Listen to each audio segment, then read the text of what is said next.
Paddy, Aidan from Dunor Harriers, Ben Ryan, Rockwell and Andrew Daly, Mullingar Harriers. So that is the first heat, 25 athletes in total, 12 in this heat, first 4 places, and then over the 2 races, 4 best times. The results of the under 17 girls 50 counters. In third place was Sarah Khan from Minnesota District. In second place was Dean and Carol from the top of the sea. In first place, Eva Darby from Mullingar Harriers.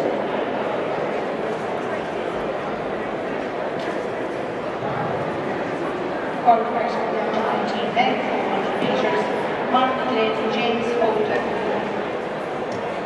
Luke Gray, Jimmy Clancy, Luke Lawrence and Paul Helen were qualifiers for the boys 400 metres 19.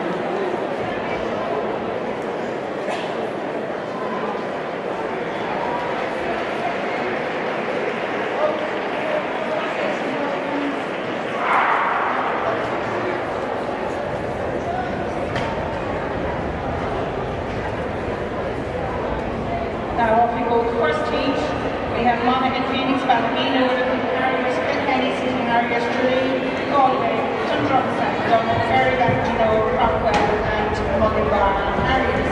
They're all contenders in the first heat. Remember, it's the first 4 places over the 2 races, then we take 4 best times. And there was 12 through to the final. Great number of athletes, 25 in total were declared for the under 17 men.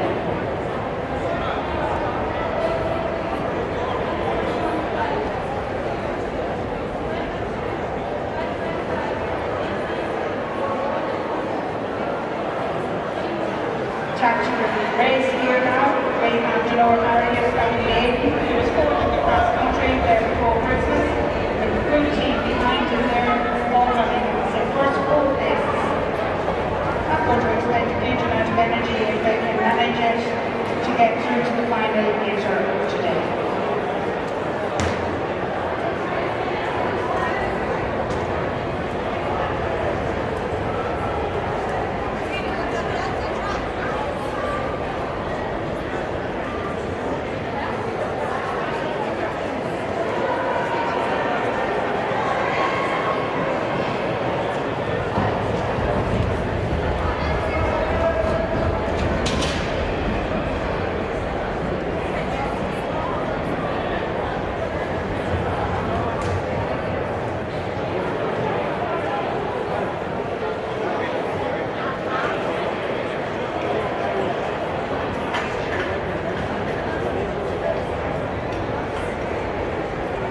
Beginning to move on the outside. Reluctant to take up the pace, but not letting anyone move ahead of them. And you have a very tight bunch, all 12 athletes in contention there in the first 4 places.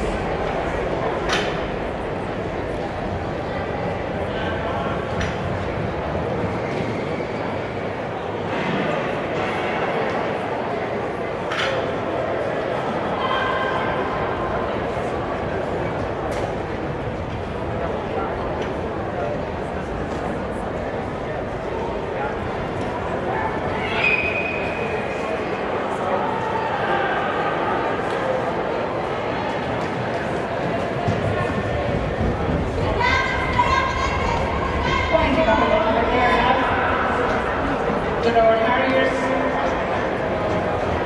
They get short grenades to the top of the field. That's Aidan. Monaghan Phoenix, distinctive colours there in green with the black stripe, sitting in second place. 2 laps to go. That's Conor McGuire from Monaghan Phoenix. Galway City Harriers now beginning to move along this Aaron Brennan.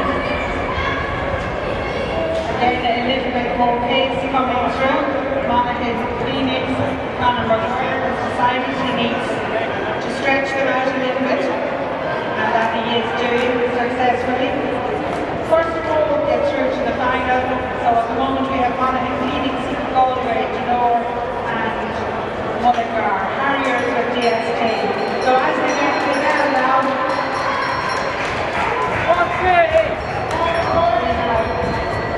Connor stretching out the athletes from all the city carriers, Mullingar and Dundrum South Dublin, all there in the front, 5 positions.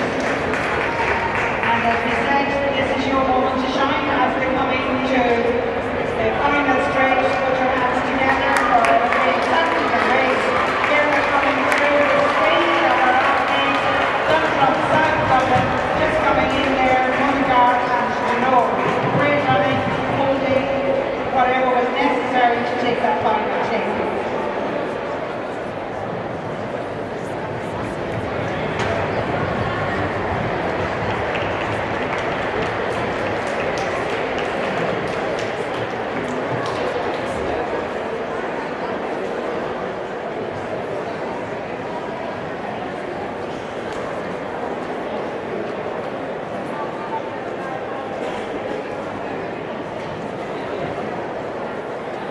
Now we can see in the back straight our second heat is ready, and we have Ben Guiden, Andrew Hagan, Jack Murphy, Bobby Connaughton, Clearford Henry, Ian Bolger, Ben DC, John Whitelaw, Josh Deering, Owen McKenna, Luke Brennan, Darren Williams and Conor Matthews.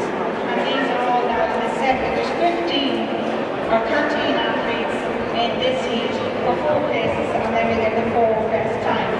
Club representatives are Hanlon, William, Glaslock, Gurba, Urbal, Harrigan Shannon, Clondon again, Ennis, Mullingar, Naas, Glaslock, Waterford, Sligo and Dunleer. So a great mix of athletes from all the 4 provinces and regions here to compete in the second heat of the boys under 17.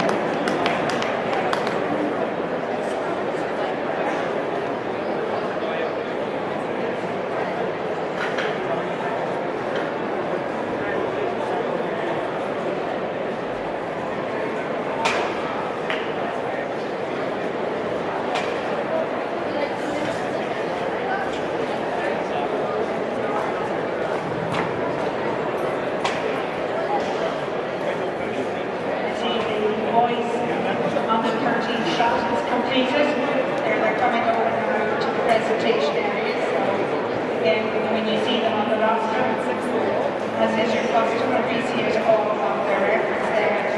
The second shot put over in that area should now be Gareth under 13. Shot put Gareth under 13, but now check in.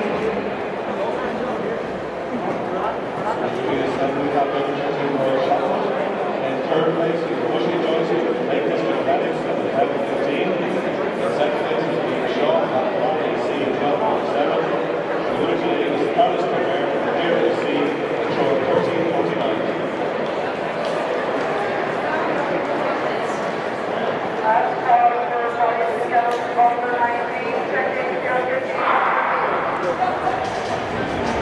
Second is off now for the boys under 17.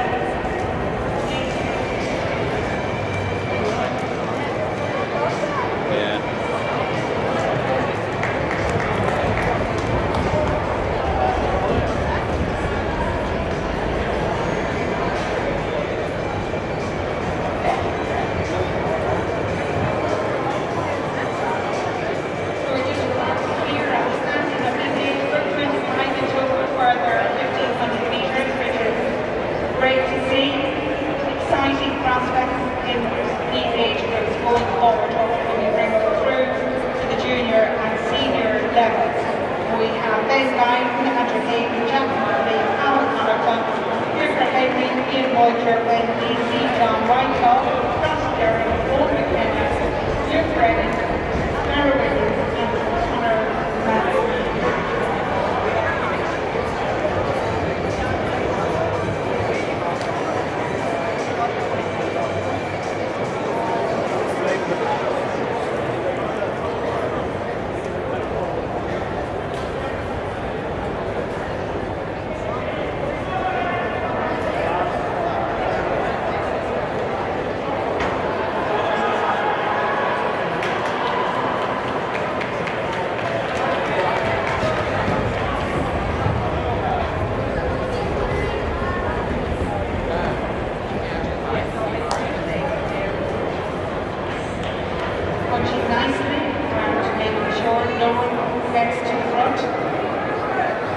all nicely working to keep that first group in their sights. First four go into the final, and then four best times.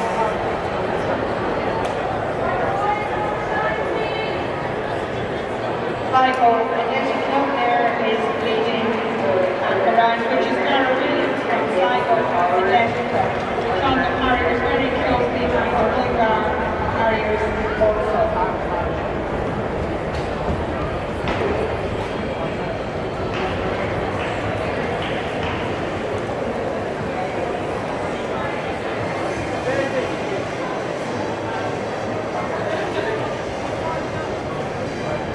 And his track moving nicely through, sitting on the shoulders now of Sligo Athletic Club. That's been easy.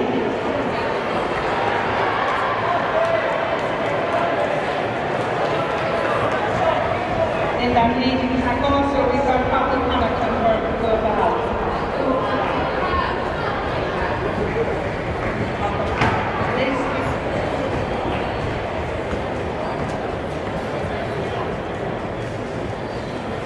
So, first aids there have broken away all together, beginning to wind up again. I think we have 10 and a half 10, which is good going.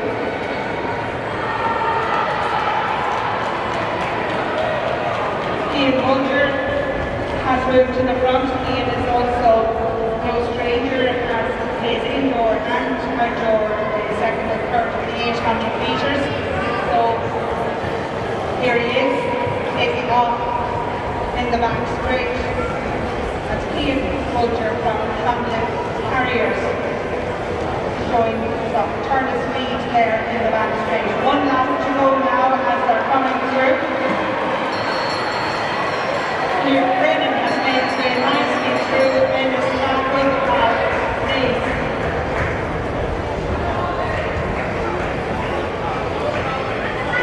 So they've decided it's time to draw back in a little bit, so while he's still leading there, they're very close behind him.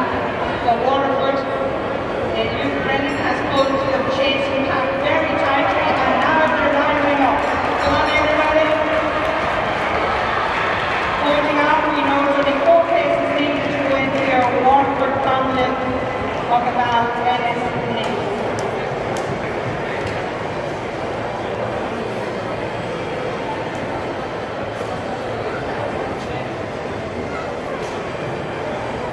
See their time 4:28.93, so they have some more in the tank for the final later on.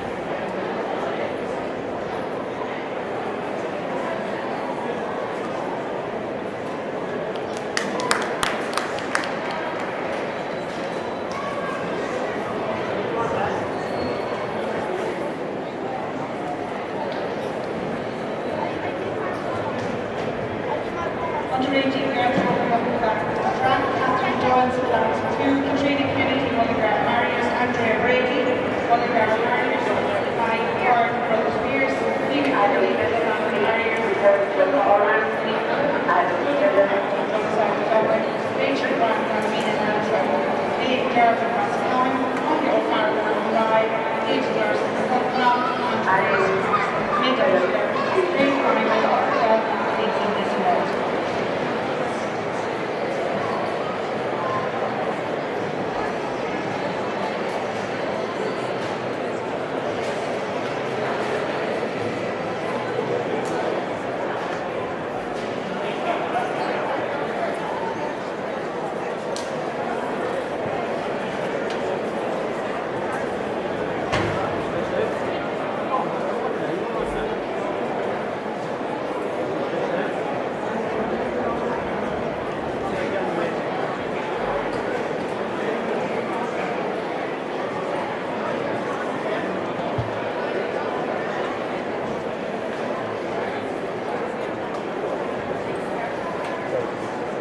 the under 18 men and women police reported to the Corporal Juvenile 400 fighting.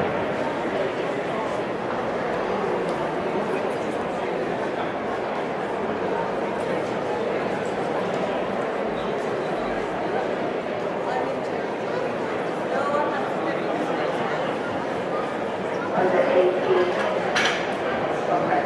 Under 19, men and women please call out the followers for the final order 400.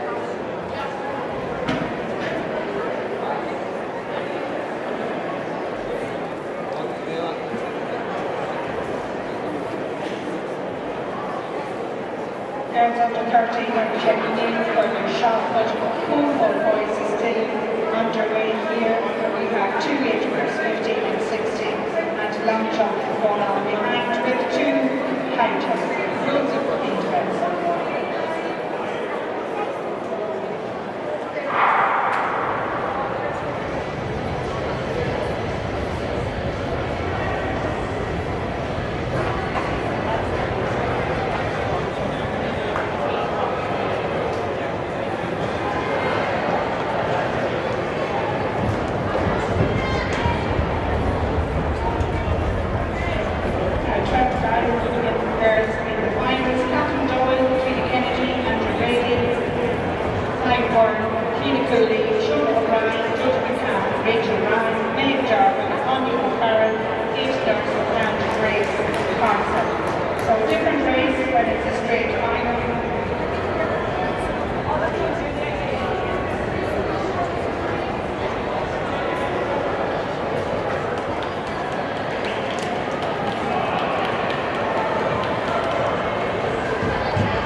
Jody McCann approaching where she was against the bell for one lap to go, and she's further stretching out and increasing her speed. An acknowledgement of a very fine race from start to finish. Now there's another race here for second and third, and that is Green World Sunrock and Armenia, and Andrew pushing it all the way across the mid-Ulster. So put your hands together for a fantastic display of front running as she takes that final count.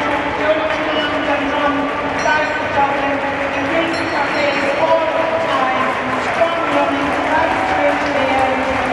Brilliant display of running forward, 170 is our time there. And here's the competition for second and third. Renee Taylor, holding on to it. Ballerina and Antrim from Sunrock.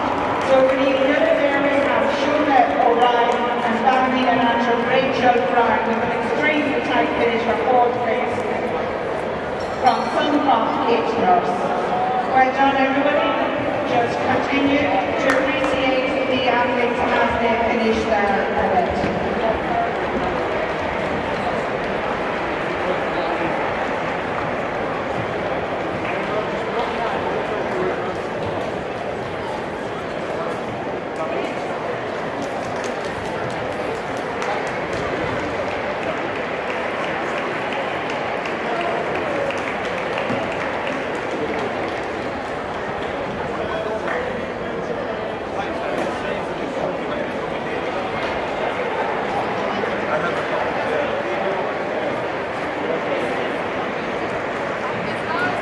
Well done, and we complete the girls under 18, 1500 metres.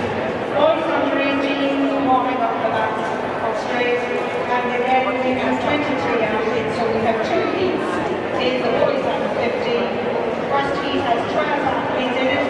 Conor McHugh of the Harriers, Charlie McWayne, Liberty Band, Ben Power of Finn Valley, Conor Grimes in Valleys, Ben Smith League, Jack Mocker Westport, Owen Heaney Tala, Seria from Ahmed, Donor Harriers, Hans Lafley Inisho, Christopher Whittle, Dominic Harris, Evan Keane, Waterford, and Michael Healy. Apologies for mistake of finding Donor Harriers. So we have 12 athletes now in this first heat, same as previous first 4 places and then 4 best times. Our first item today, boys and short team. In third place, we have the one from Gavin, second place, also one in the bottom of Sean Clapton from Middleton. First place is Henry Joe, Sutton Harriers, with just 164.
wearing a distinctive blue and white Westport jack marker on his right also. So a good race in prospect here. What a heat. Results of the pairs for the meters. Third place, second place is shown by Ryan and Juvenile. First place, showing the car for Celtic. Qualifiers for the boys under 17. The automatic ones, Conor McGuire, Monaghan, Aaron Brennan, Galway, Ryan McGuire, Dundrum, Andrew Daly, Mullingar, Luke Brennan, Waterford, Ian Bulger, Catholic Harriers, Conor Connaughton, Josh Gerald, Links, with the best times of Ben, DC Ennis, Matthew Cates with a lead, Jack Patch, Curry Back, and Matthew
He's the second of the boys under 18, 15 meters.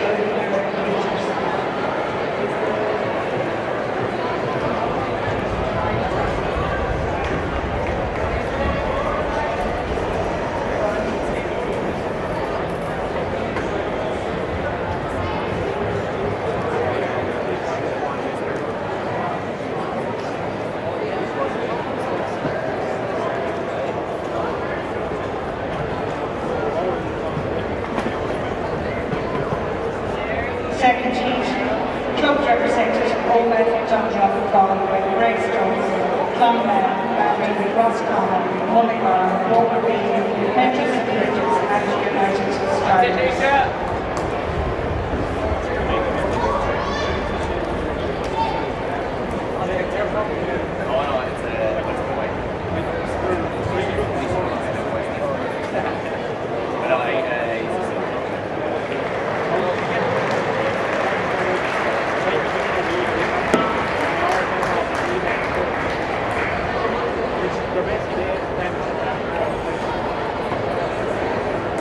Four laps to go and our athletes are all sitting shoulder to shoulder.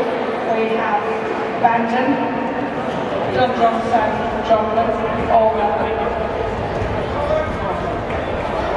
athletes still in that tightly running together.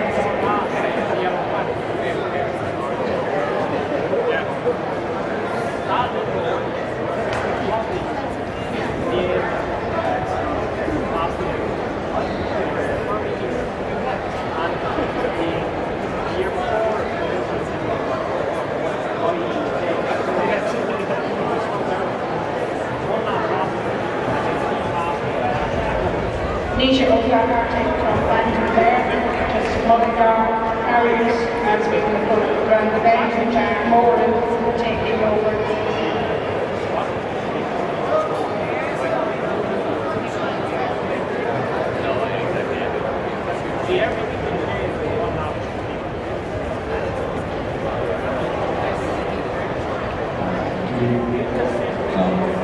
Two laps to go now.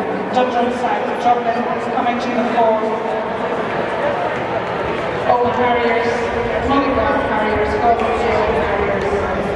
Again, 7 athletes there in that chasing group, or the first group I should say, looking for 4 automatic places.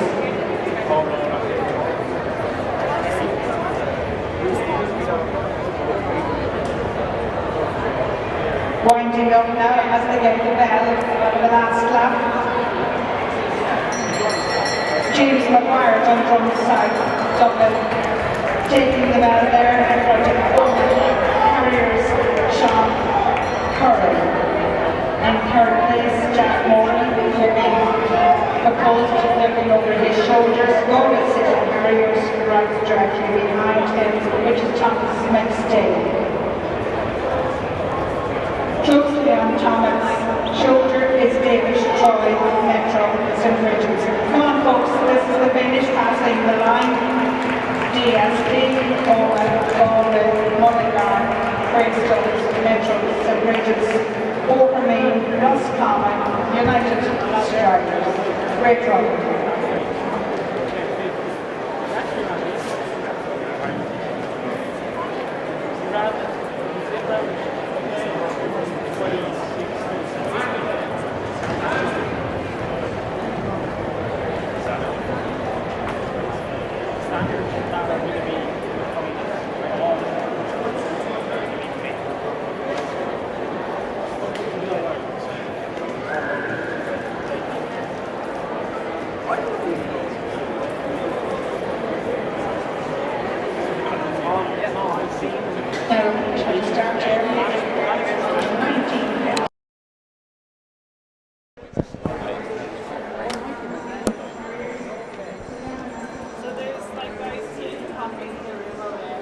Hello everyone and welcome to the Glow Health National Juvenile Indoor Championships.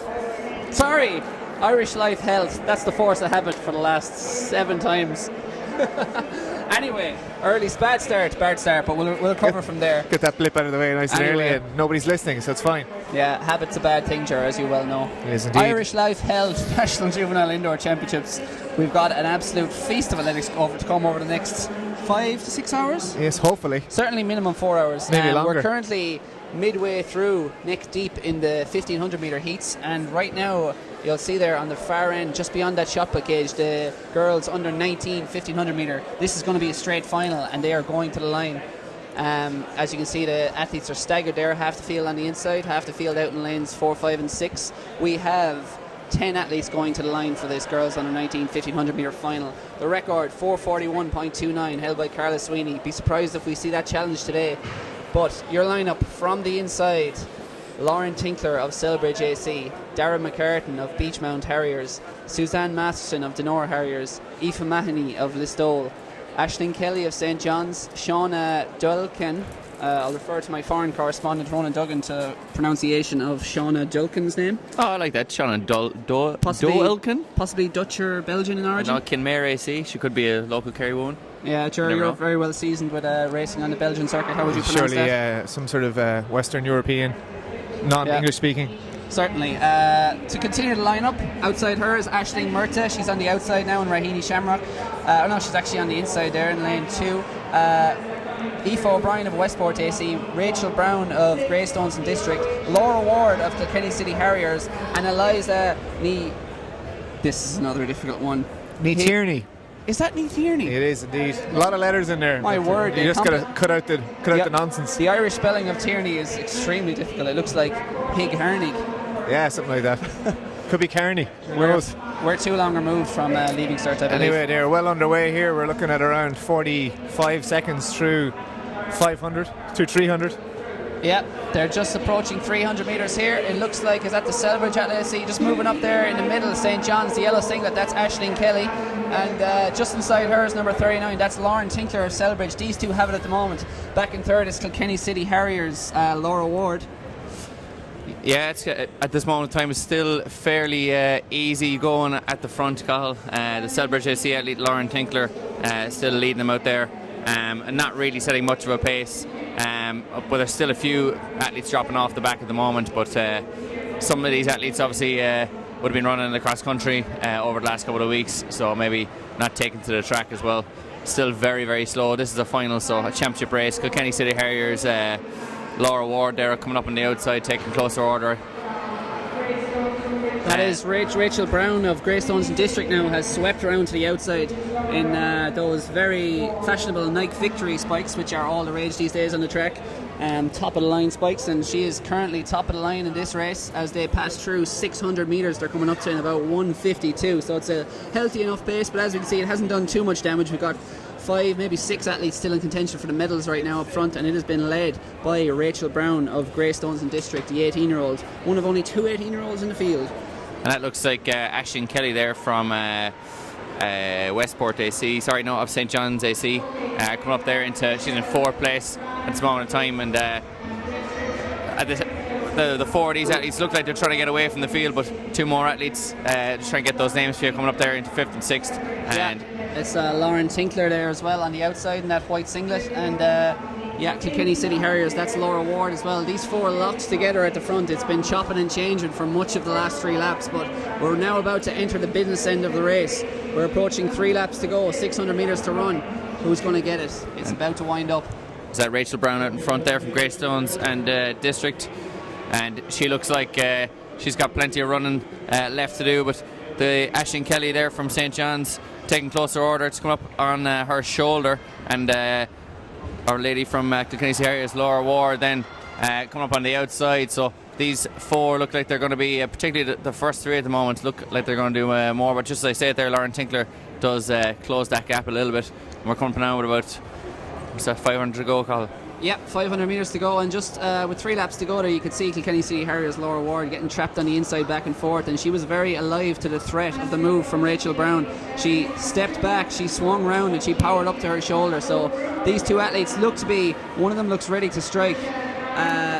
Rachel Brown, though, has been powering away the last couple of laps. She's been churning it out at the front, but does she have the change of pace with 2 laps to run? Can she find the extra gear? Because right now she looks ripe for the picking for Kilkenny City Harriers Laura Ward right on her shoulder. And Lauren Tinkler there, and St. John's AC's Aisling Kelly, they're still in the mixer here now as well, and taking closer order over that last lap or so. But the girl here from Greystones District, Rachel Brown, who's leading at this moment in time, she has been running wonderfully here. She's been holding the outside of lane 1 pretty much the whole way around, and then cutting in and on the bends and coming up with a lap to go. These look to be 3 medals between 4 girls, and Laura Ward losing that yard there, and Rachel Brown, and the real battle is going to be coming over this last 150 now.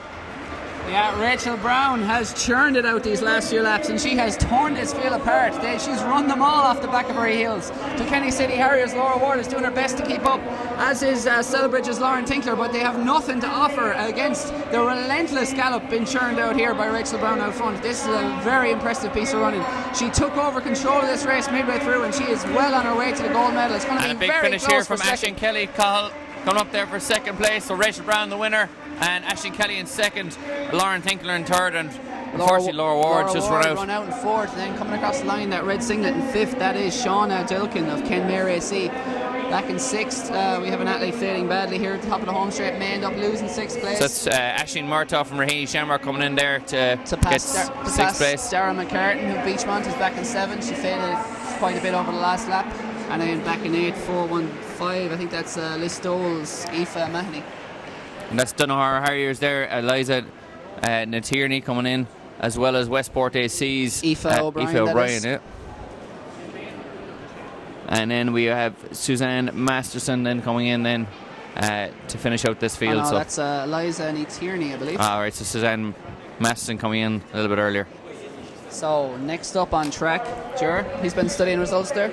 Absolutely, Or we the will timetable, have the. or something. I've been looking at something, that's for Studying sure. our sponsors The anyway. He was alert to that. yes, Who are Irish Life Health. The under 19 men's 1500 metres will be 2 heats, top 4 and 4 best times, it says here, but really they're fastest losers. We'll go through that final. So we've had a few finals already today in the 1500s. They started off the day. We had the under 16 women's final. Saoirse O'Brien, Jennifer McAdams and Roisin Tracy, the top 3 in that one. As well as that, you'll see the camera panning across. We've got action. 5 field events currently running at the minute, and that'll be going all day long, Ronan. Sounds like it's going to be a lot of action, Ger. I think so. That's what I've been promised here from Dave O'Shea and the good guys at ntry.com. Fact. And so we'll try and keep you up to date with as many of those field events as possible. It's a bit of a tricky situation with technologies and eyesight failing us at the best of times. But you can tweet in at Athletics Ireland, and we'll try and at Irish Athletics. At Irish Athletics, and try and get hold of some of those results for you, or anything in particular you're looking for. Absolutely. Tweet us in So at Irish Athletics. in the do not tweet at Athletics Ireland. Please don't. Try it. I don't know who'll get it though. The under 17 women's 1500 metre final earlier today as well. We had Mia McCalmont taking the title for Cheerconnell AC, Aoife Darby in second, and Sarah O'Connor with the bronze. In the under 18 women's, Jodie McCann is our champion, Sean O'Brien in second, and Rachel Brown in third. You just see the pole vault here getting underway, and it's a good start. I think that's in terms of entertainment. Mike Carkey, Culcrew, and getting up on that one, and he's just getting his marks right, getting his feel for the pole and his distance from the bar. Certainly on the next attempt he'll give it a better lash. The under 18 women's 1500, as I said, Jodie McCann took the title for DSD, Sean O'Brien in second, and Rachel Brown in third. And we're underway here in the first of the men's under 19 1500 metre heats. So we've got Tomasz Kravchuk, Baki Kamisbara, Niall Elliott, Adam Phillips, Niall Harvey, Niall Blackwell, Cian MacDonald, Robert Crowley and Matthew Johnson in this one. Yeah, so you're looking here at Bobby Crowley, who's taken the lead.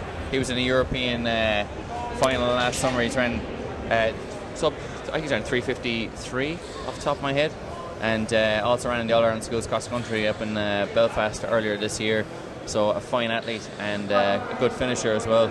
And in that also, speaking of finishers, you have Niall Harvey from St Lawrence O'Toole AC, and he's a very good 800 metre man. He was second in the Irish Schools 800 metres last summer at an intermediate level, so well able to sit in with the kickers. But plenty of more guys in this race as well, but first 4 places and 4 best times, so we should be comfortable enough qualifiers here, particularly for Bobby Crowley. Matthew Johnston as well, surely related to Chris Johnston, who won an under-23 title a few years back for Letterkenny AC down in Santry. No memory, Cahill, fair enough. Blank faces all around. Long time, just me then. Yeah, so 9 athletes in each of those heats. Top 4 will go through and the other 5 will have a sweat. Well, at least the 4 behind the top 4 will be waiting to see what the times are like. So second heat had an advantage here, Ronan. Certainly do, and this is fairly tactical at this moment, and it doesn't look like it's going to be the heat that the fastest loser is going to come from, but normally the top dogs are trying to conserve as much energy as they possibly can. You can see the two St Lawrence O'Toole athletes there are the 2 main men in this one, and Matthew Johnston still holding that lead at the front, Bobby Crowley just on his inside there, and what looks to be the man from West Waterford, Niall Blackwell, getting up there on the outside and trying to separate Matthew Johnston and Bobby Crowley, and he has taken the lead and looks to be making a little bit of a run for it. Can he get away? Not unlike Meb Keplezi a few years back in the Boston Marathon. Perhaps not. Yeah, so the pace ramping up a little bit here. We'll start to separate the men from the boys here as we go, Cahill. The wheat's been separated from the chaff. It is number 574, Niall Blackwell, who's churning it out now. His name may be black, but his bikes are fluorescent pink. Quite impressive here, turn of pace, but it hasn't done much damage to the field, as you'd expect, given the early pace was quite pedestrian as we passed through. That's 800 metres there, 700 metres to run. He's got about a 2 metre lead at the moment over St Lawrence O'Toole's Niall Harvey, but again, everyone just queuing up, jockeying for position. The chess pieces moving with alacrity at the moment as we ready for the accelerations here over these last few laps. Moving up on the outside there, that's 917 Niall Elliott in the red singlet, just moving up on St Lawrence O'Toole's Niall Harvey, and they're in ideal position to strike here over the final 2.5 laps that are remaining. And there Niall Harvey just making his way up there on the outside, Bobby Crowley in second, Matthew Johnston there just on the inside. So at this moment it is Niall Blackwell from West Waterford, it is Bobby Crowley from St Lawrence O'Toole's in second place. In third place it is our man from I've lost him now, Adam Phillips is it, from Swinford AC. Yeah. Just come up there on the outside. And it's the red singlet there, and Niall Elliott there moving up on the outside as well. And yeah, it's all to play for though here. First 4 places and 4 fastest times will go through. Bobby Crowley still leading this one, Cahill. Matthew Johnston in second place, and our man from Swinford there, Adam Phillips, making his way up into that third place. Niall Harvey out in fifth, then one of the pre-race favourites, just slipping on the inside there of Niall Blackwell and making sure he's thereabouts. Coming up here with a lap to go, with 200 to go, we're going to hear the bell. Matthew Johnston still leading this one. Bobby Crowley, a European finalist last summer, looking like he's got plenty of running. Adam Phillips in third, Niall Blackwell in fourth, and Paddy Harvey in fifth. He needs to get into that top 4 spot to get automatic qualification, but I don't think he's going to get it at the moment, but he has a really, really good finish. So Matthew Johnston still leading this one. Yeah, Matthew Johnson had took over the lead with 300 metres to go and absolutely split the field apart, but possibly Bobby Crowley just doing enough, I think, there in second. He's a high-class athlete. He's taking a good look around him. He knows top four will do. He will take second place just ahead of Adam Phillips. They're all through automatically, as is number 575. That's West Waterford's Niall Blackwell, 574 he was. Then it is, looking back, it's Cian McDonald coming across the line there in his green singlet, and then Niall Elliott. They'll all have to wait for their times to see if they're quick enough. And then it is Ennis Track Club's Bakit Kamis Barra in 7th.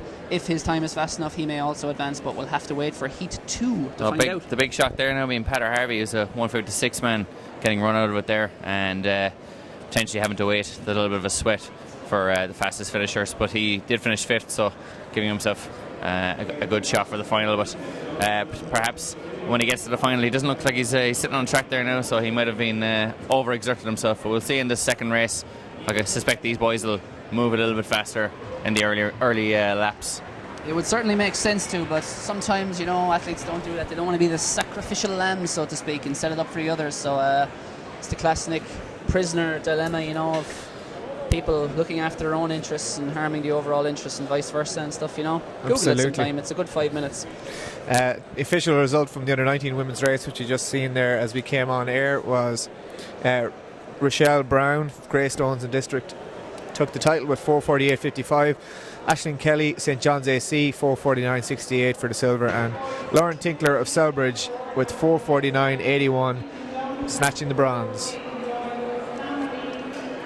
We had heats, of course, of the 1500s earlier that weren't in straight finals. Under 18 men qualifiers were Ben Smith, Owen Keeney, Pat Lockery, Conor McHugh, Evan Keane, Conal Brown from the first heat, and James Maguire, Sean Corrie, Thomas McStay, Jack Moran, Troy Scully and David Troy from the second heat. So that's the under 18 men, all the qualifiers for this evening's final. Of course, you can pop onto the Athletics Ireland Twitter or Facebook pages, so at Irish Athletics on Twitter, or type in twitter.com/Irish Athletics, and you'll be able to click onto the live results link there, or forward on the link for the live stream to your friends and mates and family and foes.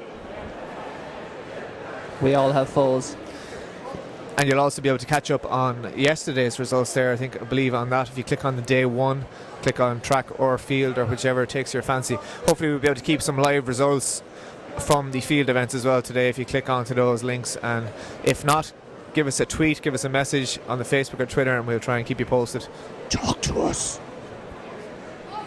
at Irish Athletics. We are on track for Heat 2 of the boys to men under 19 1500. I think boys to men, we'll call it the boys to men under 19 1500. They're kind of in between. First four will go through automatically here, and 4 fastest losers. We have 9 athletes going to the line. Ethan Dunn of Ballydrain AC, and he'll be hoping to drain an automatic qualifying spot here. That's why I get the big bucks. Patrick O'Rourke of Ennis Track is beside him in the familiar red singlet of the powerhouse club from the Banner County. Nathan Doyle then of Dundrum South Dublin, Sam O'Neill of Drogheda District, Alan McGinley of Lifford Strabane, which rolls off the tongue, Dean Conway of California AC, Aina Folan of Galway City Harriers, Fergus Crilly McEntee, no relation to Ted of Father Ted fame, of Rathkenny AC, and Tiernan Boyle of Olympian Youth AC, which is a big burden for a lad of the 17s to be run for a club called Olympian. Absolutely. Yeah, taste your pace so far in this one, just to these boys know what they're running for here. Top 4 plus, if they can get their legs shifting in the right order, they'll be 4 other places behind them to qualify as fastest losers. And it is Fergus Crilly McEntee who is leading it out. He's got God on his side, and just he as I is say out that, front. the commentators curse, they slow right down. They do. They're jogging. This won't be good for those boys who are going to be struggling here, but maybe there's some lads fancying themselves a bit of turn of pace call. Prisoner's Dilemma, Ger. Google it. Just going to take a break here to Google Prisoner's Dilemma. Tallagh's Dean Conway has moved to the front here in the long socks, which are not official Tallagh kit, I believe, but he's trying them out here, and the baggy shorts as well. He is bringing the casual style to Athlone today. He is leading it out, and it's not really a strong move at the moment, it's just more of a positional move, I suppose. A casual pace, perhaps. A casual pace and a casual style, and he is leading it out at the moment. Sure, you surely, by the way, should have gone for Ethan Dunn of Ballydrain AC, and something about his hopes going down the drain would have been a very appropriate one rather than draining the efforts. I don't know where you were going with that at the start. Can we come back to that now? Draining automatic. He'll be draining his body here today in this heat. There we go, yeah. That's fine, yeah. I'll accept that. Dean Conway still leading this one out. And coming out on the outside there is the man from... Sam O'Neill. Mr. O'Neill, yes. Coming around the outside. Aina Folan, this one there in about 5th place. He has ran in the international schools cross country before as an intermediate, so he'll definitely have the strength over the longer distance. I think was in the top 12 at the All-Ireland schools cross country this year, so should be thereabouts over this 7.5 lap distance. And I can tell you that we have results through from the first heat, so this is also extremely important for this. And 5th, 6th, 7th and 8th ran 4:30, 4:32, 4:35 and 4:36. So for the athletes here, whoever finishes 5th, 6th, 7th and 8th, they'll be have to run in somewhere between 4:30 and at very slowest 4:36 if they want to stand a chance of making the final later today. And that is Patrick O'Rourke going out there into the lead. Aina Folan taking closer order, but Patrick O'Rourke following in the long line of Ennis trackmen by looking very similar to the Chessers and being long and long levers, long limbs, and very, very tall athletes. But Aina Folan there just in 2nd place, just coming up onto his shoulder. He might have to make a longer drive for the finish in this one. And on the outside then is Sam O'Neill there, making sure that he's not going to lose out on a position there. But who's this man, number 25? Crilly McEntee moves around, our early leader. He went to sleep there for a few laps. He just took it handy, and now he's moved straight to the front, takes a look around, sees what sort of damage he's inflicting, and then says, let's pour some more coal on this fire. And he is churning it out now with what is 500 metres, I believe, to run. He has upped the pace to something approaching scorching, and he has carried Ennis Tracks Patrick O'Rourke away from this field. Yeah, Aina Folan gone with him there as well. He'd be a class of this field and hoping to do some damage in the final if he gets there. And these three are getting away with 400 metres to run. Looks like it's going to be thereabouts, the same kind of pace and same kind of final time as the last race. So it'll be a lot of sweat for these boys afterwards to see whether they get through or not. But Aina Folan there and just losing out in 3rd place. Patrick O'Rourke still sitting in 2nd, and your man Mr. Crilly there, Father Crilly in lane 1, holding on to that 1st place at the moment. Fergus Crilly, it's close, but it's almost Father Crilly. Oh my, if he's in medal contention later, we are going to have some fun coming up with puns for the next 4 hours. But with 1 lap to go, number 573, that is Patrick O'Rourke. He is shot back to the front. Top 4, remember, automatically through. We're 4 away. But Crilly is fading. Crilly is in big trouble, and not with Bishop Brennan. He will need to hold on to 4th to get the automatic qualifying spot. Can he do it? Because the closers, the inevitable closers, are coming from behind, such as Nathan Doyle of Dundrum South Dublin. Yeah, 4 and away. McGinley there in 2nd place as well, holding on. He's trying to get by Patrick O'Rourke there for the lead, but we could lose out here. Fergus Crilly could lose out in 4th place. Looks like he's going to. No, he's not. Crilly knows what he's doing. Crilly McEntee, I should say. He takes 4th, automatic spot, and I think 1, 2, 3, 4. The first 5th, 6th, and 7th will all go through as automatic qualifiers. Which means it looks like Niall Harvey in the previous heat who ran 4:30, that he's the 5th man in the previous heat. He should get through by the skin of his teeth. Sam O'Neill, I believe, in the red singlet there, he was 8th in this heat. I think he was just on the borderline of 4:30. I think he was just outside around 4:31. So I think what we're going to have is Niall Harvey going through St. Lawrence O'Toole, as he mentioned, and then the 3 athletes there, 5th, 6th and 7th, and that look like they've all run quick enough to make the final, which will be coming up later this afternoon, and it should be a thriller. It did look like there was a bit more work being put in by the leaders in that one. Matthew Johnston in the first heat looking particularly good, as well as Robert Crowley as well. So who knows, Cathal? All to play for in the final. Finals are finals, as a man once said. All they do is work. Just centering in on the long jump. Switching to the long jump here. We'll try and pull up some deets of this, and as promised the last time, I'll use the word deets today. The long jump. This would be under 19 women, I believe, and we have. We don't know what we have. That's not the under 19 women's long jump. Under 18 women. We'll try again. Looks like Laura Cunningham from Crawwell, or it could be Lorraine Delaney from Crawwell, or it could even be, there's quite a few Crawwell athletes in this. It could be Keelan Milton. In fact, there are 6 more. This is highly confusing. This is an impressive amount of Crawwell AC athletes. One of the biggest clubs in Ireland, Cathal. I don't know if you knew that. Out in Galway there. I didn't, but I've certainly I think seen over witnessed close to their 1,000 members. As That's pretty incredible. Galway City Harriers, that's still the biggest club in Ireland? I believe so, yeah. I would not like to... But they have a put my hand threat up there. from within their own ranks. Number Galway. Galway. 386 here, that is Vicky Cusack of Liscarroll AC. She opened with 489. Powering down the runway here and whoop. Yeah, good landing there. So Good technical commentary from Cahill there. Yeah, powers down the runway and whoop. That's what the experts say. Absolutely. So there'll be 3 finals of the 1500 metres to run later. All the girls are out of the way, and just the under 17, 18 and 19 boys/men to take place this afternoon. That'll come just before the 60 metre heats and finals at around 1 p.m. So the under 16 boys 1500 metre final result was Darrow O'Sullivan of Carrick-Navarre AC with 4:23.78, becoming the champion. Luke O'Sullivan in second from Shercock AC, and Joseph O'Shea, Ashford AC, in the bronze position.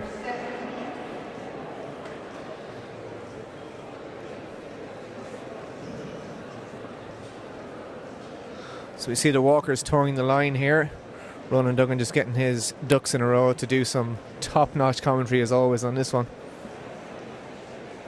Going to be 4 walk races with finals combined, just for confusion for you and us. But the officials are much more clever and they can figure out who's who.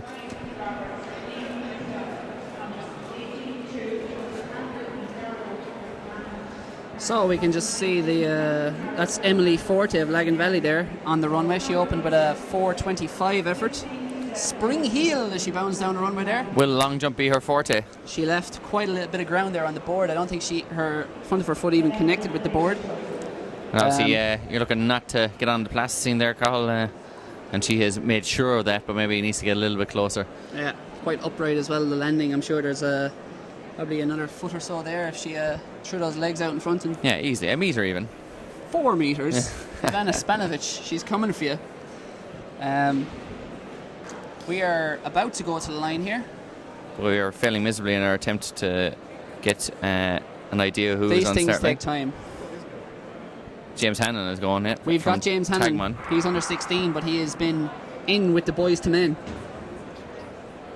We have James Burke of Ballinasloe District, Nicky Connolly of Castlecomer AC, Owen Gaffey of Mohill AC, Ryan Roberts of Sligo AC, Liam McDonough of Moycarkey Cool Crew, and Cian Goff of Lecala.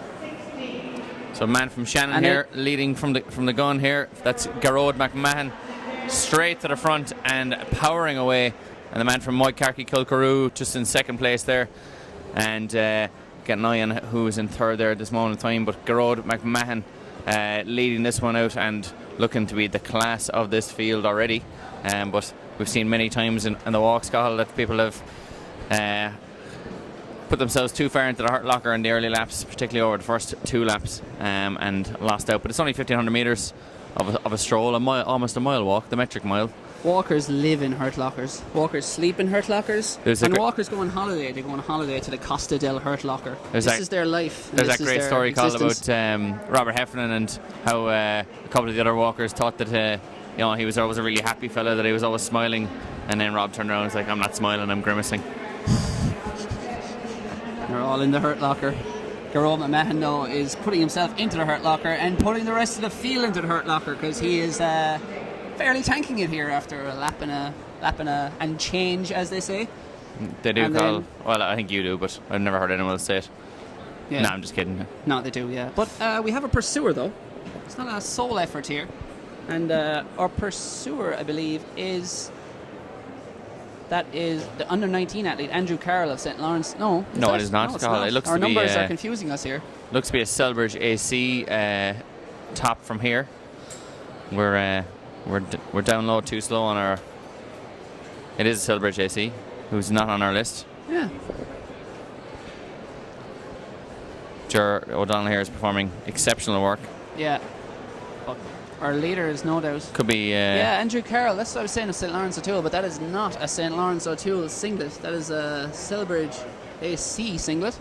Madness, utter madness. We possibly may have the club wrong.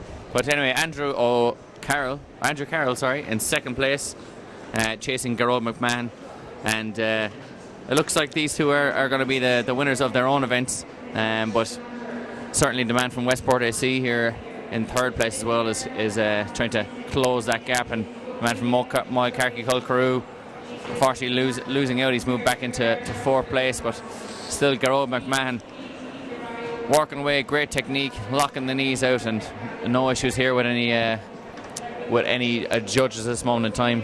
I think a couple of judges are reading the paper over there. Yeah, Andrew Carroll there is probably, he's back in second place in the overall race. And number 963, who is Adam McInerney, he is in competition with Andrew Carroll for that under 19 title. There's just the two of them, so places already look predetermined. I think we can wrap this one up and finish it. Exactly. It should be a random race. We set off a gun, second gun is the finish, and wherever you are at that point, that's it.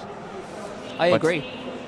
But Gerard McMahon doesn't, because he wants to embarrass this field. He wants to tear this field apart, and he has from the very outset. Oh, he's absolutely smashing it, Carl, and you can see that from the get-go. He was gone, and no one has been within 30 metres of him after the first 30 metres, really, to be honest. He's been away, and looks to be a fine athlete, and good strong upper body as well. If you're going walking over 20 and 50 kilometres, moving your arms over that length of a distance, and even in the way that the walkers have to move their arms, they do tire them out. So walkers tend to be rather beastly in the arm department. They are, and even at this young age for these lads, this is still a sprint to them. 1500 metres would be about the absolute minimum these lads would be walking or competing over.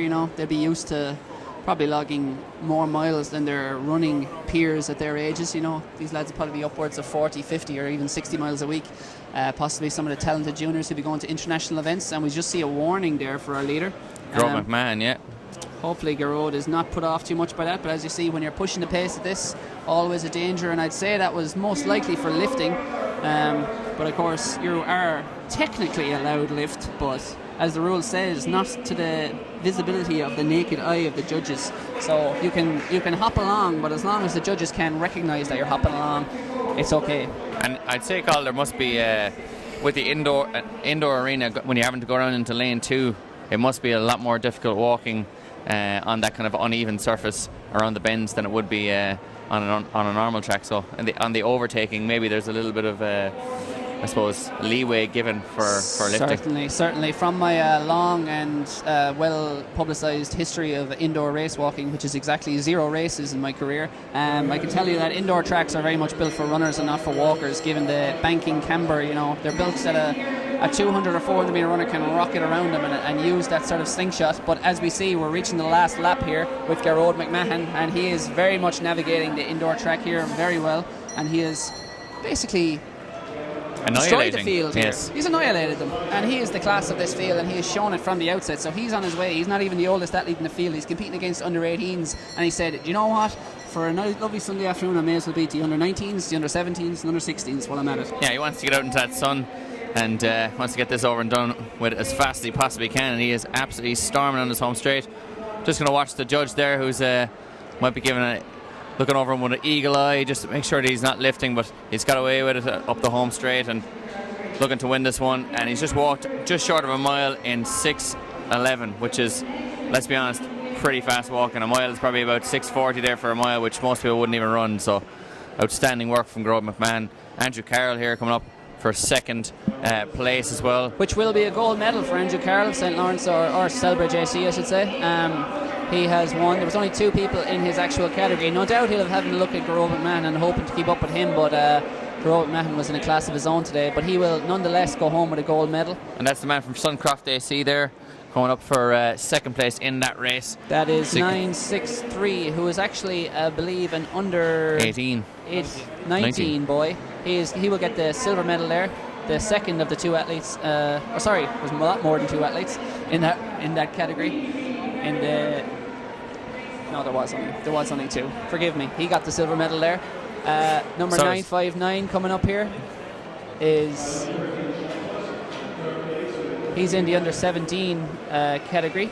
That will be. We're bouncing around. The winner of that category. Yeah. It's quite complicated, I believe. People don't understand how difficult this is. Let's see the athletes coming across the line there. That's Owen Gaffney of Mohill AC there in the red singlet. Keeping the Judges. Mohill AC walking tradition going. Judge's call will be required on that one. Yep, Laura Reynolds, a Leitrim stronghold for race walking, former Olympian. Our under 16 boys champ there in the yellow singlet is coming up to the line. That is coming across the line now in the white shorts. That is James Hanlon of Taman, is he? Thyman, I'd say, yeah. Yeah. And wonderful to see under 16 walkers out there. It's not an event that people get into that easily, and he's obviously hoping to follow in the footsteps of Garrod McMahon there, and who really was the class of that field, and looked to be a classy operator all around. Saw he is wearing Irish shorts as well, so certainly an athlete. Big statement but at this level. If you're going to wear Irish shorts, you got to win the race. It's a well-known fact. When you're competing in a juvenile race and you see someone rock up in Ireland shorts, or the dreaded professional kit sponsor that some people manage to procure, it's always a little terrifying. It is. You've lost before you've raced. Basically. Exactly. Yeah. You know, look, it doesn't matter if they're even better than you, but they're wearing nicer kit, so Sometimes therefore they're winning. It may not even be like Irish shorts. It may just be green shorts. Yeah, and you assume you might be far away from it. This lad means business. This lad's been to a schools international at minimum. Exactly. Yeah, and potentially more. Hopefully just the schools international. Potentially the Olympics. Yeah. Which would be quite rare. We don't actually have any Sydney McLaughlins in our midst. The 16-year-old American who made the Olympics last year. But who knows? Tokyo. No, the 16-year-olds going to the Olympics is quite a freak occurrence, but... You never know, Carl. You never know. They have their underage championships Martina to aim for. McCarthy qualified as an 18-year-old. Sydney, yeah. Sydney. Yeah. We have European juniors coming up. European under-23s. World Youth Championships, or World Under-18 Championships as they're called now, later on this summer. So some of these athletes will be looking at youths and juniors. Of course, a lot of our best young talent was over in, was it where in Wales? What is it? Plymouth? Wales? No? Plymouth Somewhere in England. Wales yesterday for the schools international cross country. So some of the distance races will be a bit thinner because of that today. Darren McElhenney winning the under 17 race. Yeah, intermediate boys it would have been. Top stuff from the Bantry man. What a talent. He ripped the field apart at the National Schools Championships, which was absolutely a surprise to no one. But probably surprised quite a few of the old enemy over in England yesterday by doing the same to the best of Britain. Oh, certainly, but I suppose an athlete of that calibre, word gets around, you know. Word of that kind of talent gets around. And this is the 1K walk for boys under 15 14 and 14. 15, yeah. We've got two age groups here. And someone fires a false gun. The lineup: number 492, Kieran Hurley of Carricknavar, Dara Mitchell of North Leitrim, Luke Stevens of Roscommon, Matthew Glennon of Mullingar Harriers. There are 4 athletes in the under 15 event. Then the 6 athletes on the under 14 event. I believe these athletes are towards the inner there, as we can see. We have Noah McConway of St. Cronan's, Jack Kinnan of Crawwell, Paddy Merrick of Selbridge, Tomas Mullally of St. Joseph's, Joe Judy of Cabinteely, Fionn Walsh of Brothers Pierce, and Connor Kilcawley, which is a name that rolls off the tongue, of St. Cronan's AC, as the athletes prepare their Lovely step name. there. There's an interesting mix of techniques there. Some athletes had their heels on the line with their foot sort of floating over the air. Just getting that extra distance. And I'd like to point out Matthew Glennon there, who's moving up around the outside in lane 2, is Ray Flynn already giving a yellow card there to the athlete in second. But Matthew Glennon there in third place. His 2 sisters, Sarah and Rachel, we've commented on many times at juvenile and under 23 walks. So it's obviously walking in the family rather than running in the family. Oh yes. That's why you get the tiny bucks. We're getting paid. Can someone send food? No. Thanks to our sponsors, Irish Life Health and Athletics Ireland, is making all of this possible, and the technical whizzes at Entry who are working their Behinds. Limerick behinds off down here behind the scenes. We see warnings already there for number 957, which is Matthew Glennon of Mullingar Harriers on the outside. But he's ignoring those warnings and he's walking on, and it's Connor Kilcawley from St. Cronan's AC. These two are under 14 and 15 respectively, and the under 14 man, Connor Kilcawley, is leading at this moment in time. Matthew Glennon just on his shoulder. It's kind of an awkward arm action. But back in third then it is Dara Mitchell of North Leitrim AC, and then I think it's Noah McConway of St. Cronan's just behind him there. And Matthew Glennon throwing caution to the wind here and getting out to the lead. It's probably a little bit easier to be walking in front than behind someone in the indoor facility we have here in Athlone. But Conor Kilcawley taking close order there and is only about a half metre behind, but is on the outside of lane 1, walking a slightly extra distance, and he's gone by him again. And the lads here are fighting for this lead. And there was a response there from Matthew Glennon, but I think Sense has taken over and he's decided to sit in. But, or has he? Has he? He's moving up again on him. It's tit for tat here. It's toe to toe, and the boys are taking, I suppose, pulling no punches here. Matthew Glennon goes by him again. They're throwing punches. This is a rumble in the jungle, or a rumble in the Midlands, as they say. This is as aggressive as you can get in race walking terms. It doesn't get much more aggressive, although the Olympic 50-kilometre race walk in Rio got quite aggressive, where Evan Dunphy, the Canadian athlete, and the Japanese athlete, third and fourth placers, collided with a kilometre to go, which resulted in disqualifications and protests and re-protests, and finally ended up with Evan Dunphy saying, do you know what? He just beat me fair and square, and I'm not going to appeal this. And it could have been an Olympic bronze medal in it for him, but he decided the best man won the day, which is the kind of ethics we like to see in our sport, certainly, which is sometimes all too absent. But as we see, these young athletes have no ethics to worry about. It's just self-interest, and right now Matthew Glennon is taking it on in individual capacity and has built a nice 8, maybe 9.5 metre lead for himself. No, he danced around there early doors, and the two of them were kind of shadow boxing and checking out their defences, and then Matthew Glennon went, oh yeah, by the way, I've got this, and then left him high and dry. Good luck. So barring any sort of blow up here or disqualification, it's only 1k walk, so 5 laps of the track. He may well punch himself out like Drederick Tatum did in The Simpsons one time, a famous episode. Rope a dope. Noah McConway there is in second to St. Cronins in that red singlet. Possibly now has just said, maybe I won't contend for the win today, but I can certainly get myself the minor medal here in this race. But he is under 14. Matthew Glennon is under 15. So he is still in gold medal position. He is, but he is being chased down very slowly by the athletes here just behind him, who one is from... Cahill, you had him earlier on. I had him and I lost him. Fionn Walsh, is it? From Brothers Pierce in third place. Yeah. You've given me a shrug there to indicate that you know exactly what's going on. And it looks to be the man from Crawwell and Jack Canaan then in second place in that under 14 race. So the under 14 race is certainly going to be a difficult one to call, but Matthew Glennon there is leading this under 15 1k battle out, and that's the second warning there for Matthew Glennon. Trouble brewing for Matthew Glennon. There may be trouble ahead. Another one of them, and he is gonzo, but he is in his last lap now, so he can pretty much, I think if he takes a look round, he can take his technique easy. I don't think there's any way he's lifting, so it's probably not for locking out his knees, as the rule states. Knee must be locked out when it passes under the hip, but it's the more rarer of the two warnings what race walkers would get, but it doesn't seem to have stopped him. He's still continuing that momentum, still consolidating that lead, and with another 120 metres to go or so, he'll have himself Irish Championship. He certainly will, and so will Noah McConway, barring a fantastic finish from Jack Canaan there from Crawwell, I see in second place, and the man from Brothers Pierce, Fionn Walsh, looking to hold off the chasers behind him for that third place berth. But Matthew Glennon certainly walking away with this one with only about 75 metres to go. He's going to get up for the win in this, and we don't even know who is in second in the under 15 race, and that's the kind of lead he has, because he has, from the gun, barring a brief battle with Noah McConway, got the win in this one, and has worked every single penny of that win.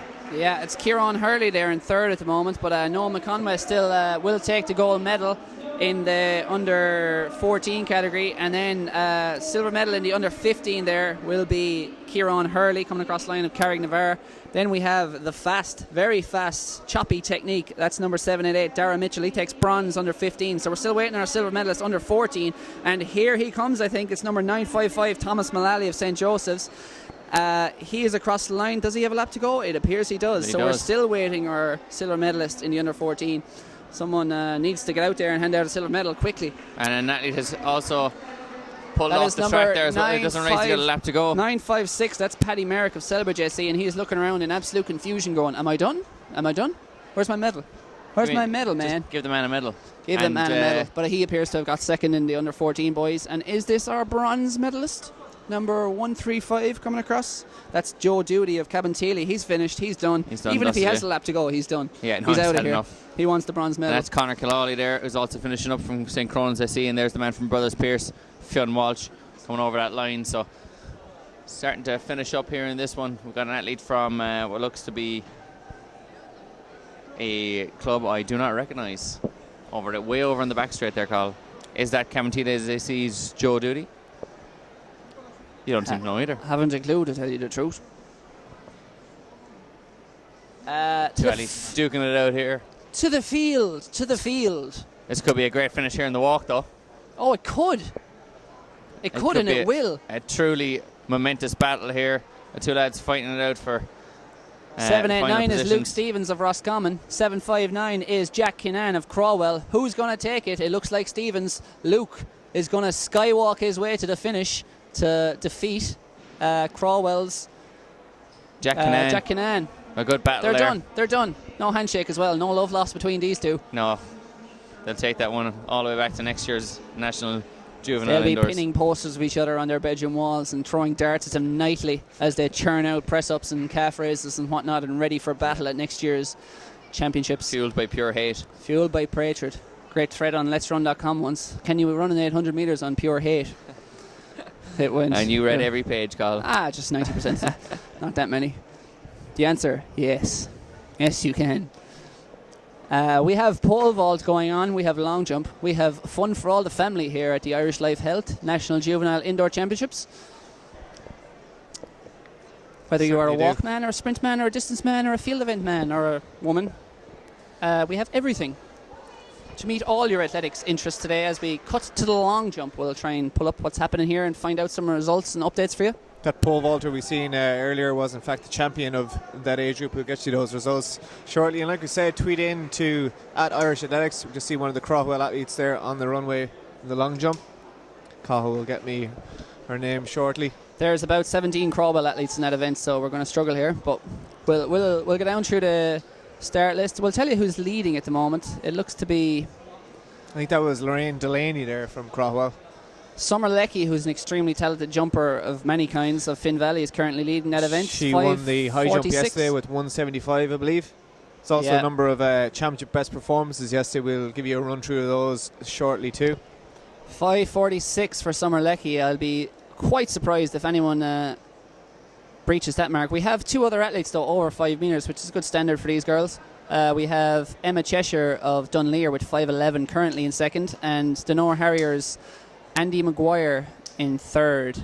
As you just see on the screen there, we've got two high jumps also going side by side here, so some great work by the officials to streamline all these events. The pole vault and long jump are running quite close to each other as well, so athletes running opposite directions in different events, and no clashes so far, and I don't think we will have any. No, hopefully not. The high jump, I believe, is under 13 boys? Maybe under 14 boys.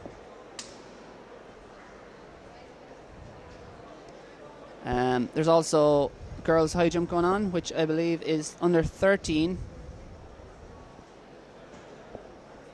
Quite confusing at that age because the girls can be taller and jumping higher than the boys and sprinting faster. Yeah, always tricky. You can see in the background the glorious sunshine beating down on the Athlone IT pitches out here as well. It's a great day for the fact that the athletes will be able to go out and warm up outside on the 400 metre track. I tell you, if only we could raise this roof in a Millennium Stadium, Cardiff type capacity, or Wimbledon Arena. It'll be an ideal day to just retract that roof and let the air in here, because it is a corker of a day. But we hope you're not outside enjoying it. We hope you're indoors enjoying it with our live stream. And if you're listening to this, you obviously are. Of course, you can catch it on your travels or outdoors on mobile or a tablet or other device. And make sure you share around that link to the live stream on your Facebook or Twitter or WhatsApp groups. And tell everyone. Keep updated with the results as well on the live results link on the Athletics Ireland Facebook and the Twitter @Irish Athletics. And like we said, give us a shout if you want to find out any results or information about the day. Or if you'd like to insult us or abuse us or compliment us or ask questions. People should be shouting this out in the streets. They should. Placards. They should. They won't. They won't, but you should. Carry your laptop outside. Back to long jump there. That is Our Lady from Dunleer AC. As Cahill furiously tries to find, I think it's Miss Cheshire of the Cat. Dunleer it is. The Cheshire Cat she's got a best of 5:11, currently in the silver medal position at the moment. Will she be grinning like a Cheshire Cat on that podium later on? Well, if Summer Leckie keeps up her form, the Finn Valley athlete, I'd be surprised if she can get back 5:46. She's leading by 35 centimeters. In this case, one jump does really make a summer. I'm off. It Outstanding. really is like a summer's day here. Oh, it's summer's day in Athlone. Oh, okay, we're done. We're done with the summer That's Phelan references. Kelly's Are headline we? written for the weekend. Yeah. I just see another athlete barreling down the runway here. That is Summer Leckie, actually. Looks to be a good effort. Is she happy with it? Hard to tell from here, but she's got the white flag, I believe, so that will be measured. Yep. Thanks to Summer Leckie as well for putting Leckie on the back of her singlet there, which makes things a lot easier for us. Yeah, And if all athletes absolutely. can do that in future, that'd be great. There's our. Oh, we have a scoreboard. That Yeah, was it's 5:49 there for Summer Leckie. 3 centimeter improvement, so she is tipping up towards So well we the just see mid 5 meters. Just see the race walkers being brought out onto the track. Just before that, I'll give you a quick rundown on the top highlights from yesterday. Ryan Carty-Walsh of Adamstown was one of the standard performers. 2:10 in the under 19 boys high jump for a championship best performance. That's some top jumping from him. Danny Kelly of Balgooley was another impressive performance in the long jump for the under 14 boys. 5:83. That was also a championship record. Daniel Ryan, multi-events star, under 19 shot put title he took with 15:34, so that's some serious chucking of tin for a multi-eventer. He's also quite sharp over the hurdles and the long jump. Joseph McAvoy won the under 17 boys high jump in a quality field of 194 for the title. And on the ladies side, Emma Coffey of Carrick-Navarre cleared 3:25 in the under 17 pole vault for a championship record. Sarah Durnham also taking a record in the under 19s with 3:10. Niamh Fogarty in the under 19 shot put 13:56, and like I said, Summer Leckie took that under 18 high jump at 175. Also getting a shout out here on the Athletics Ireland page was Jennifer Hanrahan of Brothers Pierce, who took the under 15 long jump title with a huge leap for a 13/14-year-old girl of 5:28 metres. There's also a lot of relay action going on as well. Dooneen AC, the two boys here beside us, the O'Shea's, will be delighted to see all the medal haul from the great Limerick Dooneen. Cathal Denny smarting in his seat as an Emerald rival. And Leevale, of course, picked up a couple of medals with Cahill's Emerald, and Kieran Neville, Euro Indoors star, leading her under 19 girls team to a record time of 1:43.86. Top stuff. We're off in the under 15, 16, 17 and 18. I may have got that wrong. Girls under 14 1,000 metre walk. The one I you got didn't that. mention. I got that spectacularly wrong. If you're going to be wrong, be very wrong. There are 10 athletes here, I think. Yep. No, almost 11 out in track there, I think. No, 10, 11. There is 11. We are off, and from the rundown, George, you want to give us a start list? I will indeed. Roisin O'Malan of St. Cronan's AC, Katie Fraser of Lake Districts Athletics, Maeve O'Connor, Wexford AC, Ray Donnelly of Selbridge AC. I think she is out in the lead for the start here. Roisin O'Grady of Naas AC, Bobby Gillespie, Blackrock AC, BOBBI, great name. Anna Malloy, Crowell AC, Ruth O'Regan of Carrick and Shore, Lily Smith, Lake Districts Athletics, Isabel O'Brien of Blackrock again, and Evenie O'D of Kilmurray, Ibracken, North Clare AC. So we have 11 athletes, as Cathal mentioned. They're through one lap. They will have 4 to go, and out front it is, looks like Selbridge AC they're running. It does, and it is, and it's Ray Donnelly. She's leading this one out, and but just behind her is Roisin O'Grady there from Naas AC. These two look like they're just slipping away there from our third Roisin placer. O'Malan of St. Cronan's AC. Oh yes, Roisin O'Malan, in third place. So these three looking like they're going to get the medals in this one, but Roisin O'Malan is starting to go backwards at a fairly fast rate here, as the two in front, our lady from Selbridge AC, Ray Donnelly, who's leading it, and Naas AC's Roisin O'Grady.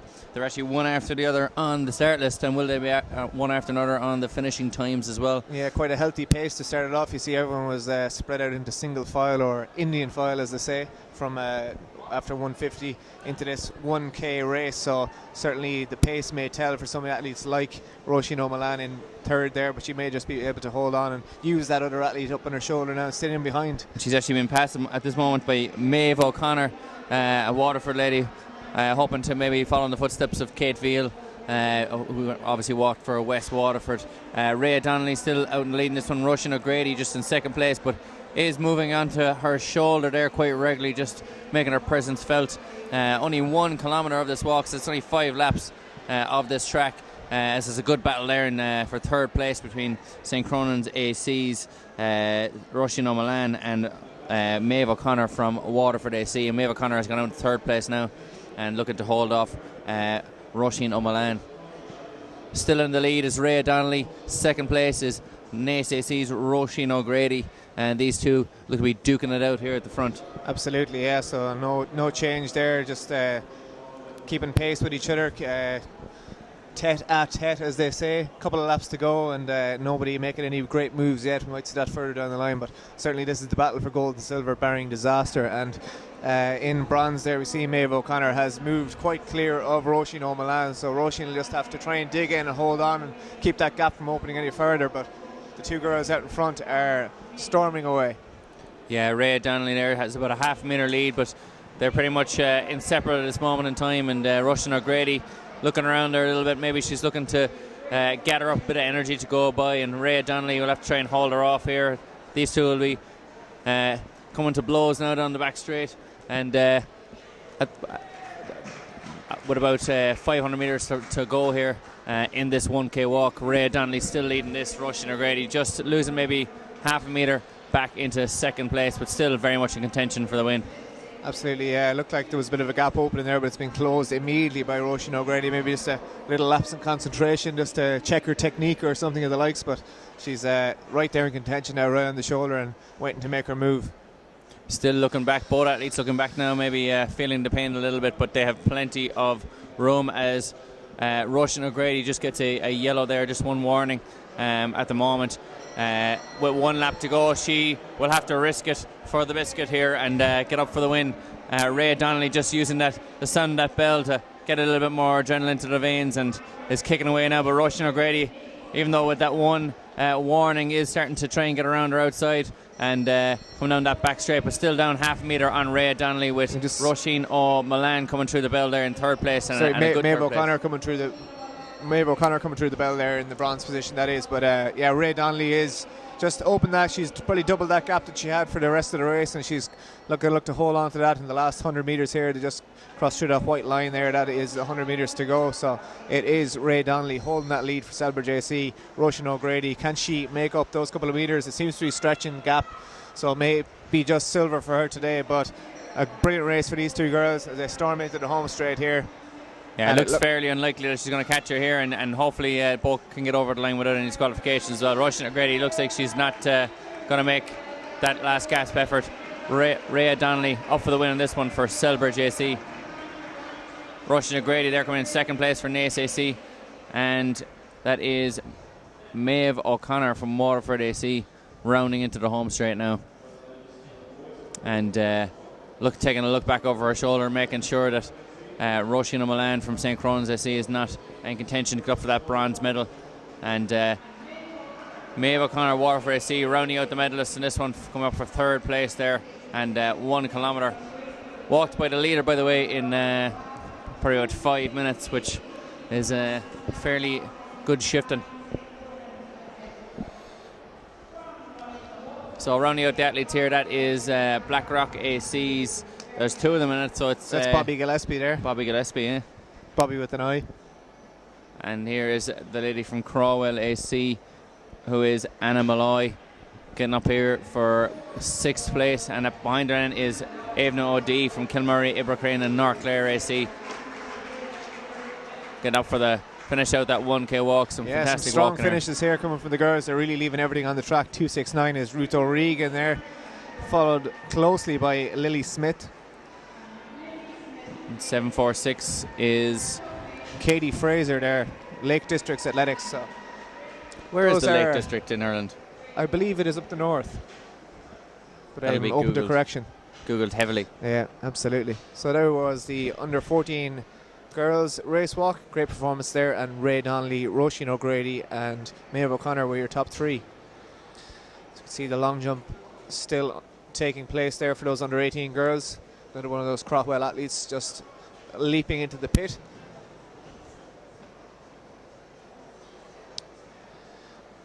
can see to the right of your screen there the boys high jump bar being raised to a hefty height. I think the girls is at 140 at the minute according to the scoreboard.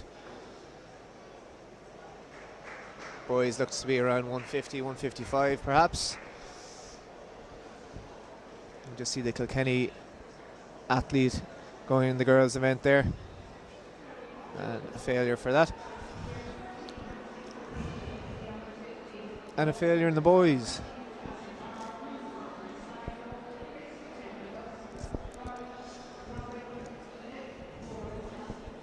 Just trying to find this Lake District Athletics Club. They're an amateur sports team, but they've had a professional outing today, according to Facebook. Or sorry, I mean an unnamed social media. Unnamed Wikipedia source.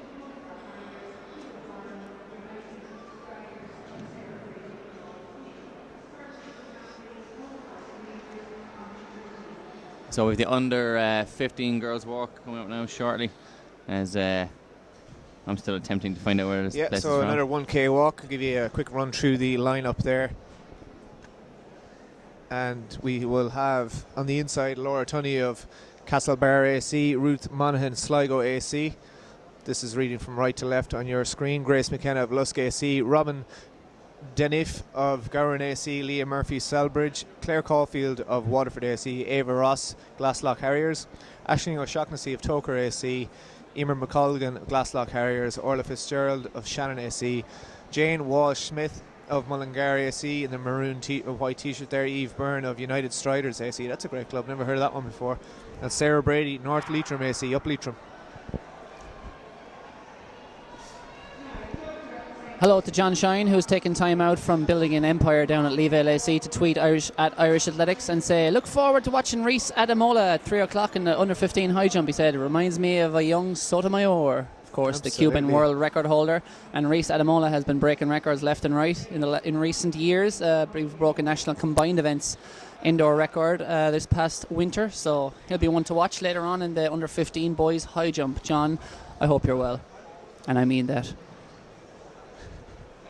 Remember, you can tweet us at Irish Athletics. If you have any questions for results, any family members, anything you want to ask us or tell us or inform us of, feel free. At Irish Athletics is the handle on Twitter. As we see, shooting through the first lap here, it is Ava Ross of Glasslock Harriers Club, Monaghan Club, which produced Kieran O'Connell, his surname escaped me there for a moment.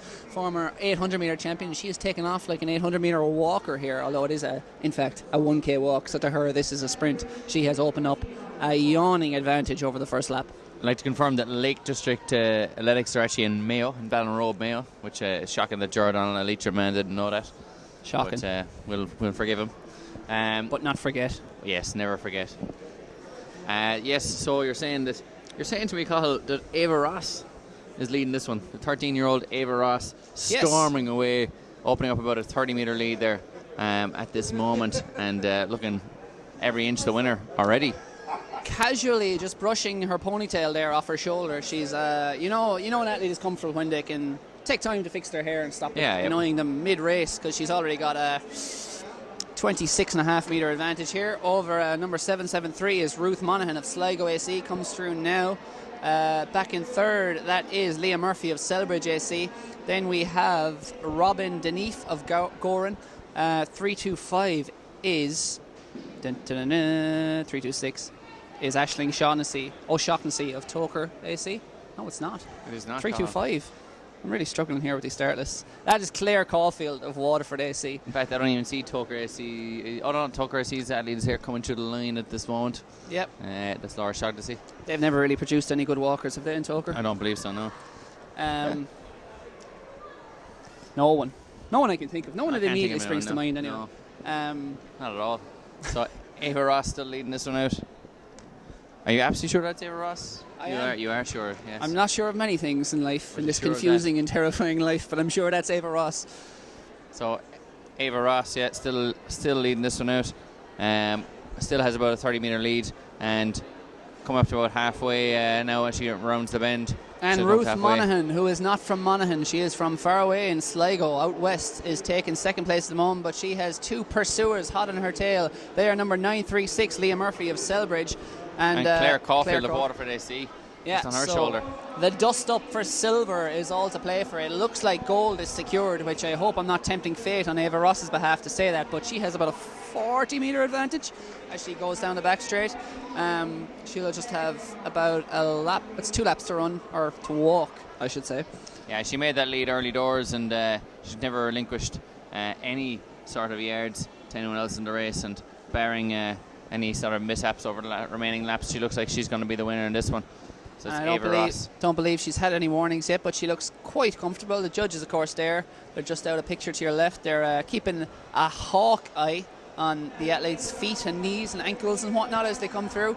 But yeah, she's taking the bell now, so just 200 metres to go for Ava Ross, and she'll have herself a gold medal. Fixed her hair again. And the real battle here really is going to be for second place. Ava Ross has this one in the bag, I think. Ruth Monaghan, though, has surged again in second, has surged out to a bit of a lead here over, that is Claire Caulfield. And Liam Murphy then in fourth place, and these three look like they're going to battle it out for that second and third place medals, so someone's going to miss out there in that group. And Eve Byrne of United Striders is back in fourth at the moment. She is now lapping athletes, or sorry, fifth, but she looks comfortable for fifth. But I guess the real race here, Ava Ross is on her way to the title, no doubt about that. But the lead is actually closing up a little. The contest for silver has actually drawn these athletes a bit back, but Ava Ross is in absolutely no danger. She can coast, or do the race walking equivalent of coast up the home straight, and we've a surge for second running. We do, and Claire Caulfield has been blown away by this surge from Sligo. I see Ruth Monaghan, and as well as that, Leah Murphy as well out in fourth place is going to miss out on that medal, but looks like it's going to be that's Ava Ross for the win, and Ruth Monaghan for second place, Claire Caulfield third, and Leah Murphy coming up, unfortunately missing out on a medal, finishing fourth in that one. But it's fantastic walking, and 1 kilometre walked in 4 minutes 55 seconds there by Ava Ross. And Eve was first, and it's going to be Ava who's fifth, or is it? Ava is actually, or Eve Byrne is actually just surrendering, or is she? She takes fifth, just about there, from number 938, who was Robin Denif of Goran AC. Back in, I think it's seventh, we're back to now. That's Laura Tunney of Castlebar coming across the line there in the green singlet. And I think these athletes have one more lap to go, and it will be in eighth, number 775, which is Sarah Brady of North Leitrim. And she just checks, she asked, I think she's finished. She checks with the judge, and the judge says, You're done. Fair play. But she was moving at a considerably faster pace there than the other athletes who had a lap to go, so I'm assuming she was also done. And is that Jane Walsh-Smith coming up there? 939. We see Ava Ross there was posing with her winning time for a few snaps from parents and club coaches and whatnot. And here's Ashton O'Shaughnessy from Toker AC coming up there to finish out as well. 4:55.91 was Ava Ross's winning time, so well done to the Glasslock Harrier. We're moving on. We'll soon be moving on. Going up the age groups with impressive speed. Orla Fitzgerald there from Shannon SE finishing up as well.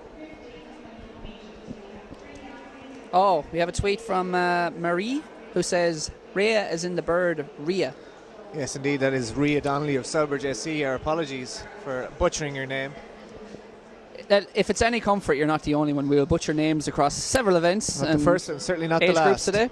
Just as we see those high jumps taking place, we'll run through a couple of the field results here. The under 13 women's high jump was won by Ava Rochford with a leap of 149. Second was Orla Deegan, who got the silver on countback with her first time clearance of 146, and the bronze also 146, Laura Kelly of Ratoath AC. In the boys equivalent, that is under 13s. Sorry, no, that is the girls again. Just go to the official results for the race walks. So the men's under 19 1500, we had Andrew Carroll with gold and Adam McInerney in second. In the under 18s 1500 metre race walk, Road McMahon took the title with an impressive 6:11. That was a new championship best performance, with Joseph Hanlon taking the silver medal. The under 17 race boys 1500 metre race walk, Liam McDonough of Moycarkey Culcrew with the gold, Nicky Connolly with silver from Castlecomer, and Ryan Roberts of Sligo the bronze.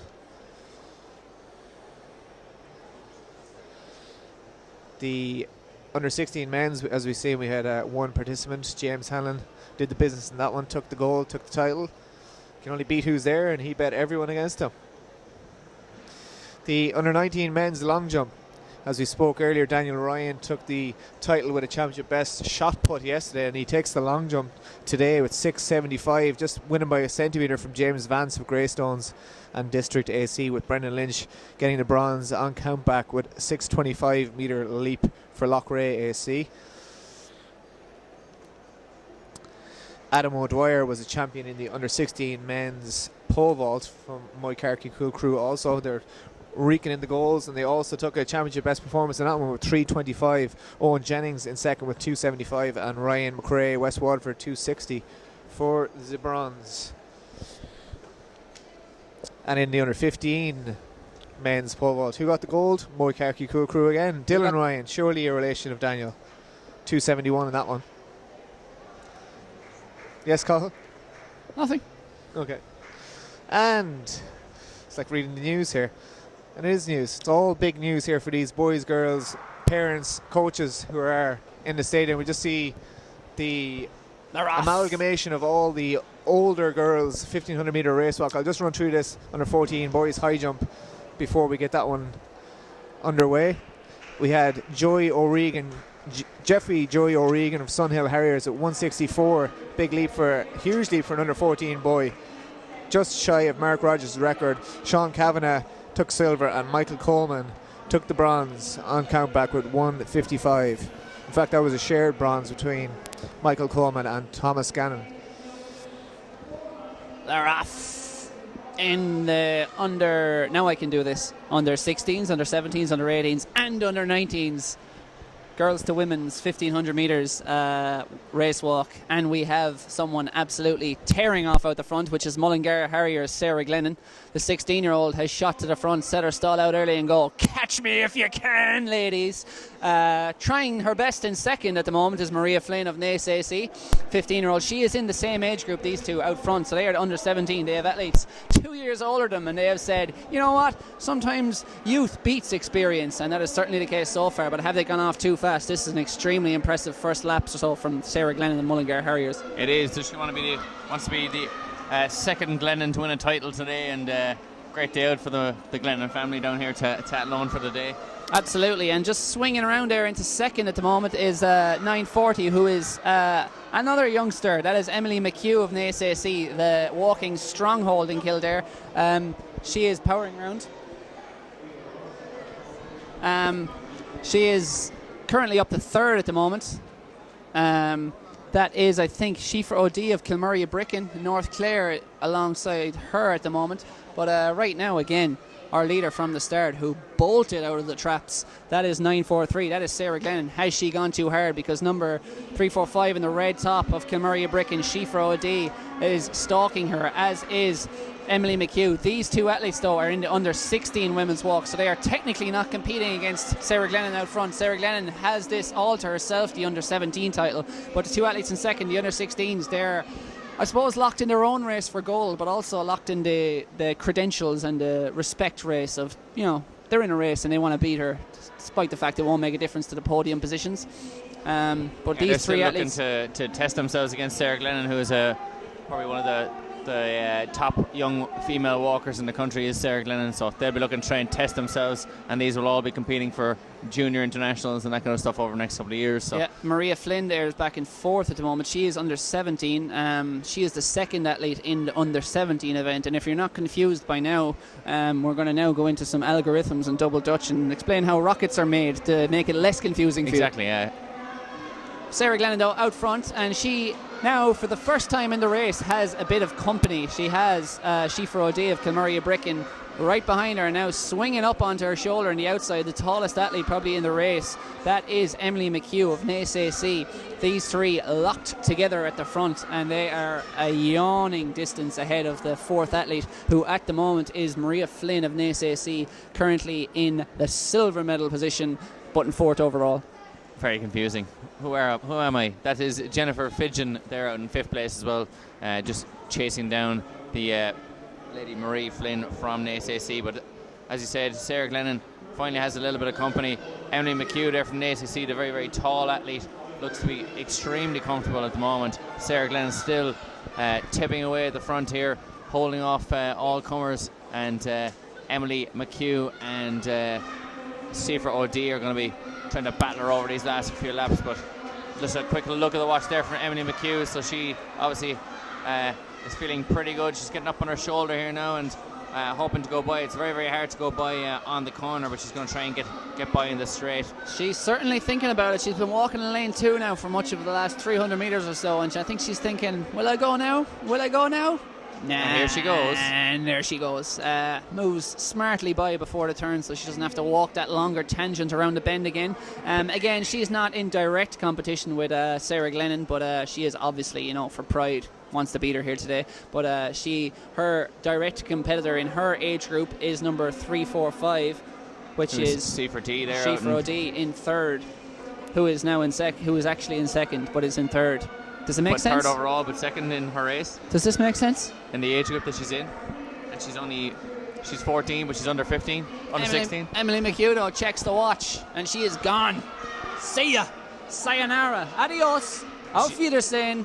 Oh, ciao. And she gets a yellow then as well, just to soften her cough a little bit. And that was a second warning. I think the badge that Ray Flynn held out there for her, it's not a badge, it's more of a placard, I suppose, of some sort. It but is that some had sort a of 2 placard. on it, so she may be on her final warning here. And she has, I think, 400 metres to go. And Seifra O'D has spotted that and has stormed up to a ever-slowing Emily McHugh, who's had to slow due to her technique failing her slightly. And Seifra O'D has got into second place there. Sarah Glennon, the leader of the under 17 race, has moved back to third place overall, and Emily McHugh potentially going to get locked in a battle here after looking to be the fittest athlete out there, and blowing that field away may have just in doing so ruined her technique a little bit. A lap to go here. Emily McHugh, Seifra O'D, Sarah Glennon. And it is counterintuitively to what you might think. The 2 youngest athletes almost in the race. There's only, across these dozen or so athletes, there's only 4 14-year-olds in this race, and these are 2 of them. They're in the youngest age category, and they still are rinsing this field apart. And it is right now Emily McHugh, NACC. She's got about a 5 metre advantage over Seifra O'D. Can she hang on? I think she can, unless Seifra pulls something out of the locker for this final 100 metres. Yeah, and Seifra really has to go for it here and potentially risk disqualification and get after Emily McHugh if she's going to. It's going to be worth it. I think she is going for it here, and Emily McHugh can't really respond except for walking with good technique, which hopefully will get her over that finish line. But Seifra O'D is really going to go for it here over this last 50 metres. Emily McHugh is taking a look around. She knows where the danger is. She can see it coming. She's going to have to respond, because here comes Seifra O'D. She gets past. Is there a response? I do not know who won that. Not a clue, and it's hard to tell at this from the angle we're at here. But Sarah Glennon getting up to win the under 17 race as well. Not having to worry about a dip there, but Seifra and Emily going over to congratulate each other now. But And if we pan back to the track there, we can see 944 Maria Flynn, who will be silver medal in the under 17 race, right beside number 941, who is Jennifer Fidgen, who is another under 16. She will take bronze in what was a very high quality under 16 girls event, because they have pretty much destroyed all the girls 1, older 2 and 3 years their senior. But what a finish there from Seifra O'D. We didn't think she had it there with 150 to go, but certainly worked very, very hard over the last 150 metres, and it is just a case of she held on and risked it over that last bit, whereas Emily McHugh couldn't really let her technique be affected. No risk, no reward. This is Rebecca Carroll of Selbridge AC coming across the line. 8:07 behind her is another. They're both under 16. They'll be 4th and 5th in the under 16 race. 8:07 is Shannon O'Malley. 8:36 of Sligo AC is Eva Delahunt. She'll take 3rd in the under 17 girls. 8:08 is, this is awfully confusing, Jane Mitchell of Moy Valley. She will take, and again, another under 16 girl. All our under 16 girls are across the line, and all our girls are just checking the track to make sure there's no stragglers anywhere out there. And yeah, we're done. I was It's enjoying over. watching you Finished. struggle there for the last minute or It's two. a serious struggle. This is live broadcasting is stressful.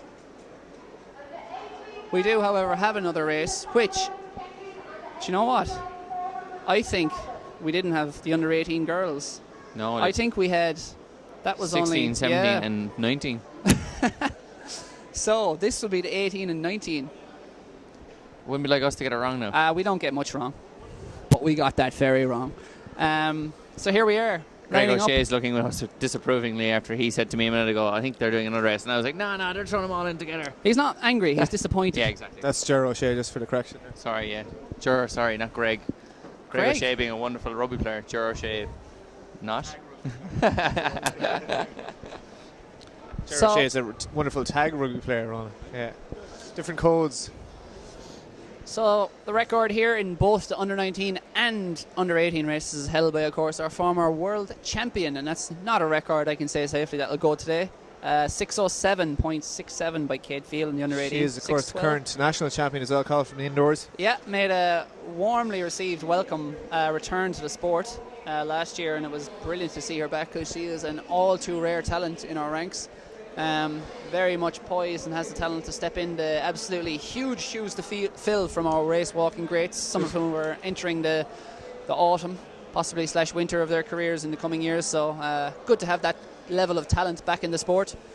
Just as we see the high jumpers there doing the business, just go back to the race walk results here. The under 15 boys 1K, Matthew Glennon with the title, Kieran Hurley in second, and Dara Mitchell with the bronze. In the under 14 1K, we had Noah Conway was our champion of St. Cronan's, Tomas Mullally from St. Joseph's in silver, and Paddy Merrick with the bronze for Selbridge AC.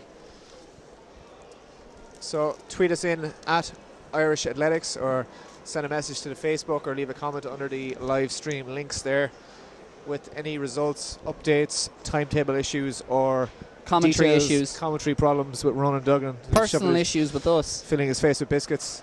Just issues in general. I mean, it's Sunday. The Do you have weather any is good, issues? but Sunday can be a miserable day. We all have issues. Get them off your chest. There's another random gun being fired in the arena here. Possibly. A raccoon. Damn raccoons. I warned them. I warned them about the raccoons. I warned that raccoon as well. You see a possum in here, it's not a pet. We don't condone murder, but we do have possums. So the girls under 19 and I believe 18 walk are combined here. Rebecca Carney is our sole under 19 athlete. So congrats, Rebecca. You're going to be national champion if you make around 7.5 laps of Carrick Navarre. Under 18 though, but she'll also be looking to get one over on the younger athletes, who are from the inside: Anna Burke of Selbridge AC, Orla O'Connor of Waterford AC, Rachel Casey of Greystones and District, Anna O'Connor of Waterford, Amy Brennan of Glasslock Harriers, Triana Mooney of Adamstown, Niamh O'Connor of Selbridge, and Ruth Heary of Waterford. So very much the race walking strongholds to the fore once again here with these 9 athletes on their way.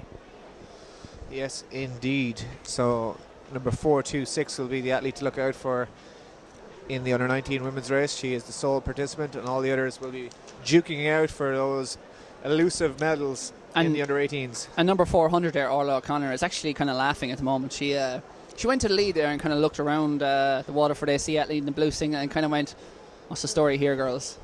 Is this a race or?"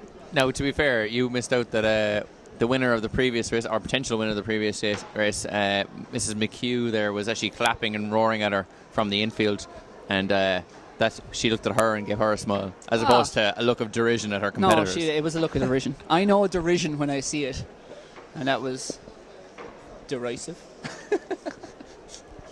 Derogatory? Derogatory. I don't know, you're a journalist there. No, I'm not. Yeah, and you are impressively stuffing your face while on AA dime. I hope you're happy. Number 400 out front is Orla O'Connor, and she is not laughing anymore because the race is on. Number 945 on her shoulder is Niamh O'Connor of Selbridge. Sitting in there in third, poised, you might say, is Anna Burke of Selbridge. 304 then, the yellow singlet, that's Amy Brennan of Glasslock Harriers. Then it is 401, that's Anna O'Connor of Waterford. These are 4th and 5th at the moment. Just trying to pick out the singlet of Rebecca Kearney there. She is She the is green at and white there at the back of the field. Green You and can just white, see yeah. she is the under 19 champion, should she get around in one piece. Yeah, so she will be the champ, but she'll be looking to mix it with those athletes there towards the back of the field. Up front though, we have 3 athletes separating themselves from the pack. First up, it is our long-time leader from the gun, Orla O'Connor of Waterford. And I think it is a pair of Selbridge athletes there on her shoulder at the moment. Yeah, so it looks like the medals have been decided already. If it stays this way, it certainly will be, although there is a bit of movement in the pack there. Yep. With that looks like Ruth Heary of Waterford AC come up on the outside there, number 402. She just, as she receives a warning as she makes that charge, she's just going by Anna O'Connor, her club mate. But those two Waterford AC ladies will be trying to push up towards the leader, Orla O'Connor. So it could be, if things change, it could be a Waterford 1-2-3, but it's not looking likely so far. No, I think it's going to be very tough to interrupt that Selbridge pair of Niamh O'Connor 9.45. She's in second, I believe, at the moment, and then Anna Burke 9.46. Both these athletes will be looking to get national medals and maybe even the national title here today. But Orla O'Connor is not going to surrender it that easily. She's gone to the front. She's walking the shortest distance of anyone, and she is doing her own thing out front. But right now she's got one athlete doing it with her, and that is Niamh O'Connor, who is stuck to her like a limpet, and she will try to hold that position until the last lap or so. Maybe even move early. Is this a move we see her up on the outside? She's certainly walking right, like she's ready to move, but may just be biding her time at the moment. Yeah, Anna Burke just looks over her shoulder there. She knows those two other Waterford AC athletes will be making a charge towards her for the medal, so she's just being kind of left in no man's land here at the minute. She needs to hold that gap to the leaders, Niamh O'Connor and Orla O'Connor, but certainly the two Waterford AC athletes behind her, Ruth Heary and Anna O'Connor, will be making that charge. They'll be able to see that bronze medal slipping towards them at each step. Much like the wolves hunt, the antelope through the prairies of Serengeti. they're in a pack and they're working together, and Anna Burke there is on her own, and there's a pair of wolves hunting her down from Waterford. We can safely say, though, that O'Connor will be the champ. I think that's fair to say. I don't think that's a big bet, big gamble to take. But right now, Orla O'Connor still at the front here. 4:21 on the clock, so I think they have 2 laps to go now. Doesn't really appear to be, just a little bit of a gap opening there at the second. Yeah, Niamh O'Connor really needs to take a closer order here, but sometimes when you're directly behind someone like that, you're almost giving them half a yard to make sure that you're not clipping them. So, but she does seem to be losing just slight ground, but she closed that now as we've said it, as if she could hear us. But Orla O'Connor still leading this one out. I'd say she can hear us. Close up there, Niamh.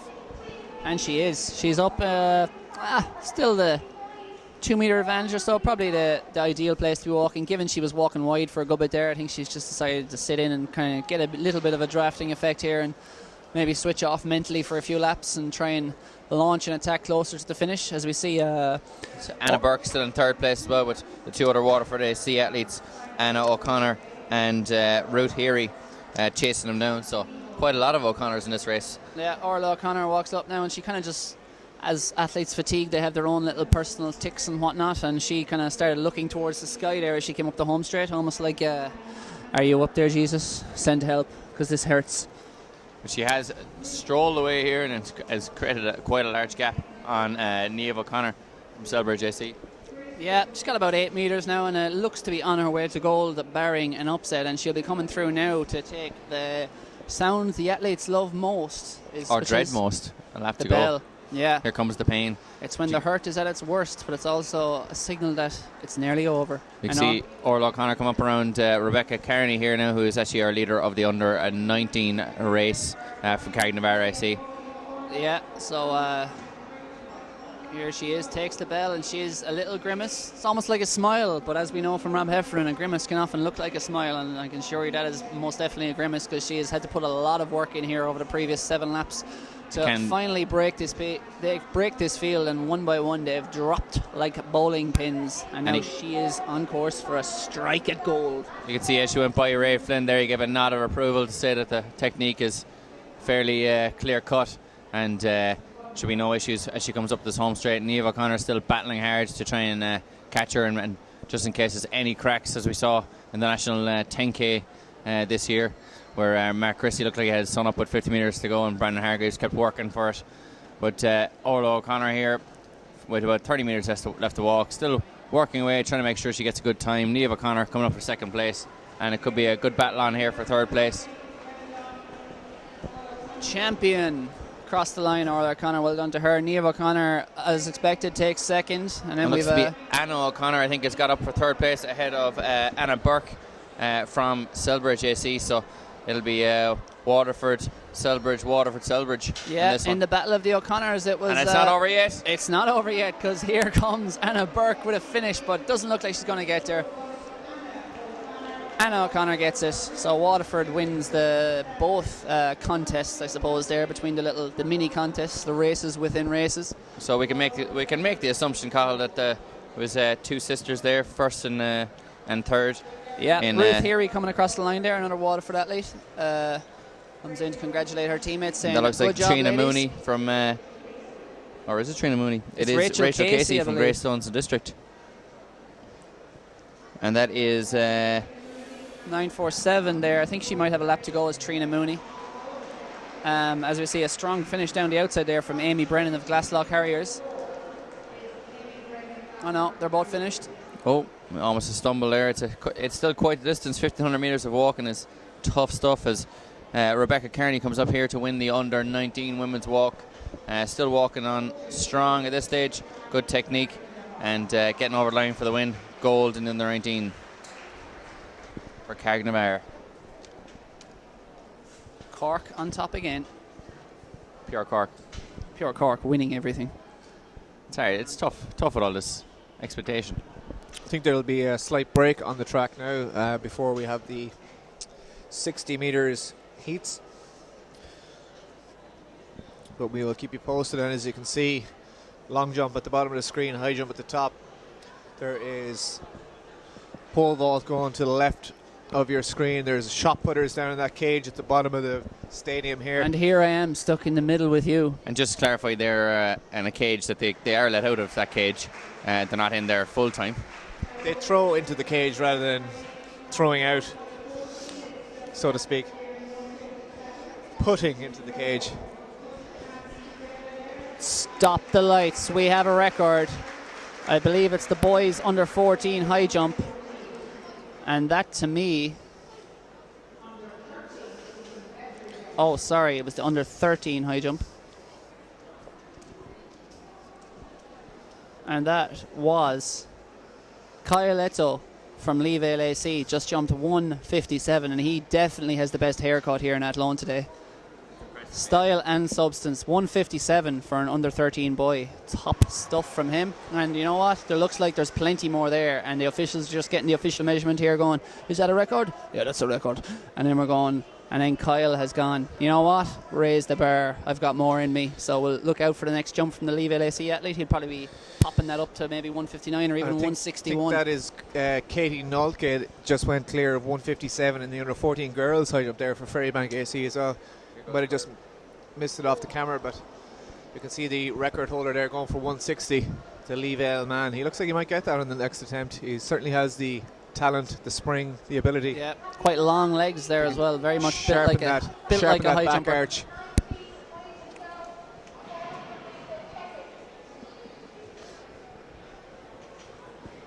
So it's the under 13 boys high jump, the under 14 girls high jump going off side by side, back to back.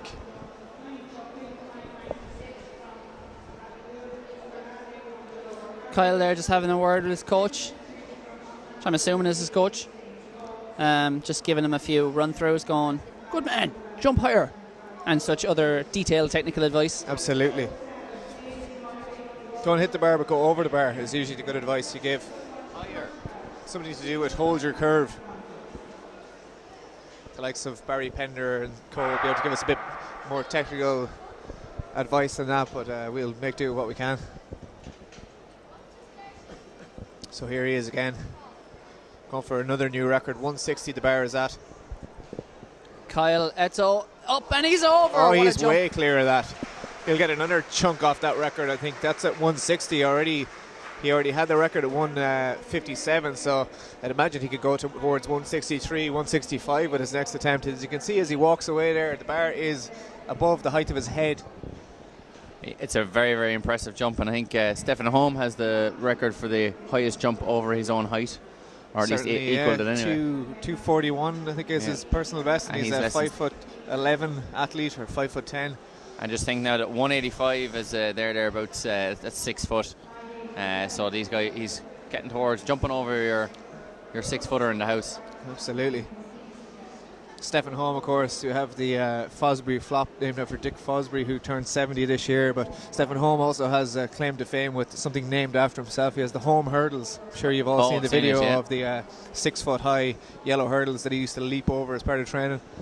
It's if you have spare time, which you surely do. If you're watching us, you yes. definitely do. Check it out on YouTube. Not without clicking out off this, obviously. Kyle going again. Just can't quite see the bar at the minute, but it's definitely at least 163, I'd imagine. Up he goes. He's got over that. Clear again. Outstanding. And it just clipping it slightly, I'd say, with his heels, but he's definitely got another few inches. Certainly no competitors clipping on his heels. Certainly not, no. But so we'll just wait for the officials to turn the board so we can see what height it is, or possibly the in-stadium announcer will give us a dig out. But for now, we know he has the title sewn up and he is the record holder, and he's going for more. He is, and I'd assume it's probably going to be 163 if they're going up in threes. Yeah, the lucky thing about being so talented is you just get to take one jump at each height. You don't knock any and have to go again. And he does look like he's got plenty more. Very economical tactic. So you see a big leap in the long jump there. From Moy Carkey Kilcaroo again. Absolutely, they're dominating. So 165 the bar has gone up to, so he might have been just at 163. We'll confirm that for you shortly. But serious jumping for a boy of 11 or 12 years of age. It's seriously impressive. It's quite ridiculous, and he is, as you were saying earlier on, looks like a long-limbed athlete and plenty of spring and an extremely flash haircut. So should they all do in Leeville, don't they? The haircut's the best part for me. Here he goes, 165. And he is clear. That was easier than the one before. When will he stop? Was. Exactly, yeah. He's actually potentially going to delay the rest of the program because that's how good he is. 2 meters, that's what I say. Put it up to 11. Unbelievable stuff. And he seems fairly nonplussed. He just strolls back. Yeah, I'll just jump again. I quite like this jumping. He's literally lining up, ready to go again. Yeah. This man has done some serious jump endurance work down in Leeville's new indoor facility in Cork. He's ready for more. And he's taking very little time in between. It's tying his laces or perhaps taking off his shoes to reduce weight. Quite possibly, yeah. He'll be cutting holes in the singlet now. 160 here in the women's high jump as well. Just clipping that with his shoulder. That's the under 14 girls high jumps. That's some seriously impressive jumping as well. So the record was 156 and he is up to 167. So over 10 centimeters further clear. 3 and a bit inches in old money. It's yeah.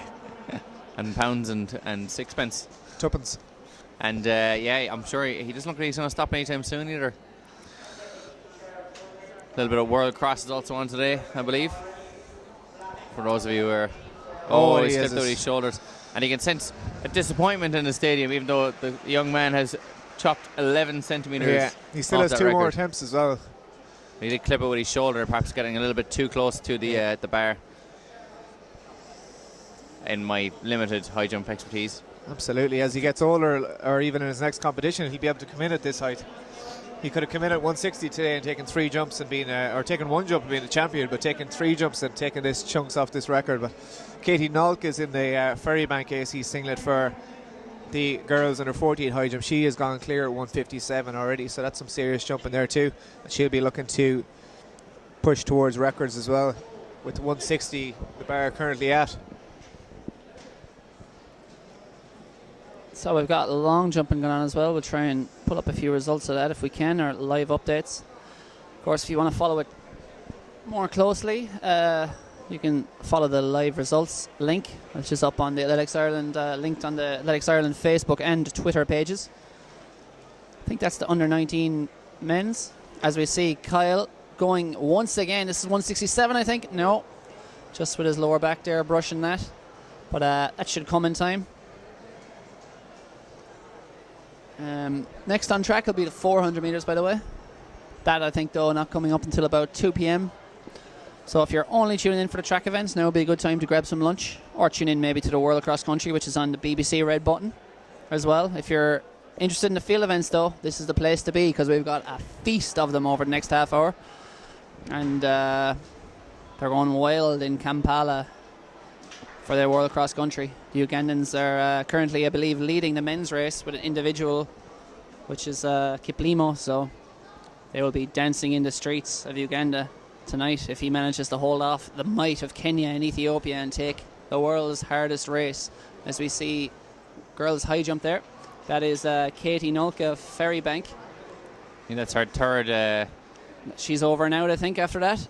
But definitely the champion in that one, as you see Kyle going in there in the background. And as you said earlier on, Jerry, perhaps maybe getting a little bit tired after taking so many jumps. But definitely with his last opportunity here, as we see what looks to be an athlete in a green vest. Ferrybank, I think.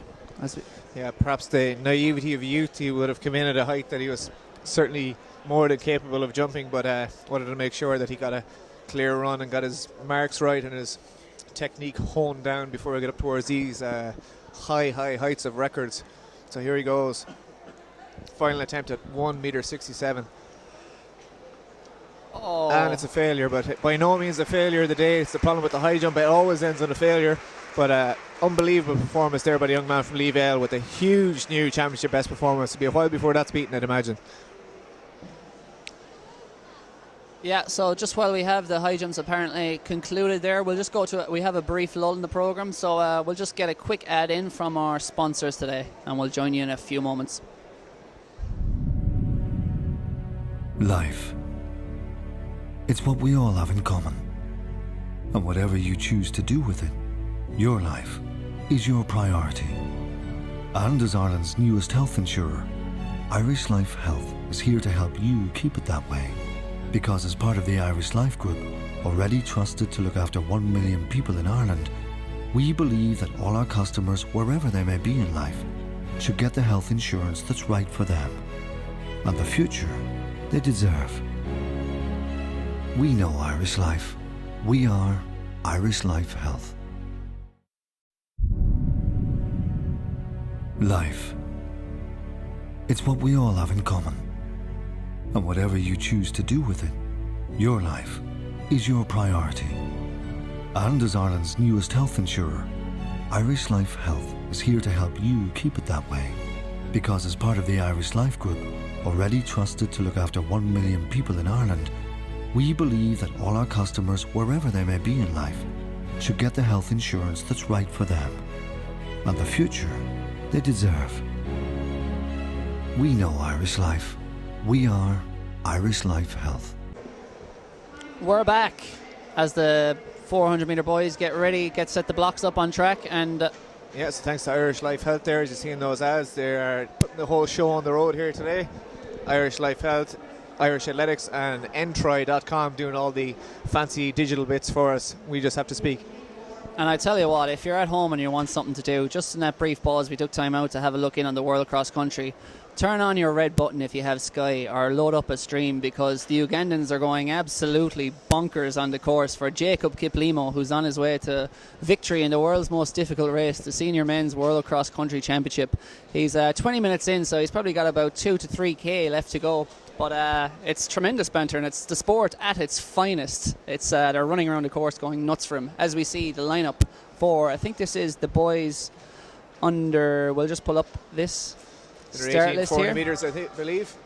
I think it's the under 18 boys 400 metres. We have from the inside Adam Hughes of Ballydrain Harriers, Simon Ayres of Metro St. Bridget's, Jack Pender of Carrick on Shore. Lane 4 is Jack Hayden of Menapians. Centre your shot there, St. Lawrence O'Toole singlet, that's Jack Mitchell. And in the outside from Tala, the red and yellow singlet is Christopher Duffy. It is this heat number 1? I think this is a straight final. This is a final. The heats were earlier today, Cahill, just before we came on air. So you can click back into the live results if you want to see how your friends and clubmates got on in that one. But here we go, we're in the final. And we are away first time. So on the outside there, it looks like Jack Mitchell and Christopher Duffy off to a good start. Certainly Jack Mitchell there of St. Lawrence O'Toole is pushing the pace out hard with Menapians. Jack Hayden inside him, trying to hold on to that third position. But as we come around the bend, Jack Mitchell has made up the stagger on the athlete outside him, and he will come into the home straight in the lead. Menapians AC trying to hold on. He's going to get to the break first anyway for St. Lawrence O'Toole, but there's a bit of argy-bargy there between Menapians and Tala. There is Jack Hayden and Christopher Duffy with Simon Ayres there in fourth, trying to hold on. Who's going to get the medals at the moment? It's Jack Mitchell of St. Lawrence O'Toole has blown the field away from the gun. He's got 10 metre lead and he is not stopping. This could be a quick time. Tala sees Christopher Duffy making a big charge for the silver there. Can he get there? Can Menapians hold on? It is the Tala man. Gets up for the silver. But there's only one champion there. 49.65 on the clock. That is Jack Mitchell of St. Lawrence O'Toole AC. Stormed away for that one. Champ. So that is our under 18 men's 400 metres final. Up next. We'll tee up a replay because that was so good a performance. Absolutely. We want to watch it again. A sub 50-second clocking by the young Carlow man. So Mitchell cruised through that first 200. He made up the stagger after about 100 metres, and you can see once he got to the bell, he really took off, pulling away, no tying up there in that one, and clocks an impressive sub 50 clocking. You see on the clock there, 49.65 unofficial. So next up on track, it's going to be, I think, the under 18 girls 400 or under 19.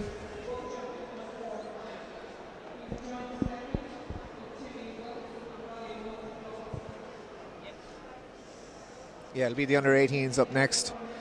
We will have from the inside there, you can just see stepping out their blocks in the white vest of GCH. Aoife Sheehy, Deirdre Murphy will be in lane 2 there in the green, just getting her blocks ready. Evie O'Connor of Bandon AC will be in 3.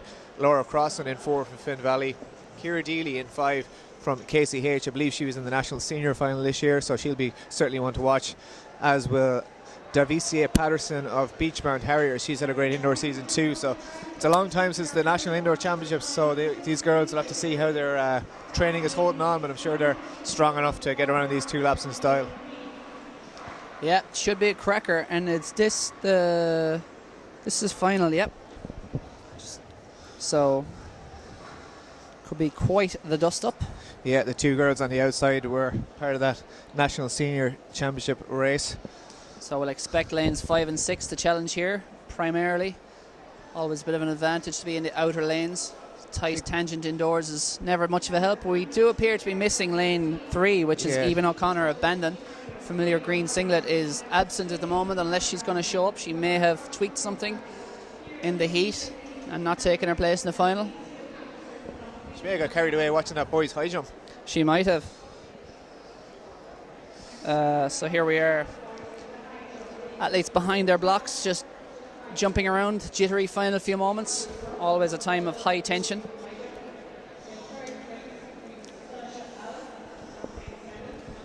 Official just saying we're not quite ready yet.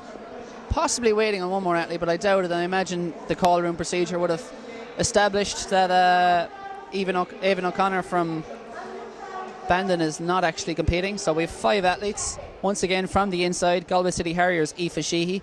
Lane 2, Deirdre Murray of Fina. Lane 4 will be Laura Crossan of Finn Valley. Lane 5, Ciara Deely of Kilkenny City Harriers. And lane 6, Davicia Patterson of Beachmount Harriers. Finn Valley's Laura Crossan there is just going for a wander, getting a drink. She's obviously been told you have a few minutes yet. I think the officials may be calibrating the starting equipment or just getting their ducks in a row ahead of this one. Yeah, she's a confident athlete, happy enough to stroll away, and you'll see some of the younger athletes in particular will be glued behind their blocks, terrified, waiting to start his orders, as all should be. The all imposing and commanding starter. He's the man that holds the gun. Absolutely. So Deirdre Murray in 2 is 2 push, standing with her arms folded. She's just chilling. She's chilling. Absolutely casual right now. She's just like, get this thing over with. Let's get this show on the road. To the right of your screen, you'll see all the high jumpers getting ready again. There's 2 more about to get underway, the under 12s, I believe. So you can see the chaos that there is with so many young athletes trying to get their marks and get their best performances out here on the day and get that all elusive national medal. Good patience from the officials as well to be able to deal with a whole load of 11-year-olds who are all there for themselves and trying to make sure that they're getting everything absolutely spot on. Absolutely, and it's kudos to their coaches as well, who have them well ready to come in here, take their marks, and get ready for competition on their own when they're so used to being looked after so well in their clubs around the country. The name Ciara Deely rings a bell. I think, was she not running earlier on the year and got disqualified, I think, at the national seniors? Or I did mention she ran in it, or I didn't know she got DQ'd. But Tavisha Patterson was in that race, I believe, as well in the national championships. But both certainly capable of being in national finals in the senior age group. So see them here at their age group championships. They still have another year of juvenile athletics ahead of them. And Ciara Deely has taken the ultimate approach to casual, and she sat down on the track there. Oh, she's just popped up, as I said, that commentator's curse. And the athletes, I think, have been told now to you do have a bit of time, so they're gone for a bit of a walk. In fact, they appear to all be leaving the starting block area. I'm not too sure what's going on, but there might be a few tests needed. I believe, Carl, that they're actually going to walk the course and just suss out any turns and any hidden, I suppose, what would you call them, obstacles en route. So a few things, obviously, to be ironed out, a few kinks in the system, but shouldn't be too long. And the under 18 girls, maybe there's a search final. party out for Avian O'Connor from Bandon. Potentially. Who, randomly enough, by the way, I have no idea who that is, which you'd expect. With your in-depth knowledge of Bandon athletics. Exactly, and I'll take said time out to wish the mother, the old Happy Mother's Day. Bandon AC's finest. Yep. Catch and Duggan. Doing sterling work down there as always. A fine club. Thanks, Colin. A powerhouse of a club, Bandon. Biggest club in West Cork. That says it all. You have to put West in there, though. You'll always It's have going you'll always have that grudge with Leavell.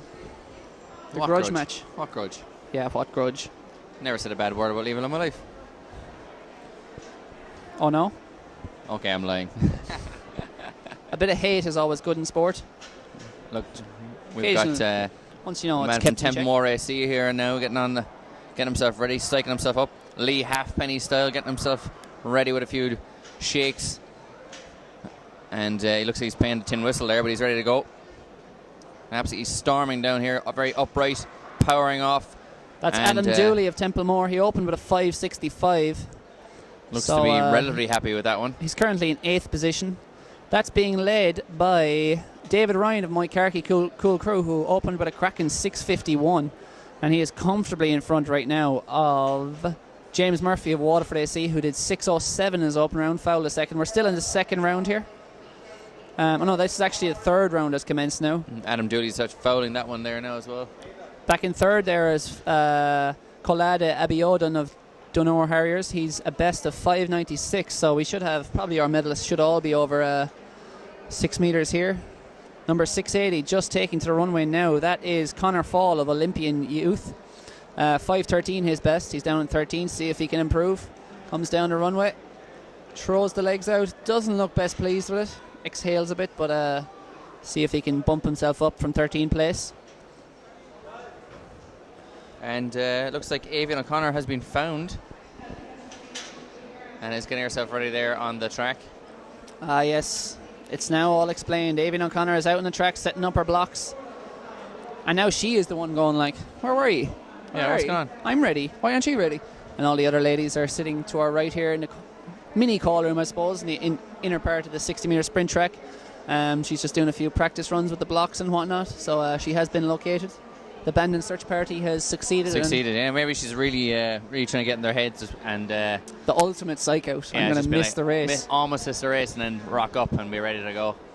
Calm as you like. We'll see if that strategy pays off, but she'll have it all to contend with, and the athletes outside her. And now the athletes are out on the track, and again the athlete will probably be watching, or the athletes will be watching, and probably the two on the outside, Ciara Deely of Kilkenny City Harriers and Davisha Patterson. And tell us a little bit about them, Ronan. Well, Ciara Deely, who is in lane 5 in the amber and black vest there, just on the left hand side of your screen, has ran 56.28, which is incredible moving for a 16-year-old. And Davisha Patterson, in just outside her on the right hand side of your screen there in the green and white vest, has ran 55.76, and she was 5th at the National Senior Championships. So Senior Championships would have athletes going well into their 20s, full-time athletes, and this is a schoolgirl running 55.76, which is incredible running. And let us remember, that was no ordinary Senior Championship. We had Phil Healy and Sinead Denny going head to head at that. So that was a very high quality race, both of whom went on to compete in that event at the European Indoor Championships in Belgrade. So hats off to Davisha Patterson, getting in there amongst athletes several years her senior over 400 metres, and 55.76 is top running, so she will undoubtedly be the favourite for this race.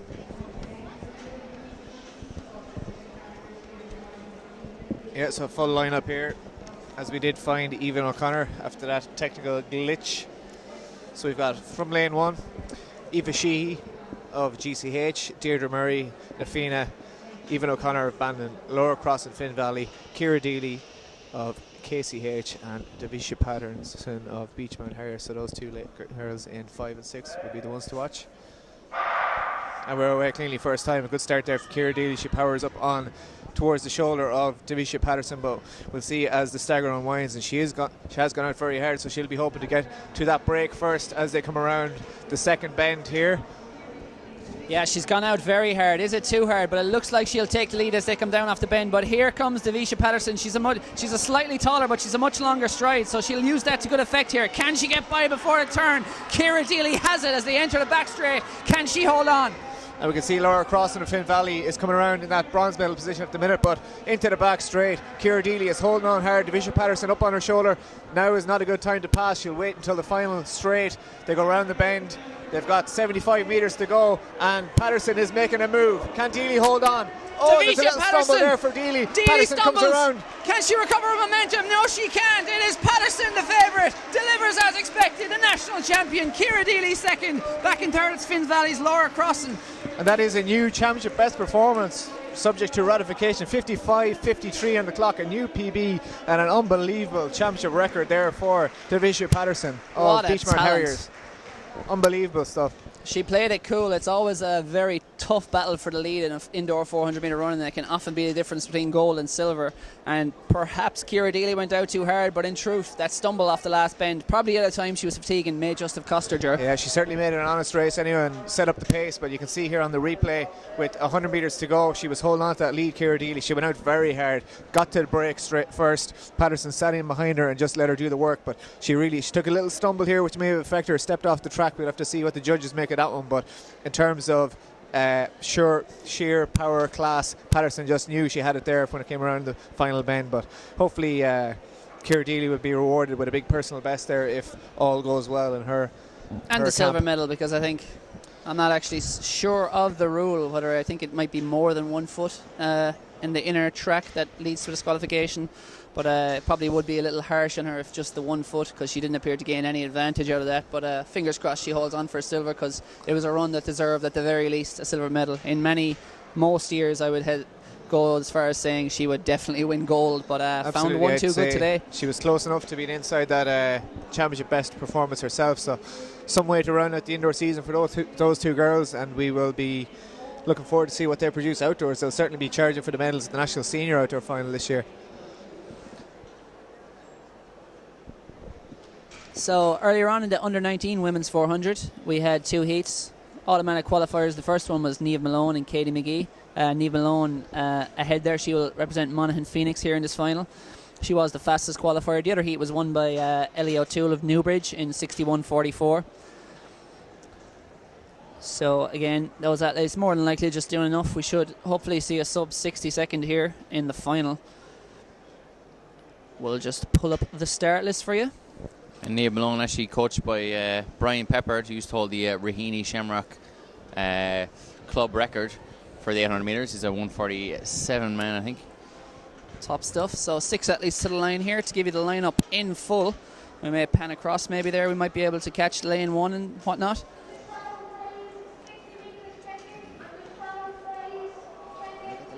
So we'll just pan across here for the full lineup, and as you can see there on the inside in the yellow singlet, it's Holly Brannigan of North Down AC.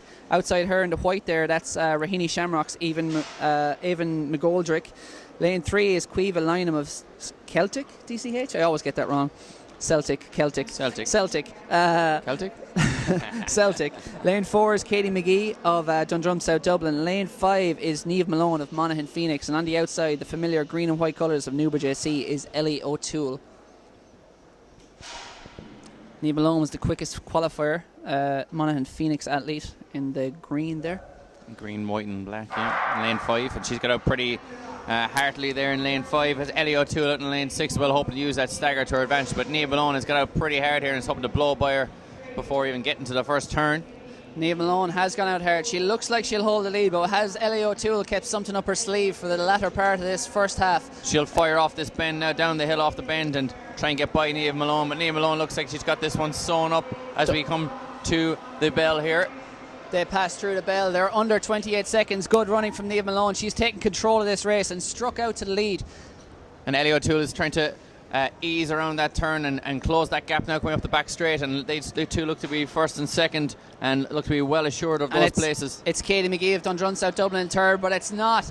It's still all to play for the gold at the moment because Niamh Malone is hanging on for dear life. Ellie O'Toole's coming around like a on train. Her outside, powers past, no contest. The strength of this athlete crosses the line. 57.43.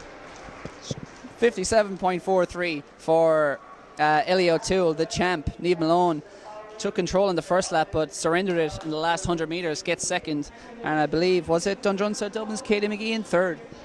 And Niamh Malone had to work pretty hard to get to that first bend, or get into the home straight as we see here, coming around with 100 metres to go. She looked to be assured of the gold here, but Ellie O'Toole then started to use those long levers and came around the outside with about 100 metres to run, less than 100 metres to run here. She stormed by and she really kicked for home here in the last 50. Niamh Malone struggling, arm carriage is starting to struggle a little bit, and Ellie O'Toole kept her form all the way over the line. And great finish, delighted with that one.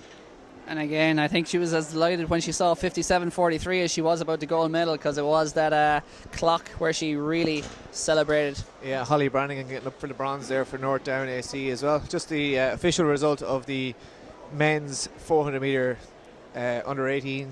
Jack Mitchell, we see from St. Lawrence O'Toole, took the title there with 49.65. Christopher Duffy of Tala got silver 51.20, and Monapian's Jack Hayden got the bronze 51.46. So we're up to the under 19 boys 400 metres, and earlier on Diarmuid Clancy was our quickest qualifier. He won his heat in 51.73 ahead of Luke Morris, also advanced automatically with 52.2. Other heat was won by Mark Glynn comfortably in 53.02 ahead of James Holden on Dundrum South Dublin in 53.7. And we also got a couple of non-automatic qualifiers, but they will obviously be forming the inside lanes here when we give you the rundown of the start list for the under 19 boys.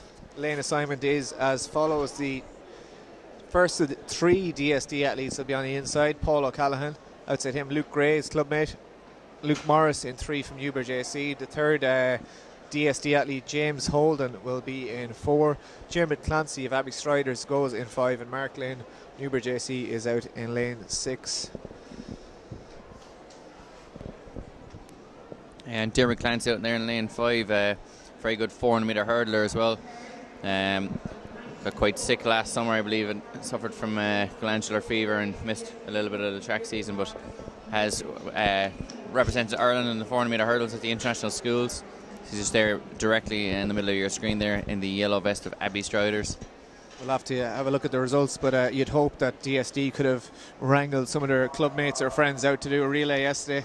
Surely with three finalists here in the 400 metres. They could be a bit like St. Flannan's Ennis in the All-Ireland Schools cross country. In the Munsters, they went first, second and third and finished second team with Atlanta, who was 89th place then for their fourth member. Impressive. So we are on our marks. We just see Luke Gray in lane 2 is taking his time. And they've been asked to stand up, yeah. And they are asked to stand up. So we may just see a warning for lane 2 there. Just refusing to put his hands on the track. And bit of gamesmanship, perhaps. Luke Morris there from Newbridge AC, I think is a man who's ran for Newbridge College in the schools races over the last couple of years, and very, very good 200 metre runner as well. So he'll be looking to get heavily involved in this one, and it's what appears to be a white card. It's a warning. It's a yellow card, I believe, for Luke Gray. He just didn't put his hands down on the track for some reason. He was looking at the other athletes, waiting to see what they were doing first. And so all's fair in love and war, and we're still all on the line. Absolutely, that's the most important thing. So the 6 athletes: Paul O'Callaghan, Luke Gray, Luke Morris, James Holden, Diarmuid Clancy and Mark Glynn. As always, the 2 outside lanes are the ones to watch from qualifying times. The top two will be given those 2 lanes indoors. Certainly, and teammates Mark Glynn and Luke Morris there. Luke Morris in lane 3, Mark Glynn in lane 6. Looks to be between Clancy and Glynn out here in lanes 5 and 6. So it's the second time of asking. We're on our marks. Set lane hands on lanes. Clancy off well. Glynn off extremely well out there in lane 6, and Clancy's going to try and run him down and get to that corner and get to the bell beforehand. But Luke Morris getting out very strong. As I said, very good 200 metre runner is James Holden trying to hold on to that third place. Luke Morris may just have been keeping his cards close to his chest in the heat because he is storming around this first 150, and he is certainly going to make the break first. So he's coming from lane 3 into lane 1, goes through the bell in the lead, and where we have Jeremy Clancy is sitting in behind him. So these 4 men really going to have to battle out for his medals here. Mark Glynn just trying to elbow his way around the outside, but the DSD athlete of James Holden just holds him off. And Mark Glynn having to work very, very hard there and might have used a lot of energy, as Dermot Clancy seems to have lost a couple of yards on Luke Morris, who's running extremely well here from an inside lane. And Luke Morris is going to get away with this one. Dermot Clancy used that 400 metre strength to try and hold off James Holden, but he doesn't. Luke Morris gets up for the second from. So lanes 2 and 3 take the top 2 spots there. Very coy running there from Luke Morris in lane 3. He really just went for it from the gun. The lads probably maybe left him a little bit blind with him sitting in behind them, but the 2 boys on the outside may have been looking at each other and forgot about the race going on behind them.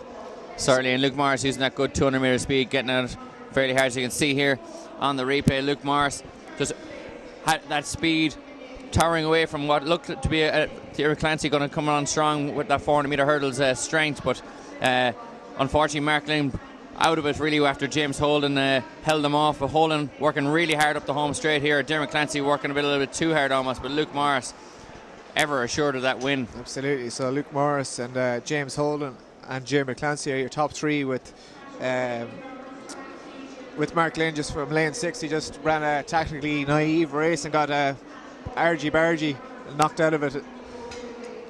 He did, but a great race between the top 4 guys there. Absolutely, yeah. Impressive. So 55.0. No, that's not right. 50.10 was on the clock. It's now been changed to 55.09, but we won't do them the disservice of saying that's what the winning time was.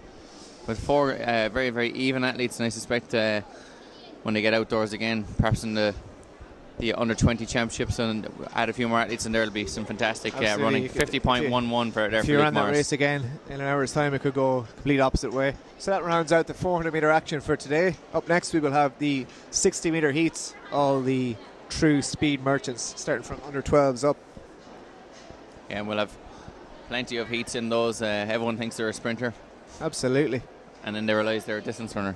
Then they're told they're a distance runner. So yes, 60 metre heats, as well as plenty of more distance action later on, 100 metre action, and plenty of field event action to come. Yes, we have 2 under 12 high jumps going alongside each other here, as well as pole vault and long jump competitions. So it's non-stop here.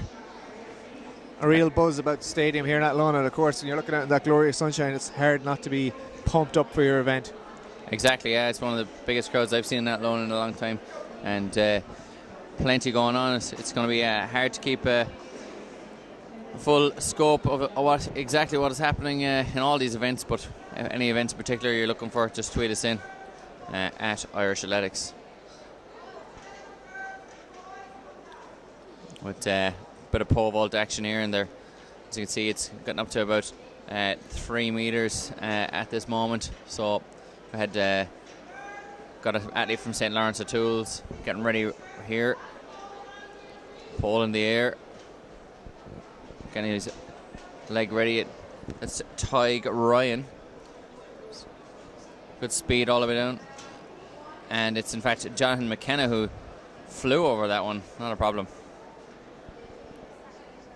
Yeah, so we'll have the 60 metres up next on the track, of course. After that, we will have 3 finals from the 1500s. That will be the boys/men under 17, 18 and 19s. All the other finals have been run off earlier today, so check your live results link and click back to the heat time to see the results of those finals. We had one of the under 12 boys 60 metre runners lean over the railing there and inquire with our technical gurus here. He's like, "Here, are you showing every race?" And he was like, "Yes." And I was like, "Where can I watch it?" And Dave O'Shea reliably informed that, yes, you can watch it, and all races today will be uploaded to YouTube later on. So you can check out Irish Athletic or Athletics Ireland on Facebook, at Irish Athletics on Twitter, and you'll find all these races uploaded to YouTube. You can scroll through. Some of them will be uploaded individually. Some of it will be in bulk, so you can find your teammates, your sons, your daughters, your brothers, your sisters and friends, all their action, and we'll show as many of the field events as we can throughout the afternoon. But yeah, it will all be up later. And hello to the people in the future who are now watching this back. Hope things are still good now that Donald Trump has taken over the world. And I hope we haven't faced Armageddon yet, and we've made it till tomorrow. Yeah, so after those 60s, we'll have the 1500 metre finals for the under 17, 18, 19 boys, and then we will have the 60 metre sprint finals. All the while, all those field events will still be taking place. We've got shot puts, high jumps, long jumps, pole vaults, all running concurrently here. All the colours of the rainbow.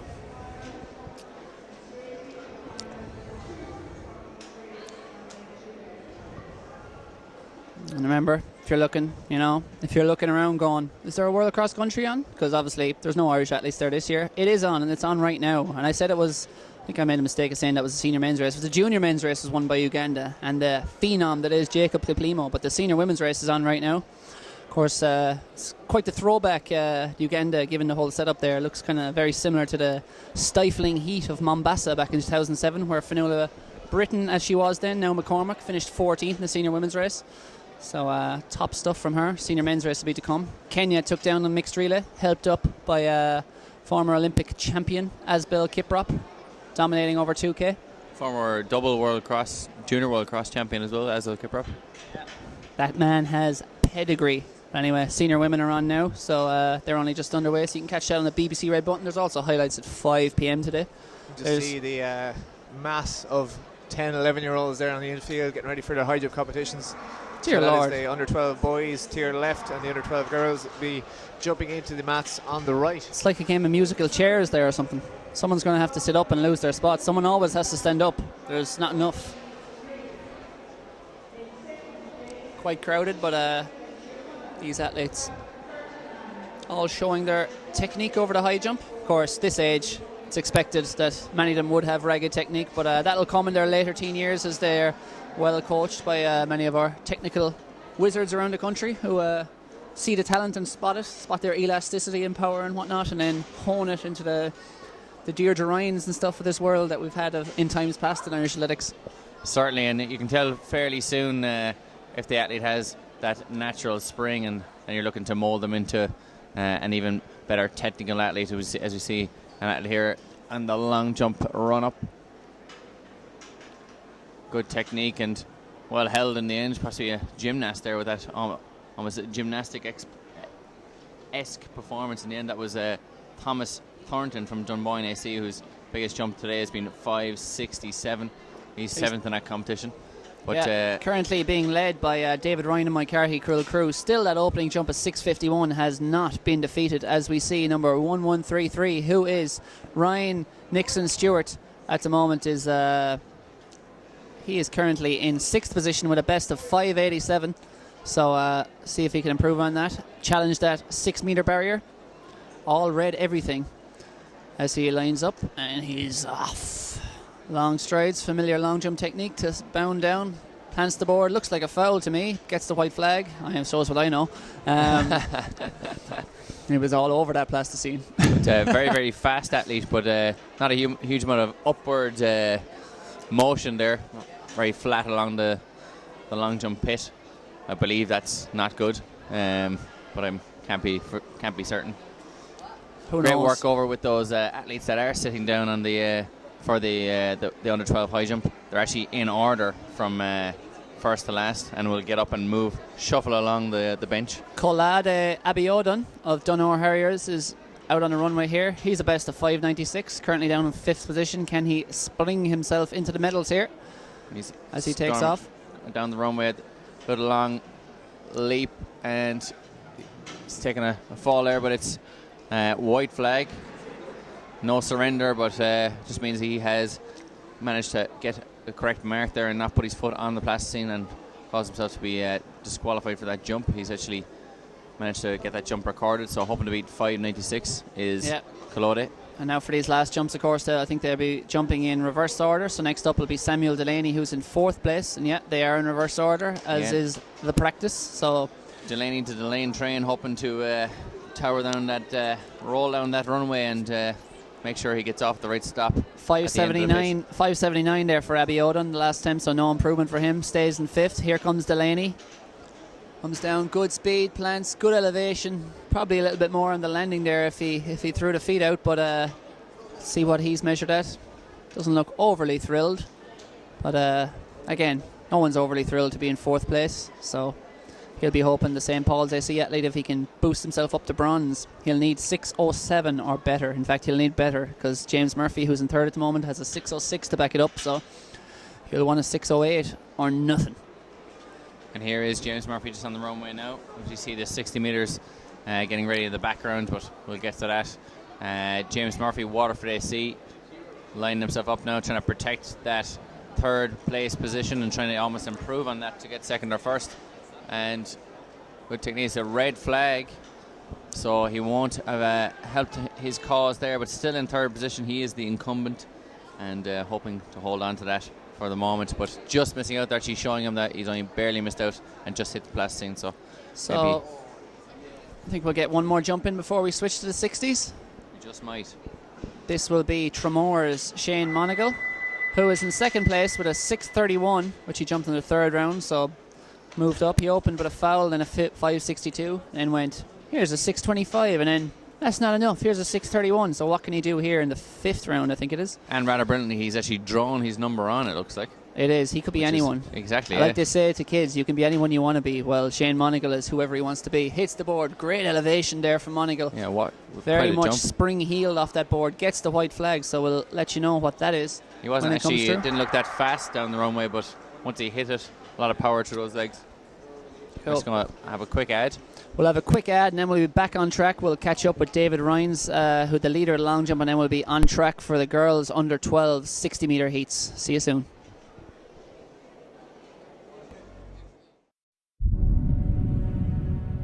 Life.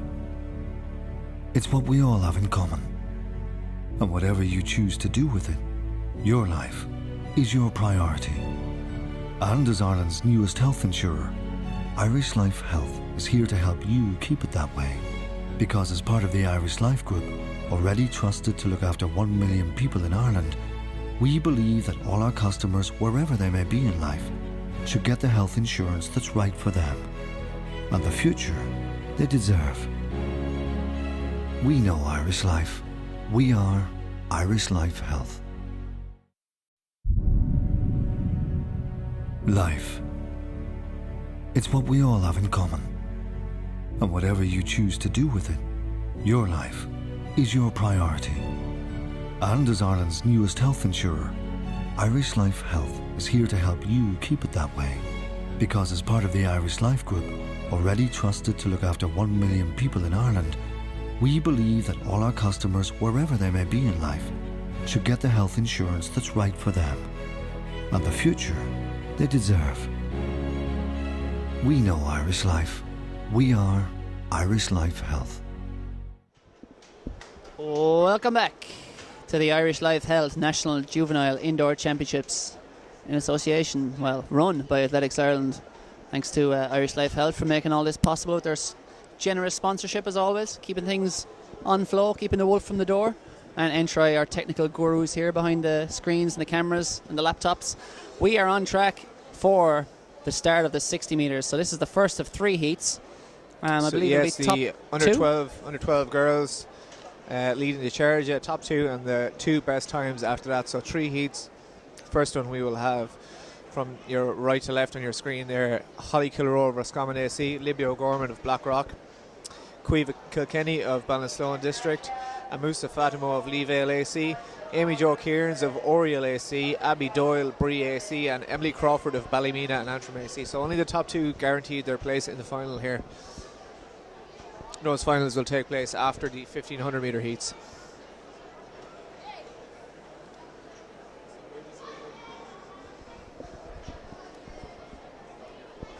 So top 2 cutthroat qualification criteria here.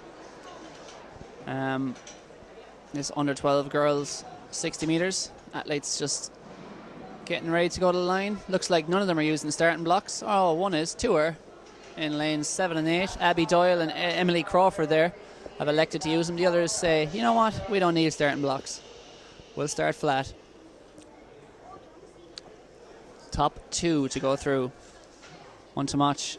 Fatima Amusa there in the middle. Leavelle athlete, a powerhouse of sprinting, and she's up well. Also going well in the inside there is Holly Rowan coming down here. Lane 3 there, that's Quiva. Abby Doyle there from Brie AC looks to have got it out in lane 7. Yep. Yeah, Fatima Musa there, Leavelle, looks like she got second. Left it late, but made a storming charge there from the athletes inside her, and I think she's definitely guaranteed a spot in this afternoon's final. 8:81 on the clock. So good sprint from the girls there. We'll give you that result as soon as it comes through. Meanwhile, in the long jump, David Ryan, I can tell you, has just consolidated his position. But Shane Monacle, that spring heel jump we saw before we cut to commercial, was 6:44 to move him further up into second place and move him to within 7 centimetres. No, 12 centimetres of David Ryan. I just saw David Ryan improve to 6:56 in the 4th round. So 1 round to go there.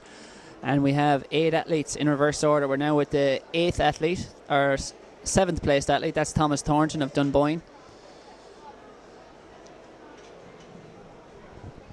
No, it's Colade Abiodun of Dunor Harriers.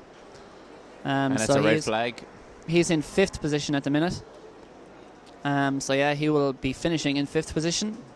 Samuel Delaney of St. Paul's will be next up. He's in 4th. He'll be trying to spring himself into the medals, but like we said before, he'll need 7 centimetres improvement to do it. He will, and looks like a very strong athlete, and hoping to throw himself only a few centimetres further. That's all he's looking for. He's shaking his head there. He's trying to gather himself. Very intense. And getting ready to go now. He's certainly an intense young man. Here he goes. Ready to rock. Familiar. Storm Looks down like this. an elite there with that level of in-depth focus. And he is off. Going to tear down this runway and hope power himself over to 6:08. Could be a foul. Gets And the white it's flag. the white flag. It looks to be a Turn around with hope in his eyes. definitely a 6 metre jump anyway. He'll need 6:08 if he's to overtake James Murphy and take a bronze medal for himself. I think silver and gold will be out of reach, but certainly might be a bronze there for the St. Paul's athlete. As we see the scoreboard, which the official has turned immediately away from us as soon as we got a glimpse of it, but that should He's flash really up on keeping our that results service. Close to his chest, isn't he? He is top secret. But certainly a white flag, and it will be very, very close to dislodging St. Paul AC's athlete. James Murphy of Waterford AC. 5:81. It was not close, and it was not enough. Not enough. James Murphy here now, happy to have consolidated 3rd place. He's got a bronze medal. He's jumping for fun. He's got to need to improve by more than a foot if he's to take silver. So this will be a bit of a free roll jump for him. Hits the board. Excellent technique. Does he get the white flag? They're having a close look at the plasticine. I think the official has signalled that he's over it. So yeah, he is we over will it, see red, the official, like a red rag to a bull when James Murphy sees that is not a valid effort. Dead right to go for it there. So heat 2 of the under 12 girls 60 metres have just been called to their marks. We've got Keevan McKeown, Kate Foley, Ellie Brady, Isabella Gogan, Hannah Falvey and Nadia Udo Obang. So top 2 to go through here by right, and then there will be 2 best times after that from the 3 heats. And we get away cleanly once again. So Isabella Gogan getting out very well there, but out in lane 7, Nadia Uba Ombogo from South Sligo getting up there against Hannah Falvey from Belgooly AC. I think those will be the 2 to go through. Katie Foley from St. Mary's will have to keep an eye on it. Keep an eye on the times, see will she make it through, but 8:46 on the clock. It was a much faster heat than the first one. So that's some serious sprinting. 8:30 is the record here, so not far outside that. It was extremely tight on that one, and Nadia and Hannah Falvey both getting up there out in the outer lanes, lane 6 and 7. And the good start there from Isabella Gogan, but I think she, over the last 30 metres, the longer striding athletes caught up on her. Yes, indeed.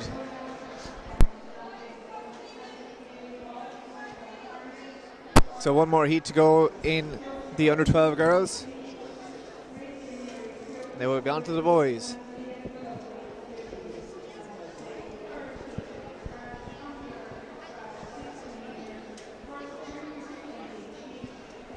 Back on track for the men's long jump, or boys long jump I should say. This is David Ryan, our champion. Powers down the runway. He's a best of 6:56. Can he improve on that? Hits the board perfectly, and that's big. That is big. That is well over 6 meters. Gets the white flag, and he looked just about perfect on that board, so we'll wait to see what that is. Can we see the scoreboard from here? You should rotate it here, yeah. He's covered it. He's covered it. Just dropped his right hand out to the side there, but see, the officials aren't judging that to be past his bum mark, so to speak. That's the technical term called. I believe so. The gluteus maximus and minimus and medius. Ivana Spanovic, of course, when winning the European indoor title in Belgrade, jumped 6:53 while lying back in the sand with her arms outstretched. 73, sorry. With her arms outstretched, and cost herself at minimum a good foot, if not a foot and a half. So, that was to win. Shane Monagle in his last jump of Tremor took 6:59 to overtake David Ryan for the long jump gold. Has David Ryan struck back? We didn't realise how big that jump was from Shane Monagle a few moments ago while we were caught up in the 60 metres. But has David Ryan struck back at the perfect time? Has he been the Tiana Bartoletta to Brittany Reese and found the last round efforts to win the Olympic gold? We'll find out on that one. We'll find out very soon. David Ryan, it's a nervous moment. I think he can already see the efforts, but we can't. So, 6:59 for David Ryan. He's jumped the exact same. So he'll win on countback. Looking on countback, he will 6:56. He will win on countback. David Ryan is your champion by the finest of margins. As we switch attention straight back to the track for the third and final heat of the girls under 12, 60 meters from the inside. Glory Uzumafema. Amy Wallace is in lane 3 from Mullingar Harriers. Lane 4 is Sligo AC's Orna Murphy. Lane 5 is Georgia O'Keefe. Lane 6 is Gracie Mary Keogh. And lane 7 is Leah Maloney of Duneen on the outside. So just the top two here to go through by right. We have a false start there in the middle. And it was blatant. She's gone. No, they will get another chance at this age group called Orna Murphy will get No, she's gone. Warning. She's gone in your books. She's gone. No, she's not gone. She's very much still in. Warning effort, but she was trying to take a flyer there. Obviously nerves at a national championship are at their peak, especially for athletes this young. It's a daunting enough proposition for some of them. Some thrive, some crumble. So Glory Uzo Mafuna, Amy Wallace, Orna Murphy, Georgia O'Keefe, Gracie Mary Keogh and Leigh Maloney.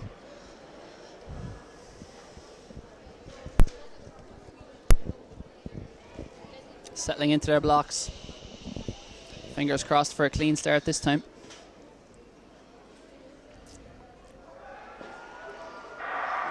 Good start from Glory Uzumafuna on the inside. Also going well there in the middle is Orna Murphy of Sligo AC. Between these two at the minute, and also coming up well there is Amy Wallace and Mullingar. But it is Glory for Glory Uzumafuna. She'll go straight through to the final. The Lambay Sports Academy athlete. Looked like Orna Murphy of Sligo AC in second and Amy Wallace possibly in third. Leah Maloney there maybe of Duneen on the outside here may have got up for third. But they'll have to wait and see. 8:78 on the clock, so not as fast as the second heat, but in around the same as the first. So we'll have to wait and see who the two fastest losers are for this evening's final.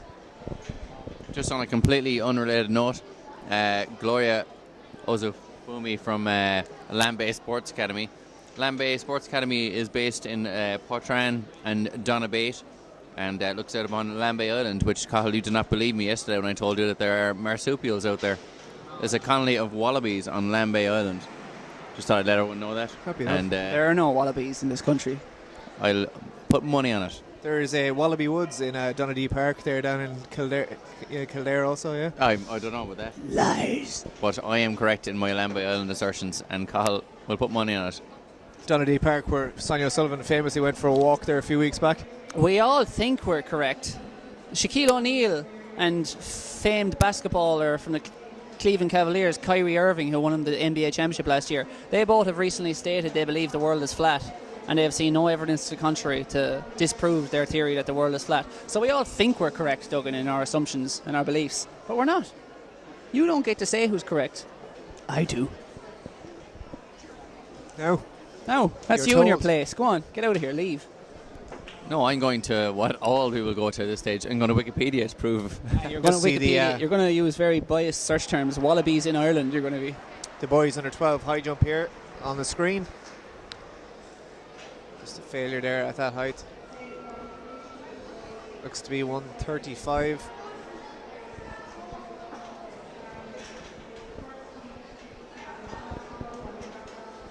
And the boys speedsters are on the track. The under 12 athletes just been told by the officials to get back towards the blocks. We will have 3 heats in this one as well, with the top 2 and the 2 best times. So in the first heat we'll have Callum Costello, Dennis Matthews, Evan Morgan, Tom O'Regan, Cormac Crotty and Eamon Armstrong. Just been given their instructions there by the official.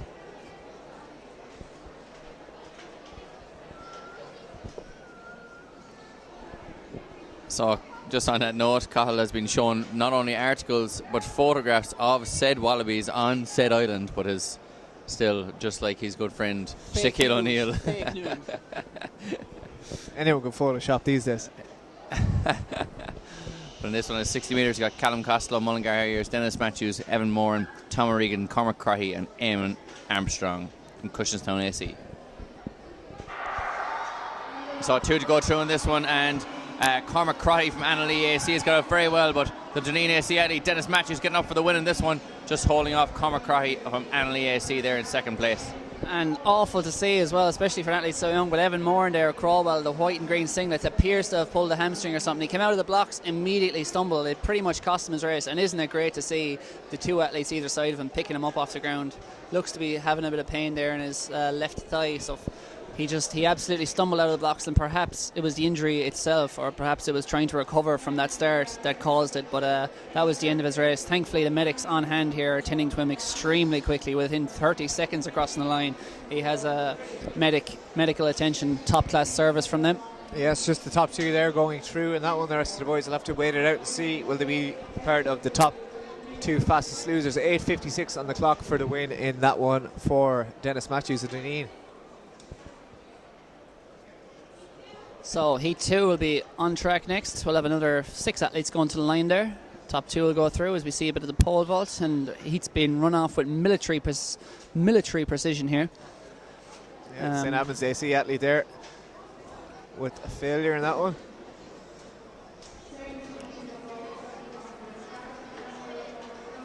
Nervous times for all these athletes. I'll try and give you the results of the first heat when we have it. I can confirm that Dennis Matthews of Dunedin ran 8:55 to win that heat. Cormac Crotty in second, 8:63. Callum Costello, 8:73. And Evan Moran of Crawwell, the injured athlete we saw limping away there, at 8:80. Technically, he's still on course to qualify for the final later on, but just looking down, I can see he's getting strapping around his leg and ice there. So I think even if he does make it, I don't think we'll be seeing him later on for the final. He might do the Nigel Amos at the World Juniors, come out heavily strapped and still smash the field in the final. Still destroy everyone with a 1:43, where our own Mark English ran 1:45.91. I'm a sad individual, yes, to finish 5th. How do I know that? Why do I know that? So heat 2 of the under 12 boys 60 metres, we will have Andrew Ormiston of Shercock AC, John Cashman of Leevale AC, James Brennan, Brothers Pierce AC, Jack Daly Armagh AC, Derek Harney Craughwell AC, and Alan Byrne of Carrick-on-Shannon AC. So top 2 to go through, and then the 2 fastest losers.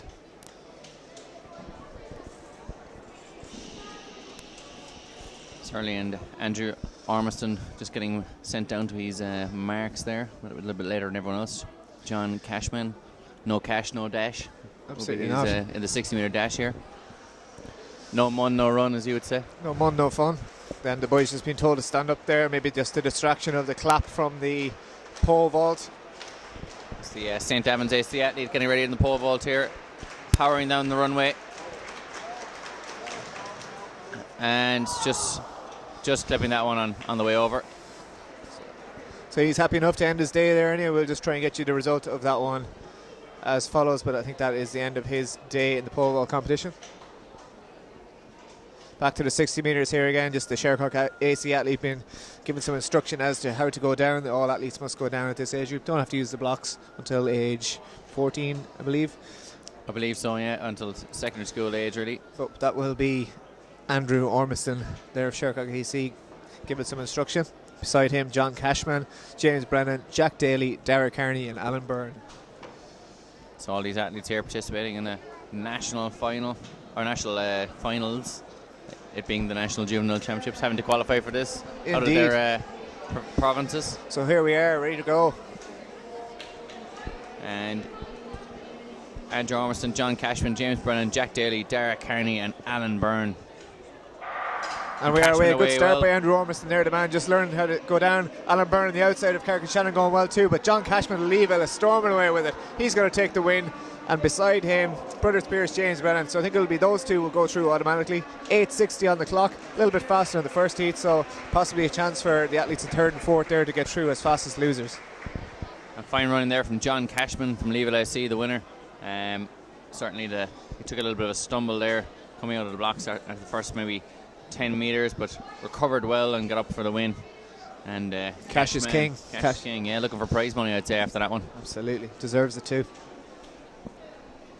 So third heat to come, and then it'll be on to the under 13s. And the high jump there, that is the under 12 girls. Looks like St. Senan's AC there getting over on that one. let's try and get a name for that girl for you here. So we had some fantastic results there in the high jump earlier on, with Kyle Aboto getting up and taking the win and the record, jumping 163 for a record in the end. Yeah, so I think 165 he may have went over for the record, but unbelievable jumping either way. The previous record was 156, so he had 3 or 4 jumps clear of the record, and I think he'll definitely go higher as he get into the outdoors. So another clear jump there from the young Leaville SC athlete. And I think that is Maeve Fleming of Leaville AC. And so we have Monaghan Phoenix here lined up behind, I think.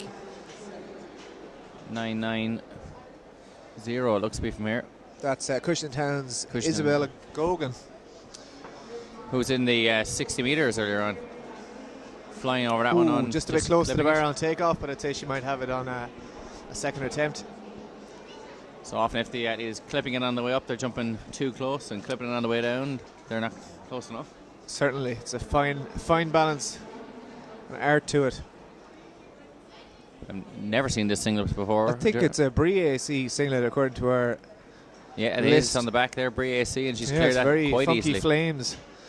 That is Gracie Mary Keogh, also just after running a 60 metres. Yeah, they're hard at it here, going from one to another. Something you normally only see with the Masters athletes. Absolutely, with the youth and the elderly, they're well able for it. That's Claire Morris, Sienna Kelly there. She has a failure at that height.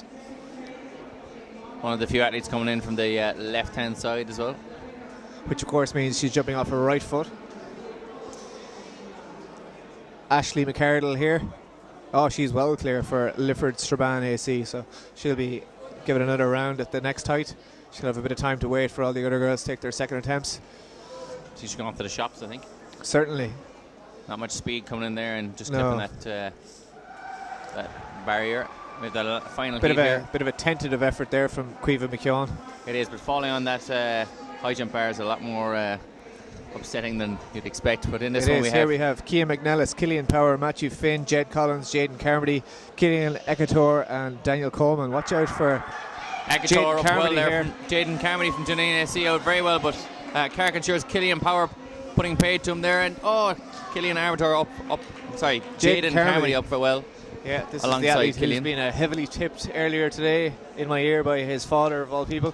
Said they set a record in the relay just yesterday for Dunedin SE, and also he won the title here in the under 12s or under 11s last year, I believe. So He looked very Jaden impressive Carmody, there. 8:41 on the clock. He's the fastest of the day so far, and he'll be hoping to take that title a little later on today. Difficult between Killian Ekator there from Boyne AC and Killian Power to see who got out for that one. Killian Power got out very, very well and looked to be in the lead at halfway, but the Dunedin AC athlete Jaden Carmody getting up for the win there. Yeah, those two boys will be going through by right to the final anyway, and they'll other athletes have to wait and see. So it's Dennis Matthews, Cormac Crotty, John Cashman, James Brennan, will be joining them from the first 2 heats.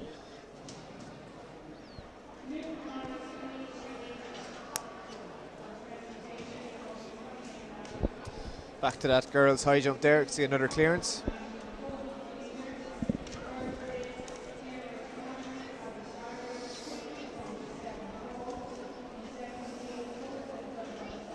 And we've got another long jump competition just ready to get underway here, just at the bottom of the screen. So it's all go here at the Irish Life Health National Juvenile Championships in AIT. Thanks again, of course, to Entry. You can see on the top right of your screen there the logo, entry.com, for providing us with this live stream action.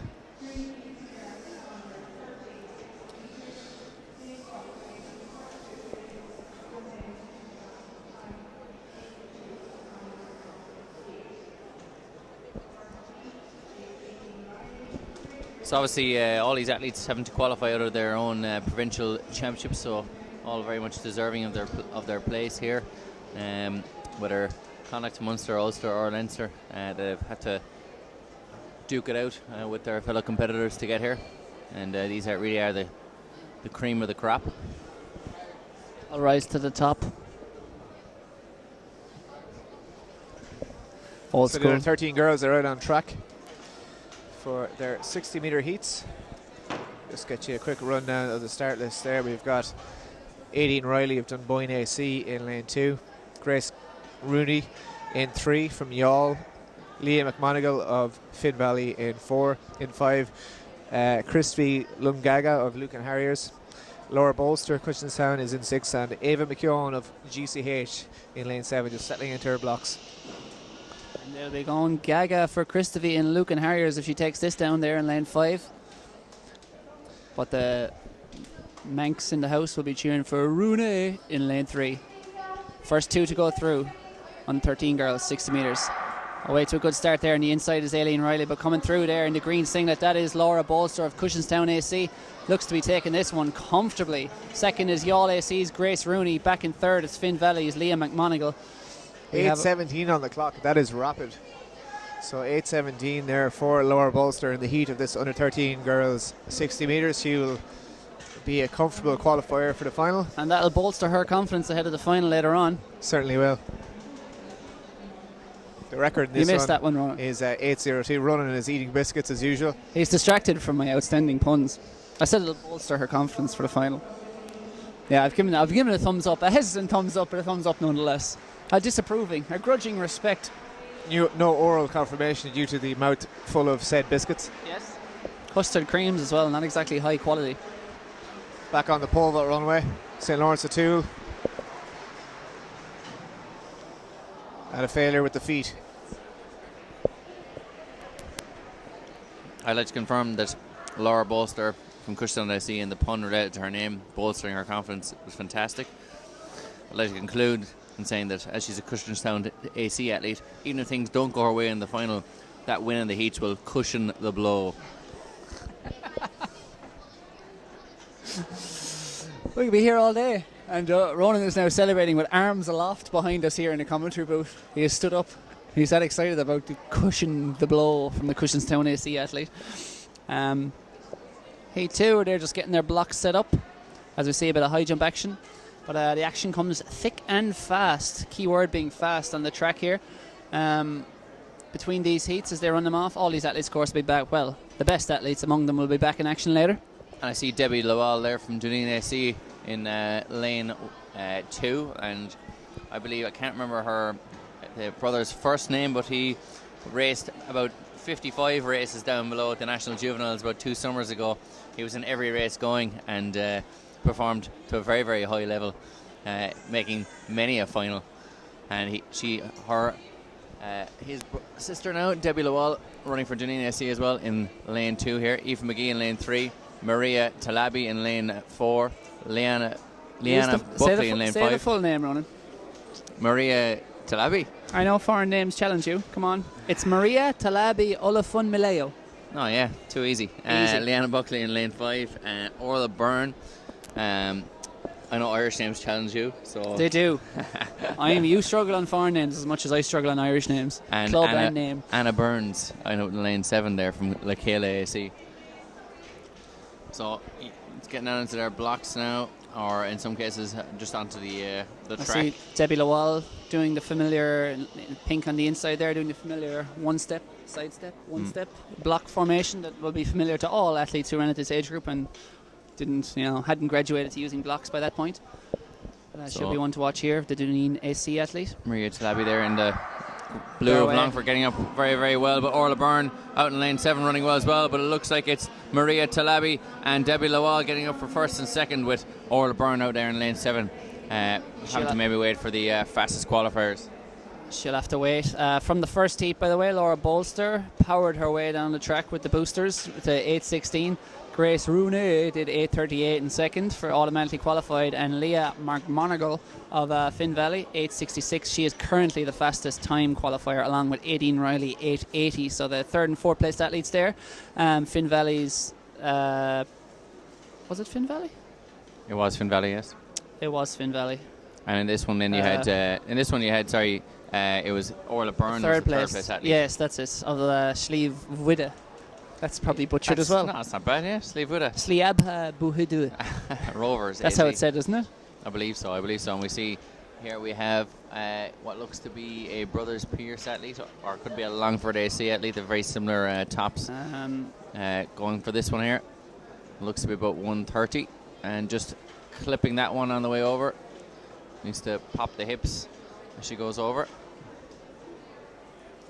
Yeah, so this is I think the under 12 girls high jumper on at the moment. We'll just try and could hone also in. be Anna Lee, sorry, there as well. There's quite a few Anna Lee athletes in it. Kayla Bartley of Anna Lee has a perfect record at the moment. She has cleared 121, the current height at the first attempt. Over there.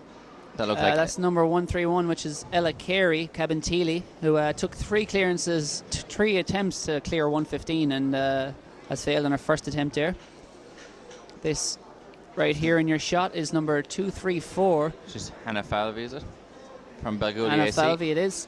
Also perfect so just far, cleared it. and just about she remains perfect. That bar had a good long think about coming down and then said, I'm fine where I am. And as you know, Carl, you have to make sure you get off the high jump mat before it falls. Exactly. And then you're okay. Maeve Fleming, I think it is here, of Leeville, approaches. No, knocked it off with her way back. up again, so maybe just a little bit too close on arrival. So a lot of athletes still in this at the moment. We've only even had a few failures. I think it'll be getting up to probably 130 towards 140 before we really start finding out who the medalists are. Certainly, you see the boys there are being weeded out, and there was quite a cadre of young athletes down there. It's now been reduced to only about 5 or 6 left at this stage. So the state of play in the women's 60 metres as we look at the third heat here, about to go to their marks. Fastest qualifier at the moment is Orla Byrne at 8:52 as the third place qualifier, and then from the third place finisher in the first heat is 8:66 Liam McGonigal. So third and fourth here, they're going to be looking at 8:52 and 8:66 to get through, but they'll all be wanting one of those top 2 spots. And from the inside, your lineup is Ella Jenks, North Cork AC, Harriet McCrossan from Lifford Strabane AC, Sarah Rooney from Temple AC, Cassie Griffith Blitcher from Claremorris AC, Sophie Kerr from Gascomer, and finally out in lane 7, Niamh Moriarty of Lucan Harriers AC in the red. And Claremorris fans will be hoping that Cassie Griffiths unleashes the Blitzkrieger on this field. Hold a long hold break there probably as well. too long a hold, but obviously the starter was waiting for motionless state of trance from the athletes, which is what he requires before he fires the starting gun. There can't be any motion, and there was a little, so he held on to them. And he was just saying there to Cassie Griffiths that she was rocking a little bit in her blocks. So a lot of these athletes using blocks. When you're about to unleash the Blitzkrieg, it's hard to be still. Very, very true. I'd be nervous too. So missing something happened. We don't know what it was. As always. I think there was a clearance in the pole vault there. We'll try and catch back up with the results at the moment, but right now our attention's on the track. 6 athletes, top 2 to go through. Good start there from Cassie Griffiths Blicker, anything but the red singlet of that is Lifford Straban's Harriet McCrossan, and beside her North Cork's Ella Jenks. Between these two at the moment, Ella Jenks maybe just getting and coming through there. Second from the outside was Sophia Kerr of Castlecomer. She'll have to wait for the time qualifying. And I must say, just noticed there, Harriet McCrossan, and they can confirm this to me afterwards, but she crossed the line and was about to come to slow to a halt, but then spotted the cushioning at the end and actually picked up her pace after she crossed the line to try and run up towards the to jump into the enjoyable fact that it is the. Could we get a replay of that? No, we can't. We're About 5 minutes after the line, she just picks it up again and then flies up towards it to jump into her barrier here at the end. We're back on the high jump, where as you can see, they're lining up and going 121. I got this. And right now it is, I can't see who that is from Sophie here. Myers, I'd say, from Hackestown AC. They're number 16. Yeah, she'll be hacking her way up to 130 and one soon enough. I think it's Celtic DCH, or Celtic AC's Niamh O'Connor at the moment. Is it number 60? 60 something. No, that's Cueva McKeown of Temple Ogue. Again, perfect record so far. Can she be perfect at 121? She cannot. And she lands on the bar, which from anyone who's done the high jump at a non-too high level like ourselves, I can tell you, it's quite painful. It is painful, yeah. Like it's something you're not really told about. So look, there's a lovely cushion for you to jump on, but if you do fall on that bar, it's going to hurt a lot. Well, occasionally. They're tough. They build them tough down in Temple Ogue. As we've seen another athlete coming through there. Quite easily Very leaping over that comfortable. one. So she can take a seat and chill out for a while. I think that could be Cara O'Sullivan from Ratoath. As we see, I think it's number 90. What number is that? 9-8. That could be Cara O'Sullivan in Ratoath. Yep. You're way ahead of me, Ronan. She's over. Quite easily as well, yep. We'll have possibly Aoife Rohan from Doolican District here. Yep. Looks that way. And there she goes. She flies over it, no problem. Next up on track will be the under 12 boys heats. Under 13, it seems. 60 meter heats. So they're just getting ready behind their blocks at the moment. We'll try and pull up the start list.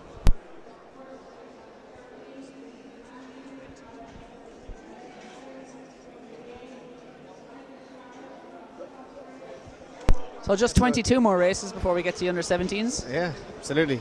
Enjoy every single one of them. Oh, it's a We'll feast get of a little athletics. challenge going. Eat one biscuit for every race. See how you feel after that. Because that's what Ronan Duggan's doing. The first heat we will have Stephen Mannion, South Galway AC. Alexandre Oyele, Port Murdoch AC. Pause for effect. Michael Carroll, Shercock AC. Ross Cosgrove of Tuam AC. Sean Carmody, Balgooley AC. And John Ikpotoken of St. Michael's AC. Big man there in lane 3, Alex Ollier of Port Murdoch.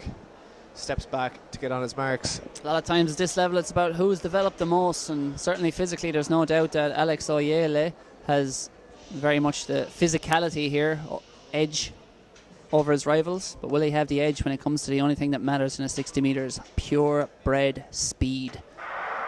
They're off. Ooh. And it is a false start or a falsy start, I'm not too sure which, but let's be let off on a warning.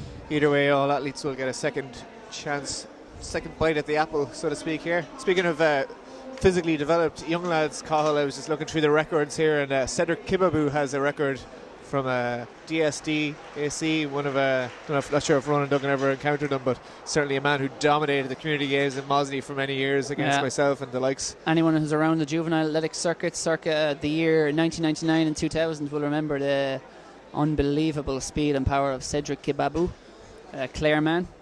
He later ran for a Dublin club, but he used to arrive to Mosney in a thick pair of running shoes, wouldn't even bother with spikes or bare feet like most athletes, and would absolutely destroy everyone. He also used to bring a moustache, unlike all the other 12-year-olds.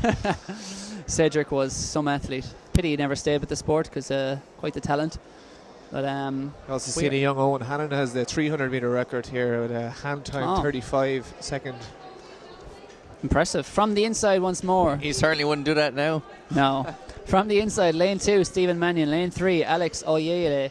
Lane 4 is Michael Carroll. Lane 5 is Ross Cosgrove. Lane 6 is Sean Carmody. And lane 7, he's no token entry in this race. It's John Ikpotoken. The puns are getting worse. Still a bit of movement, and it looked like a dodgy start from John Ikpotoken on the outside, yes, but there was indeed a lot of movement and it was a long hold. I think Alex Oyele was moving slightly alongside Michael Carroll beside him in the blocks while in the set position, which may have just been the hole that set off John Ikpatokin on the outside. But it's a nervy situation for 11-year-olds here, come up against the it best in the country. It is a red card, unfortunately, for John Ikpatokin. There's only one. That was it. One false start, and then it's Gonzo, unfortunately. So that'll be a lesson learned. I'm sure it'll be a long time before he does that again. Good to see him shaking hands. Very difficult for an athlete like him, who was there was an unnaturally long hole there while the athletes all. But again, a valuable lesson has been learned. You wait until you hear the gun.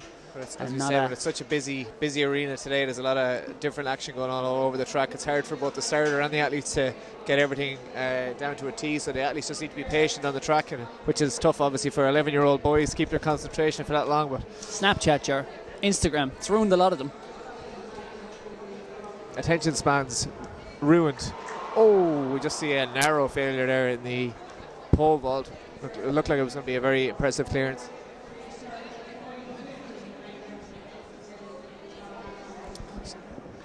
So we've lost John Ikpatokin, but we still have Stephen Mannion, Alex Ole from Portmarnock SC, Michael Carroll, Ross Cosgrave and Sean Carmody in this one. So they're getting into their blocks again, hoping to have a clean run.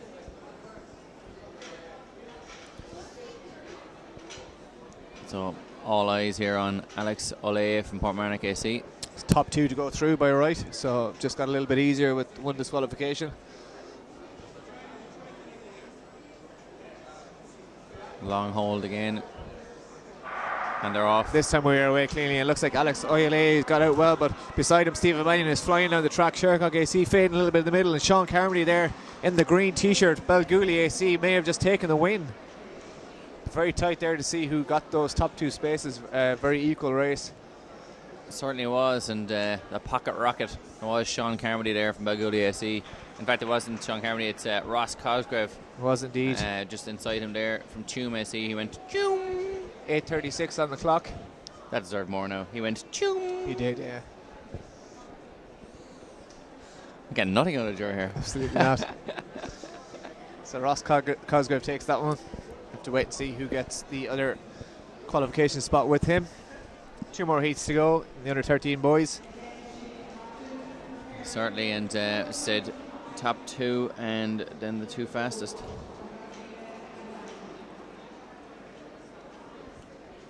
So plenty of action here. We've still got pole vault, long jump and 2 high jump competitions going on. And in the pole vault we have Shane Martin from Ballymena and Antrim, who had that almost had that clearance there a few minutes ago. And coming down the runway now, we'll try and find out exactly who this is, but that is it, in fact, Shane Martin, and as quite the clearance. So that, I don't know what that is, but it's high. 479 would be outstanding. It would be very close to the national juvenile record of set by Anthony McCreary. 4:55 maybe, I think she said, I'm not sure. Just try and confirm that for you. The record for the under 19 is in fact 4:10 by Jamie Fennell.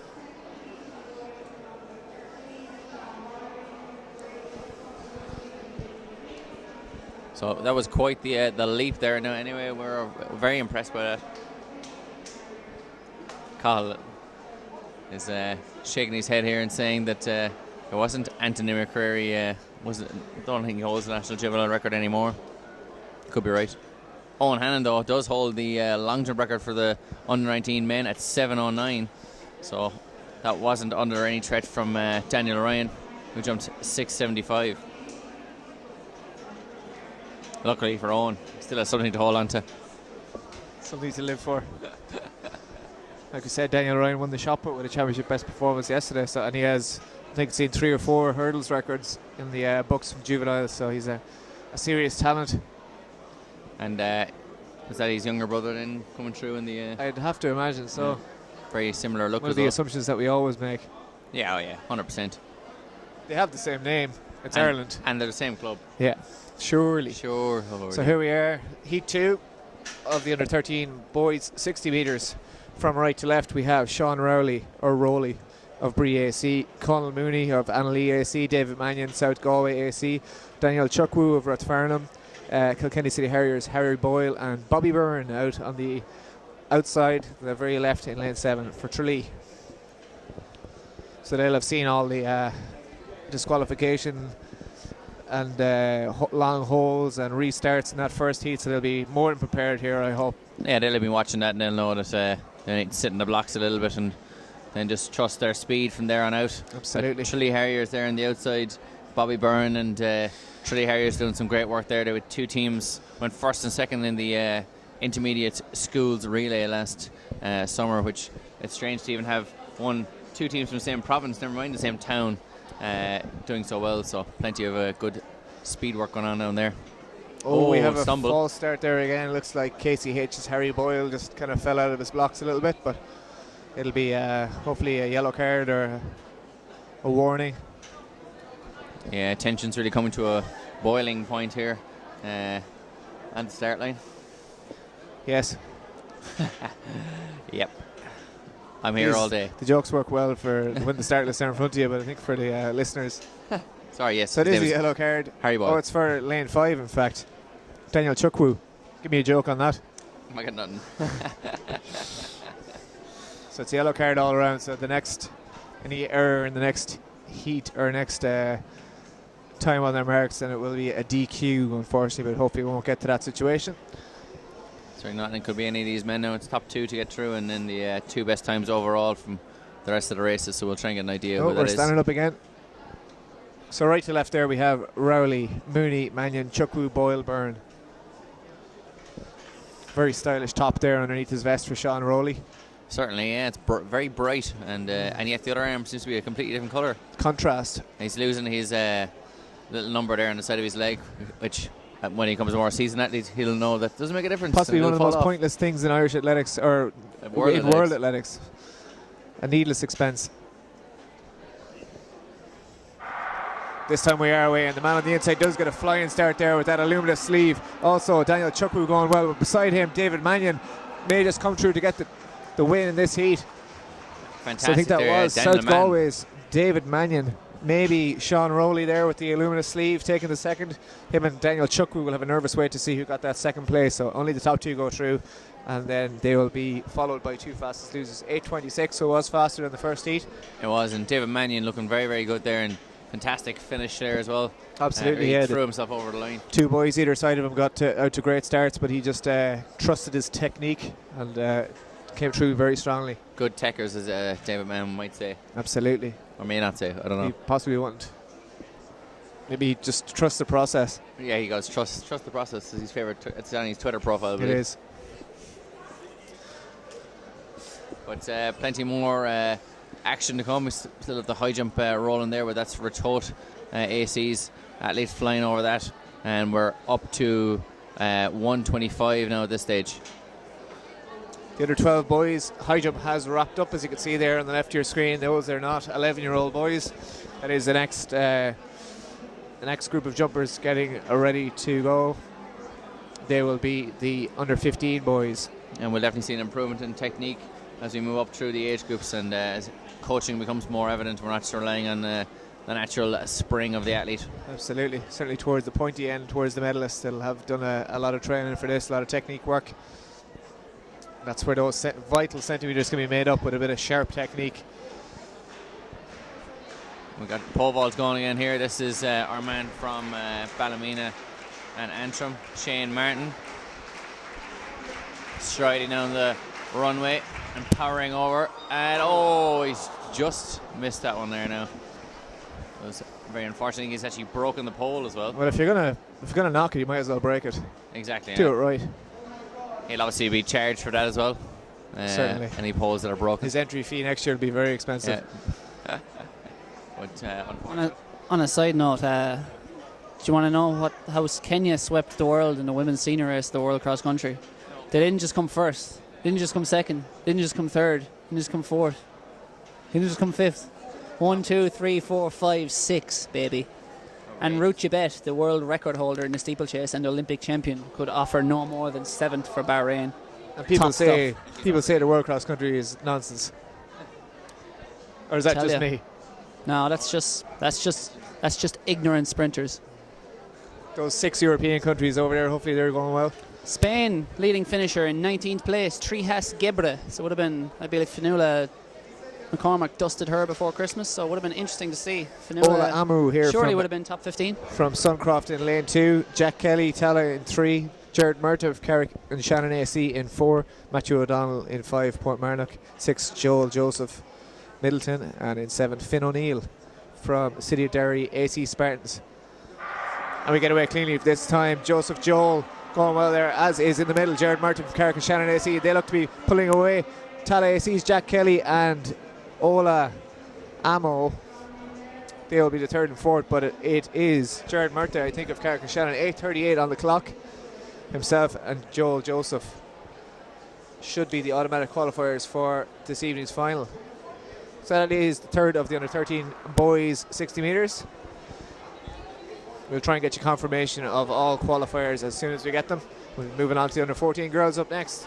In the under 12 girls high jump, we have 5 athletes so far with a perfect record over 125. They are Kayla Bartley of Annally, Niamh O'Connor of Celtic, Cara O'Sullivan of Ratoath, and Aoife Rohan of Julican District. 4 athletes actually still perfect, but lots of other athletes only have 1/2 failures, so they'll, as you see, be trying to get over that height and join the other 4, as we see one of them there. That is, I think, is that Junine's Leah Maloney, I think. May have just cleared 125 at the second time of asking, so she'll be joining the others at the next height, which likely be 129, I think, possibly 130 actually. That should sort the wheat from the chaff, as they say. Next up on track will be the under 14 girls 60 metre heats.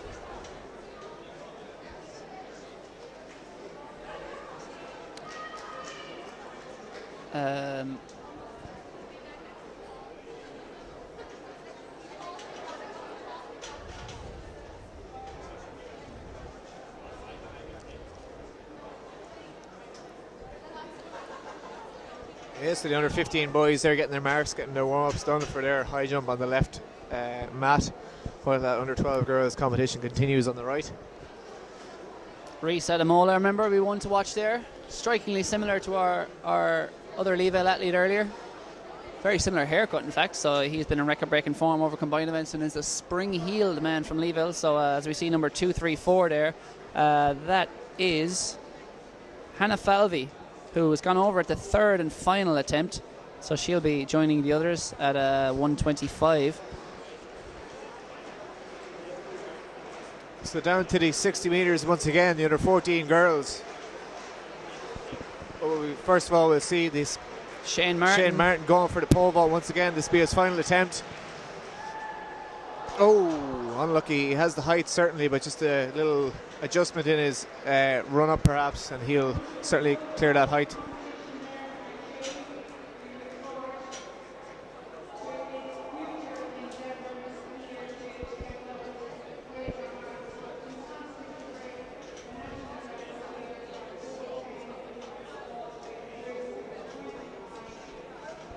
So I believe that was 4:25. He did clear to break the record in that pole vault competition. Just in this under 14 girls heat, we've got Sally Samola, Sophie McCabe, Lucy May Sleeman, Lucy McGlynn, Eva Kyo, Emma Maroney, Sarah Millay, and Jennifer Sawyer. This is the under 14 girls. First 3 to go through by right, plus 2 fastest losers, 2 heats. And there is a false start there in lane 7. Sarah Malia from Clane AC.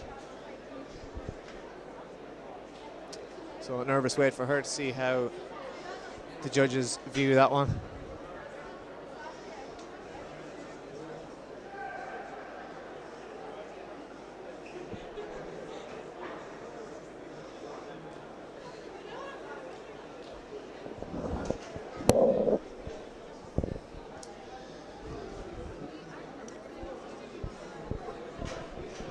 So as I said, 2 heats in this, under 14 girls. Top 3 to go through automatically, plus 2 fastest losers. So plenty of differences in height there, but as we saw, the pocket rockets can come to the 4 over 60 metres. They mightn't be as good over the 100, 200 or 400. We have Sally Saloma from Clonla Farriers there in lane 1, Sophie McCabe, Carrick and Shannon in lane 2, Lucy May Sleeman in lane 3 from Leavelle, Lucy McGlynn, Ava Keogh, Emma Moroney, Sarah Millay, and Jennifer Sawyer there out in lane 8. And this time we are away, and it does look like one of the pocket rockets there. Emma Moroney out very well, and the tall Ava Keogh pushing up towards her, but it is Clonliffe Harriers. Sally Samola, I think, just took that one. And looked to be Lucy McGlynn there in the red of Tyrconnell AC, possibly going up for second place as well, right in the centre of picture. But hard to tell exactly who got second place there, but certainly Sally Salome from Clonliffe Harriers AC getting up for the big W on that one. Absolutely, 8:33 on the clock. So at every age you can see it, but especially in the juveniles, you can see a lot of change takes place from the start to the finish of a 60 metres. A lot of quick starters, but you can see a lot of the taller athletes coming through strong towards the end there, take victories like that. Certainly, and watching again, if you can really watch the starts in this one and the almost jump start that a lot of these athletes get, where they're immediately up into full standing position before they start running. And you'll see as we progress throughout the age groups, they become more refined in their technique, and they're really not even getting their head up until about 20 metres in what's called the drive phase, I believe. Something like that. Is this true? It's a rumour. Relatively true. It's a rumour. It's no science. No? Just run? Just get up and run. Just run as hard as you can. Sounds good to me. So seeing some high jump there. That's the Lusk AC there, just walking back towards centre shot. The lads are only practicing at this stage. Boys just honing their marks, making sure they're ready for when the competition really begins. The other 12 girls are still going here, so we're just trying to get you a update on the heights in that one. I think that's looks to be about 4 or 5 athletes left, with the bar at I think 130. It is in fact at the last clearance was at 125, so I suspect we're up towards the 130s now. 130. That was Kayla Bartley of Annalee, followed by Mary Gracie Keogh of Bree AC, and both of those just a Bree AC failure we're just seeing there. So up next looks to be Ashley McCardle there, and she goes clear, and she's thrilled. Absolutely delighted there from Lifford Serban, and she had struggled to clear the previous height, so she'd be delighted to get over on that one. Next we'll have Leah Maloney of Duneen AC. So back to the 60 metres, under 14 girls. Now this lane, Kabongo, Niamh Moohan, Alana McNichols, Molly White, Ella Scott, Moya O'Connell, Rachel Callery and Shauna Slattery. So top 3 to go through here. So Rachel Callery looking to see how much energy she has over this 60 metre distance. We are away, and on the inside there, Nadisleen Kabongo looks to be storming away, but up in the Ella middle Scott too, going as well. Ella Scott.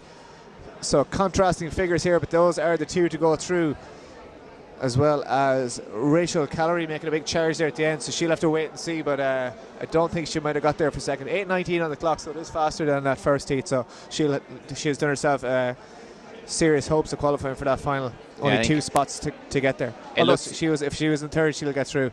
I think so, and I think Ella Scott definitely looked like she got up for second place there. Yeah. And Rachel Callery was really making a long drive for the finish there, and perhaps be better over 100 metres. Certainly, so Nadisleen Kabongo will certainly be through and get one of the good lanes for this afternoon's final. And that was, we think, was Sophie Myers going over there for Hackestown AC. That was going over 130. And you now have Celtic AC's Niamh O'Connor just getting down, and there was the orange spikes there, and just on the left-hand side of the shot. She'll be followed by, in fact, there she is, just behind the Bray AC athlete. So in the green shoes here. Oh, and she's just clipped that on the way up. So a little bit too close to the jump. Hesitant run up. It is. As she gets more used to the event, I think when she builds in a bit more speed into her run up, she'll certainly go a lot higher. Just like in your event, Ger, when you go down on your blocks and you look up at the towering hurdles that don't look that high from up here, but when you're on your blocks, they look a hell of a lot higher. And Cara O'Sullivan has run up towards this with a bit more intent and flies over it from her Tote AC there. Absolutely. Yeah, you got to be brave. Yeah, 130 is still good jumping. It's approaching head height for a lot of these girls, so that's some serious going. And here is Bree AC athlete. That is Mary Gracie Keogh. Oh, and she just clips it with her heels. So she'll have to give it another rattle. Certainly will, and Cara Sullivan cleared that quite easy there from Rotote AC. So these athletes are being, I suppose, the athletes are making their way to the top of the field as time goes on. That's Aoife Rowan there from Duleek District, and this is Land-Based Sports Academy here in the long jump. When did the Land-Based Sports Academy come into existence, Ronan? Only in the last few years, I think the last 3 or 4 years. Out there in Portstrand and Donabate, lovely beach out in Donabate Strand. Anyone in that area, you have a club there now for you, so get in touch and get signed up. Under 14 boys, 60 metres. We have 3 heats, top 2 and 2 fastest losers over the 3. In this one we have Lee Vale's Colin Murphy on the right hand side there, Jack McGlone beside him, Michael Coleman, Toyosi Fagbo, Josh McNulty and Shane Guevara.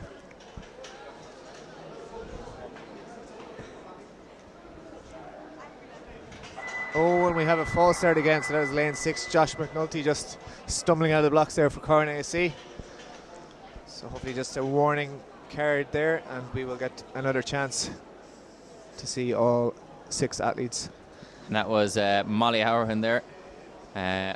Dublin people might say Hourihan, but on Cork should be a Howerhan. And she's flying over that one there. That's her there. She Just managed to get anyway, white so flag, yeah. So not too happy with that result, but it was 4:77 there for Molly Horan.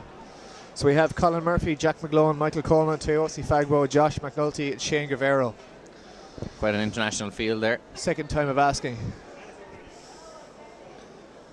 So Colin Murphy from Leave LSE looking to emanate some great sprinters out of Leave LSE over the years, and some great sprinters and sprint hurdlers out of Carrick-on-Shannon there as well. That could have been Jack McGlone there in lane 3.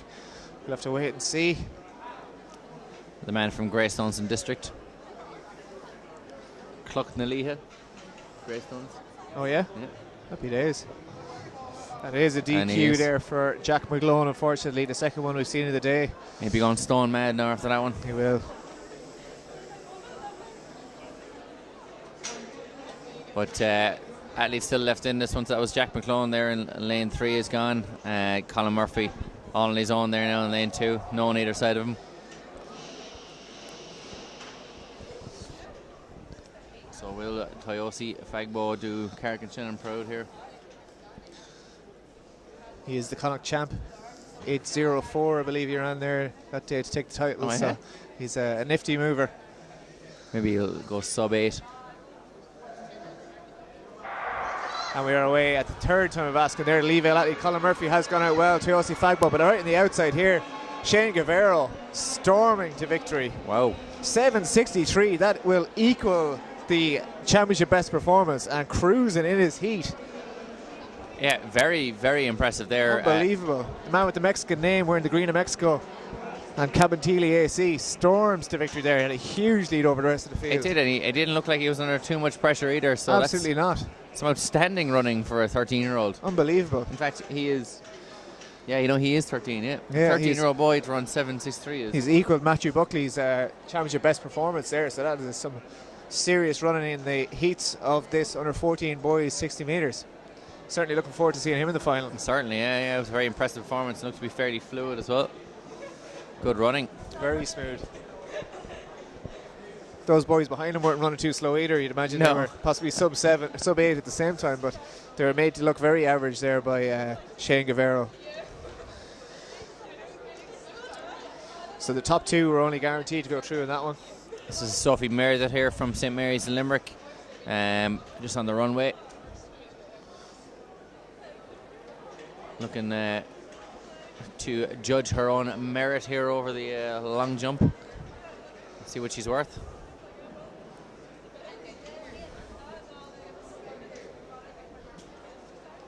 And excellent jump. Nice looking jump. Arms did flail back though, but she's given a white flag, which is a positive. And we're just hanging around now to see her results and find out, looking over to see the coaches as well and get the nod of approval. This time last year, what was Shane Guevara doing? Setting national records at the national championships here. Oh, very good. 7:84. He has the under 13 record, so he's hoping to do Outrageous. the same here. That clock might have been corrected to 7:62. We'll have to wait and see, but he's certainly in line to break that record in the final. And that would be an outstanding performance. He did look like a top quality athlete. I see Ruby Millet here for St. Albans AC. Just a quick run through there. Just get ready for the tweet in saying Mie. Sorry, Ruby Mie. Apologies in advance. And she's from St. Albans AC, 400 metre hurdler as well. Is that correct? Yes. Or is that Nessa Millet? Yeah, Nessa Millet. Yeah, they certainly are. As many athletes in the juveniles, especially in the likes of St. Albans, many events, pick one that's good for you in the end, and good at all of them. Yeah. Certainly try them all. Sophie Nicholson there from Greystones District. See the under 15 boys high jumpers there getting ready too, and heat 2 of the under 14 60 metres. On their marks, Jack O'Connell of Portmarnock, Danny Kelly of Balgooley, Ben Campbell, Chirconnell, Ike Dalton Osigwe of St. Lawrence at Toole, Zane McQuillan, Ballymena Antrim, and David Ogovibu of Naas. It was tough stuff. But I see in lane 5 there, Ike has his head up, ready to go, and we got a break on that one.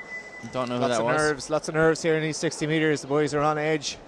Nerves are jangling. I think it's been 2 false starts since then that we've been here, so and 2 athletes sent to the stands, not in a Jose Mourinho type way, but just certainly not. They're never allowed return. No, if they lose. It rarely happens. You get lads sitting on the track. Moira Aston there getting her scream on the mic. Yeah. So second heat, top 2 to go through: Jack O'Connell, Danny Kelly, Ben Campbell, Ike Dalton Osigwe, Zane McQuillan, and David Ogovibu. So we'll get some results here there as well, or if you want to check out the Lex Ireland just see that was corrected to 762 for that first heat. So Shane Guevara takes the championship best performance in the heats. Outstanding, yeah. Unbelievable Who stuff. knows what he'll do now in the final? Probably run again. Probably will run again, I'd say. I doubt he'll be happy with that. Good choice. He could do the old James Nolan in the heats of the national seniors one year, and just ran the heats, ran 146 and left. Yeah, I mean, why not? Well, it was a final on here. Very should have stuck around for that. That's probably true. Yeah, I don't think Shane Guevara will get any pats on the back for saying he ran a championship best performance but didn't get a medal. So here we are at the second time of asking. 6 boys duking it out for 2 places. And St. Lawrence Tool athlete there looking up down the runway, down the straight. Lagi Decore style, looking at the finish line. And another break. Another break. That was a harder one to call from our angle. Ike looks like he's giving his hands up to the sky there, wondering what's gone wrong. None best pleased with the whole situation. Adjusts his blocks, stamps on them. Yeah, worst thing to do is to look guilty as well. Some of the athletes will automatically be like, right, I did it. Athletes definitely get away with it when they don't. Like they always say, when Usain Bolt got disqualified 2009 World Championships if he didn't take off his vest. Exactly, yeah, probably not. Certainly not. Would have been a good green card. If he had complained and gave out with someone else, they probably would have got disqualified. So it's gone to Ike here. It looks to be a warning again. As you see in the long candy stripes on the one way. That's Trim AC. It's Cueva Road. I remember from speaking of more Aston, Shane Aston, Trim AC. Absolutely. And Harry Purcell as well for 800 metre man. On their marks, Jack O'Connell, Danny Kelly, Ben Campbell, Ike Dalton Osigwe, Zane McQuillan, David Ogovibo.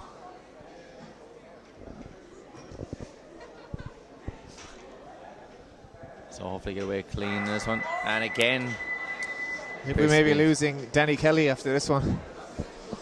Someone's got to go, Ger. Someone's got to go. End the madness. Yeah. Someone's going to be made an example of. Exactly. No, it certainly won't be. It'll only be by the rules here. Unfortunately, if you break the rules, you got to go. Certainly, and he looks to point it to himself there, but I think you never know, we might get another yellow card. Play it cool, Danny. Play it cool. Say nothing. Don't tell him nothing, Danny. He's ready to go again. The officials just checking the timing with the blocks, making sure no one's under 0.1 of a second, I believe, is it? Yeah, 1/10 of a second. And Ran in a race, 2 races in the Welsh Championships this year, and the winner in the heats and the finals was 1:04 in the heats and 1:06 in the final. that's impressive reaction time. Yeah, outrageous. Yeah. That man should play Bop It. Don't think he needs to. He can professionally run hurdles instead. No, Bop It is where it's at, but it's a red card for Danny Kelly, so he'll have to be escorted to the stands there now, and he's unhappy with that, but that's the way the cookie crumbles, unfortunately. Absolutely, he'll learn a lesson from that, no doubt. Speaking of cookies, I haven't had a biscuit in a while. Yeah, you want to take a break there. See, the World Biscuit Championships was on Twitter there during the week. What? Yeah, Richard Osman was tweeting polls about it. I think, I'm not sure which one, but the chocolate digestive and the chocolate finger were in the final. Dear Lord. So here we are, down to 5. Danny Kelly unfortunately scratched after a false start. And this time we are away. And it is St. Lawrence O'Toole's Ike Dalton Sigwe out very well. And Ben Campbell there coming through very, very strongly. Absolutely, just those 3 athletes in the middle I think will get those, well, they'll duke it out for the top 2 spots, but Ben Campbell probably took the win with Zane McQuillan and Dalton Sigwe having to see who got that second place. And 8:08 for the winner, so certainly Shane Guevara, looking to be the strongest athlete there, and your good friend Toyse Fagbo from Carrick-on-Shannon running 8:08, so not dipping under the 8 seconds, but Shane Guevara looking like the class of this field. So one more heat in this one. Yes, indeed. So those other athletes will be looking to sneak in around the 8-0s, 8-1s to get the fastest loser spots. Yeah, so with fast loser spots in the first one, 8:21 and 8:25 from Colin Murphy and Michael Coleman. So we'll see now in the next few minutes exactly where the standings are at present. And that looks like Molly Hourihan there, Molly Hourihan on your runway. I'm behind her, Annie Kerr, getting ready for the long jump. So Molly Hourihan striding down the runway, quite a tall athlete, looking to power into that long jump pit, and does so. And what is it? It is a white flag. She is currently in 6th position, 4:77. All very tight at the top there, except for Anna McCauley, who's out on her own there at 5:48.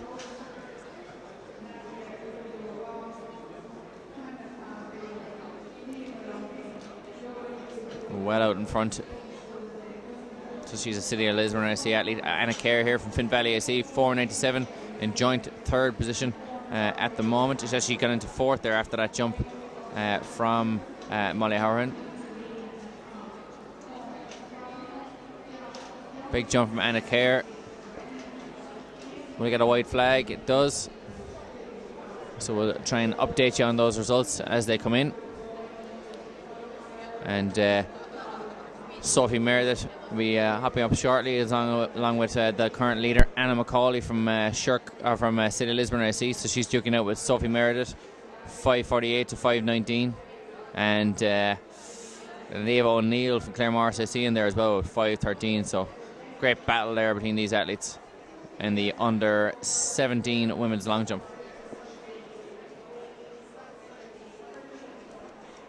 Heat 3 of the 60 metre men's coming up shortly as well, under 14.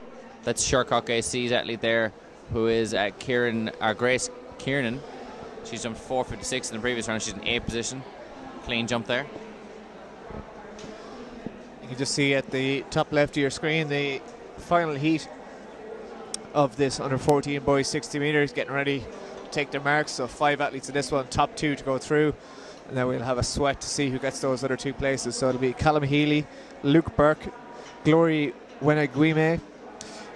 It is, in fact, at the moment, this moment in time, Colin Murphy from Leeville SC with 8:21, and Zane McCullen from Ballymena and Antrim are in the fast loser spots with 8:23. So anything around the 8:2 mark puts the boys in contention to get through in this as a fastest loser in this one.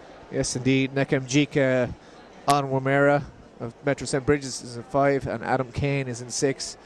So the 5 lads here duking out for 2 spots.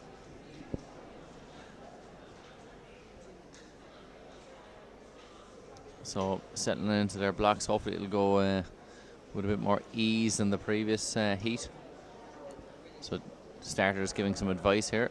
And lads to stand up again, making sure his foot is on the pad of the starting blocks. Let's come back up to the high jump here. This under 12 girls high jump still going here. That's the quality of it. They've been out there for over an hour at this stage, I'd say. So long I can't even find it.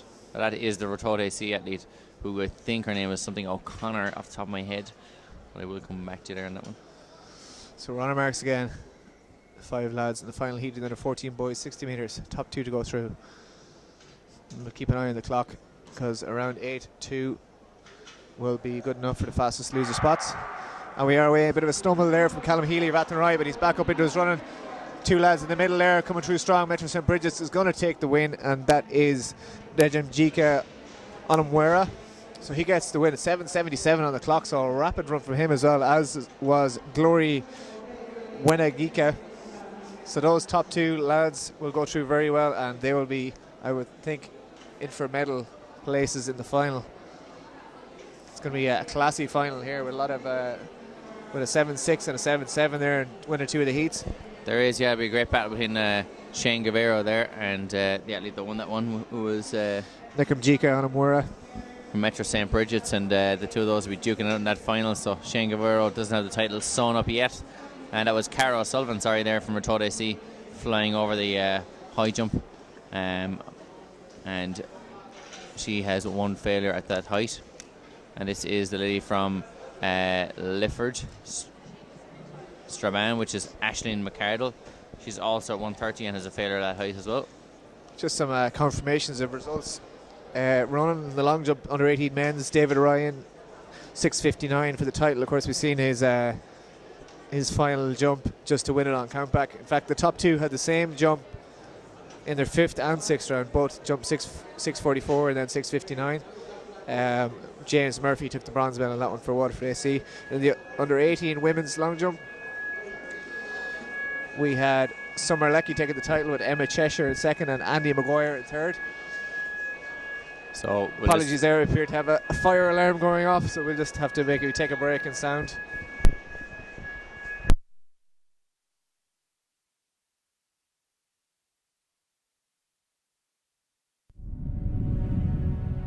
Life.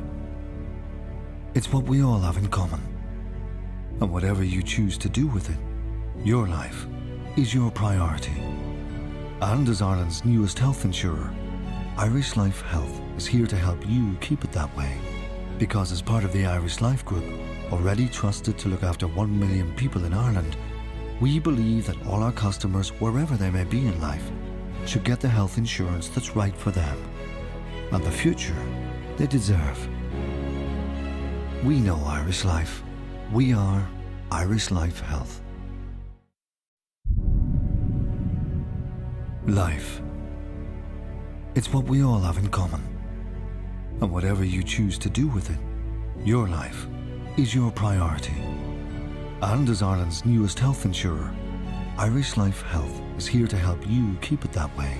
Because as part of the Irish Life Group, already trusted to look after 1 million people in Ireland, we believe that all our customers, wherever they may be in life, should get the health insurance that's right for them and the future they deserve.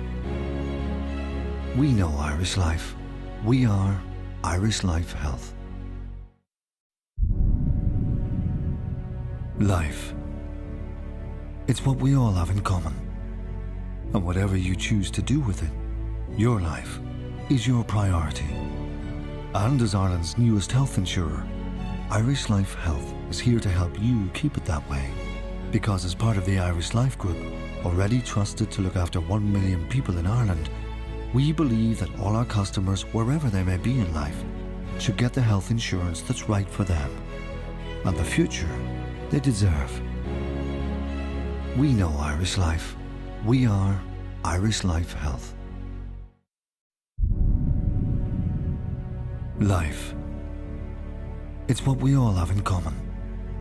And whatever you choose to do with it, your life is your priority. And as Ireland's newest health insurer, Irish Life Health is here to help you keep it that way.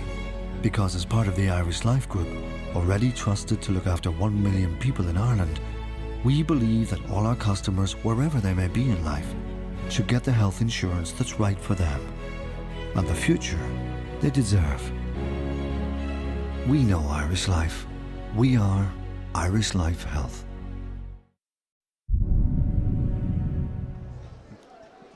Welcome back, and just in the most Irish way possible, when 2 fire alarms went off, everyone stayed in the building and we watched the World Cross for the entire time that it was happening, and nobody moved. This on the lineup, the fire appears to have been put out, at least the fire alarm has been silenced. It's all really concerning. But there's going to be fire on the track here, and this girl's under 15, 60 metres.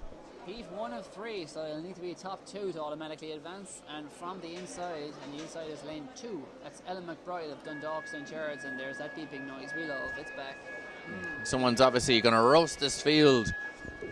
Beside her in lane 3 is Evan Farrell of Loughrea. Lane 4 is Aisling Kelly of... Our mic wasn't on there. Anyway, to start the lineup again, lane 2 is Ellen McBride of Dundalk St. Gerard's. Lane 3 is Evan Farrell of Loughrea. Lane 4 will be Aisling Kelly of Timon AC. Lane 5 will be Chloe Farraher of Crawwell. Lane 6 will be Holly McCarthy of Liscarroll. And lane 7 will be Emily O'Neill of City of Devon Spartans. And the fire alarm is back. Yes. It's quite a soothing beeping in my, it's not as bad as my ears. It's not the worst fire alarm I've ever heard. Yeah, it's... I'd say out of 10, it's probably about a 6. It's about a 6. I mean, 4 fire alarms and still nobody leaves. It's a little monotone. As they say, there's no fire without fire. Fighting fire with fire, and possibly something to do with Shane Guevara, 762 in the 60 metres there. The official has also taken a seat on the track, so he has also packed it in. As we see the World Cross Country Champion, Jeffrey Kamwawar, reigning champion, defends the title. Kenya on top. Lane 2, Ella McBride. Lane 3, Evan Farrell. Lane 4, Aisling Kelly. Lane 5, Chloe Farraher. Lane 6, Holly McCarthy. And Lane 7, Emily O'Neill. And I cannot imagine that these women will be going to the blocks with this incessant beating of quite a loud beep in the background, which you can probably hear. Just a couple of results there as well while we're waiting. In that women's under 18 long jump, Summer Leckie, 5:49 for the win, 5:20 for Emma Cheshire in second for Dunleer, and Andy Maguire, Donora Harriers in third with 5 metres dead. The girls under 13 shot put, Ava Roachford took the title with 10:35. 2 centimetres behind was Eva Casey, 10:33, and Kotri Paswiskaita was third with 9:12.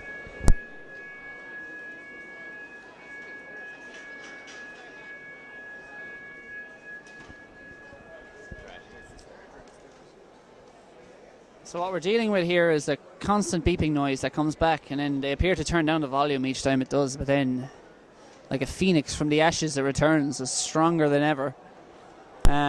Nonetheless, we are now being called to the marks, and we hope that the incessant beeping will give us peace for a minute or so to allow us run this race. From the inside, lane 2, Ella McBride. Lane 3, Evan Farrell. Lane 4, Aisling Kelly. Lane 5, Chloe Farraher. Lane 6, Holly McCarthy. And lane 7, Emily O'Neill.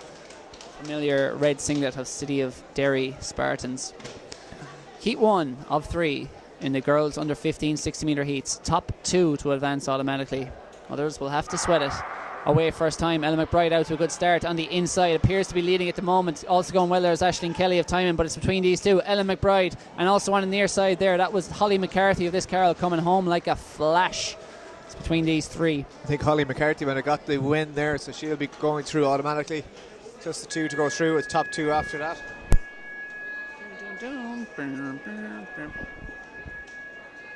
We're just going to turn off the microphone for a second to save you from this beeping sound that's wrecking everyone's head here. Oh, and it's been turned down, thankfully. The under 15 boys shot put result: Jack Ford 13:46 for the win, Shane Breslin 12:39 in second, and 12:23 for Ross Henderson was good enough for bronze.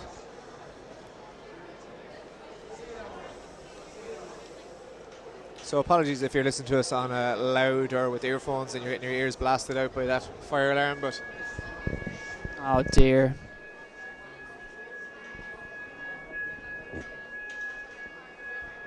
Yeah, it's back. I'm just going to read the paper. That's all right. Just give you some random news updates. Westmead Seal promotion. Come on, any other news from the world of Cork sport? playing Tipperary. Hurling or football? We can assure you we're safe. It is the fire doors that somebody interfered with apparently is a problem. So hopefully it is resolved. Somebody cuts the right wire and puts us all out of our misery very shortly.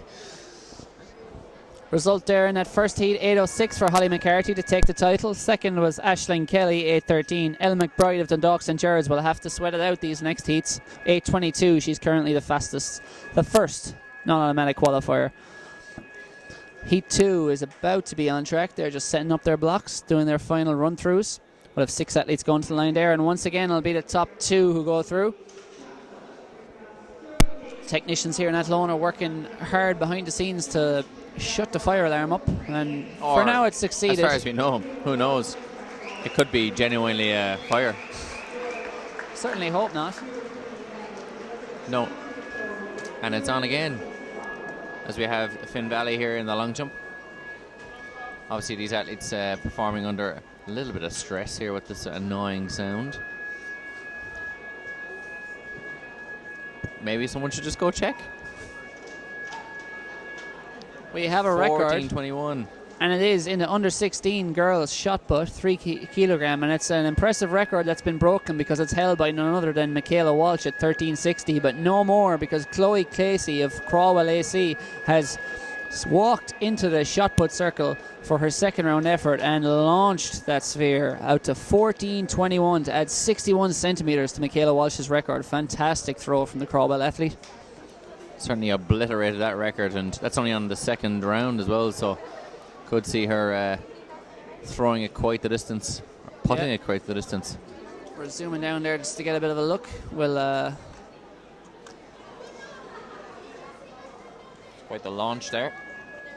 We'll try and actually update you a bit better on what's going on there in the under 16 girls shot put. Have to focus through the net, of course, but yeah, Chloe Casey 14:21, and that looks like Finn Valley's AC's Yvonne Boyle getting up there now. Yvonne Boyle, yeah, she's an 11th best of 6:98 at the moment, so she'll be looking to improvement on that. So we're looking to see Chloe Casey there in a minute. What a record of 14:21, and she could in fact continue to improve on that. 4 more throws to do so. Yeah. Yvonne Boyle there is just stepping out her technique into the circle. Looks to be quite close to the front of the circle. She's a quick spin, release. Good release. Being measured, the judges beyond that. Second place there at the moment in that shot put is Kira Sheehy, namesake of a well-known elite Irish sprinter in the 90s. Very But true from this Liscarroll AC, and she's not too far off the old record either. 13:29, so very high quality under 16 girls shot put competition there going on. Back in third then, it's a bit of a yawning gap back to Ciara Murphy McHugh of Clare Morris, 10:93 her best at the moment.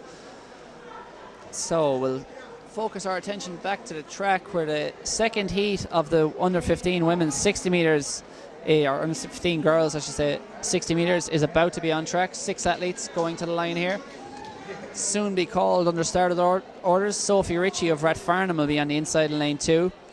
Damilola Adesina, fantastic name from St. Lawrence O'Toole, lane 3. Alicia Larkin of Crawwell AC in lane 4. Laura Gallagher of DSD, lane 5.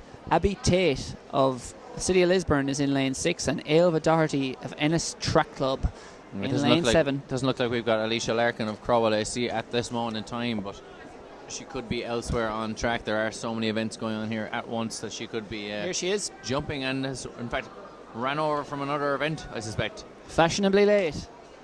Better late than never, but she's hoping to arrive first at the finish line at the end of this one. So Sophie Ritchie, Damilola Adesina from St. Lawrence O'Toole's, Alicia Larkin, Laura Gallagher, Abby Tate and Ailva Doherty there in the red of Ennis Track, just out on the outside lane. So plenty of talent here in the under 15 women's race. All these athletes will have qualified out of their provinces to this stage, and we're certainly going to be improving on our technique now. It's not so much just about the natural ability at this stage. It's coaching and certainly application to technique work as well. Very much so. Remember, you can tweet us at Irish Athletics on Twitter if you want to get in touch to ask any results or how people are doing or wish people best of luck, etc. We'll give you a shout out. Any other input? As they go to the line, heat 2 of 3 in the under 15 women's 60 metres. From the inside, the green singlet of Rathfarnham, that's Sophie Ritchie. Beside her, St. Lawrence O'Toole's Damilolo Adesina. Lane 4 is Crawwell AC's Alicia Larkin. Lane 5 is Dundrun South Dublin's Laura Gallagher. Lane 6 is Abby Tate of City Lisburn. And from the Banner County, Ailva Doherty, NS Track Club, Lane 7. Top 2 automatically advance to the final later today. Yeah, so these girls looking to qualify for that final and got away safely there. And it looks like to be Sophie Crawley Ritchie and Laura Gallagher from Dundrum South Dublin getting up there well as well. But Ailva Doherty, like a middle distance runner along the near side. Very much a middle distance runner stride, as much of a sprinter, but she had the speed of a sprinter there over the last 30. Came flying through after a slightly sluggish start relatively to the others. 791 is good moving. It is. Automatically advanced, and it looked like it was that was much quicker than the first heat, so Ailva Doherty's through automatically, and it looked like I think it was Sophie Ritchie and Damilolo Adesina will have to challenge for that second spot and await the third athlete. We'll have to see if their time was quick enough. So far the fastest loser is 8:22, so that'll be the time the third place athlete will be looking to beat to advance to the final. Third heat will be on track rather soon. Yeah, it's impressive running there, and as you said, good stride length as well, so perhaps maybe more suited to a longer event, but good move. And 791 at the age of 14 is not bad at all. I'd take it. That looks like 837 there. That looks like Claire Morris AC in the long jump. So you're flailing around here on the laptop trying to find what's going on. Yeah, blame the internet. But a clean jump nonetheless for Claire Morris AC there. And that is Niamh O'Neill, who is in 6th position with a leap of 5:13. So leave it, I see, is Ashad Onalagobo. Hopping up now, good speed. Just missed that one there, but she has been given the white flag. Yeah, she has, so that'll be measured. The Leavale athlete is currently in 10th place with a best of 470. That looked like it might have been an improvement though. Certainly in good speed down the runway. Next on track is Quiva Rowe from Trim AC, the familiar Where's Wally red and white stripes of Trim. Yeah, the blood and the bandages, Sunderland FC effort. Yep. Who's the Spanish team that has their colours? Is it Athletic Bilbao? Could be. You're the Spanish soccer aficionado. Jura has given me a nod of approval there. So I believe they only signed Basque players as well in Athletic Bilbao. They also wear the candy stripes. Yeah, that was 494, so an improvement there for Aishat Onilogbo, up to 9th. Here comes Quiva Rowe, currently in 16th, 407. Jumps out, good on the board, could well be an improvement as we look up. Here's heat 2 of the under 15, or heat 3, forgive me. From the inside, Sinead Duggan, Galway City Harriers, then Sally Dixon, Caitlin Farley, Kate Donoghue, Erin Tanney and Emma O'Brien, and going well there immediately in the middle is Caitlin Farley at Tullamore Harriers. Yep, she's got it. Sally Dixon beside her, and very close here in lane Erin Tahini of Corrin AC, and possibly Emma O'Brien even coming home fast on the outside, but no doubt about the winner. That was Caitlin Farley with a time of 8:13. She'll go through to the final later on. Not quite as quick as the last 2 heats. Nonetheless, she's done the job. Mission accomplished. She's through. And we're just chatting off air there about Sinead Duggan there in lane 2, perhaps following the footsteps of a relation, Kevin Duggan, who ran for Galway City Harriers not so long ago. That was a good sprinter in the varsities for DCU in my early days. You guys are much older than me, so you'd probably remember him a bit more. Nah. Jokes. Next up will be the under 16 women's. Will it? No, it won't. Oh, will it? It won't. No, it'll be the under 15 boys. You're dead right. You're some boy, yeah? DJ Riley, who sounds like a impressive nightclub rapper from inner city London. underground scene. DJ Riley, yeah, Oh, right, DJ Riley on the decks of Lusk AC. He's going to be in lane 4, the first heat of the boys on the 15-60 metres. DJ Riley. Spinning records going to blow your mind. Breaking records even. Here's our Leavelle star high jumper, Rhys Amendola. He is cruising over that height. 155. I'm just taking a look down here to try and see it. It's quite an acute angle, shall we say. It's the star, Mr. John Shine, the godfather of Leavelle Athletics, has told us to watch out for today. Yeah. Yeah, I believe he is cutting his hair as well, I believe. Is that true? Some of the hair of the Leavelle athletes has been outstanding, whatever about their talent, athletically, appearance-wise. They're really bringing their A game here to Athlone today. Yeah, well, if you look the part, you can, eventually you'll be good enough. Look good, be good. Exactly. So it's plenty still on track at the moment. That girls under 12 high jump, I think, is finally finished after what has been a marathon 8 hours of competition. They were actually here yesterday when the clocks changed. Yeah. It was an hour of forgotten time. Lordy, we're nearly underway already in the boys under 15 60 metre heat 1 of 3. First 2 to go through. And we've only 5 athletes in lane 5. We're missing Jude McCrossan. So from the inside, the lineup is Kyle Dooley of Templemore in lane 2. Sean Gilligan of Crawwell in lane 3. The blue singlet of Lusk AC, that's DJ Riley. Lane 6 is Jed Walsh of Ratoath AC. Lane 7 is Tessie Lawal of Duneen AC. All eyes on the urban rapper chart topper DJ Riley in Lusk. They're off. Lane 3, that's a very good start from Sean Gilligan, but at the moment it's DJ Riley coming home well. On the inside, Kyle Dooley looks to have it between him and Riley, and on the outside it was Duneen's Tessie Lawal between these three, and it was very close to time, 7:95. Very, very difficult to tell there who got that one. Tessie Lawal kind of almost out of shot there, flying up on the inside. Yeah, the race early doors was between DJ Riley and it was Sean Gilligan, I think, there, but then, flying home, Tessie Lawal. Just a result from that marathon session of high jumping for the under 12 girls. Cara O'Sullivan of Ratoath took the title at 1:35.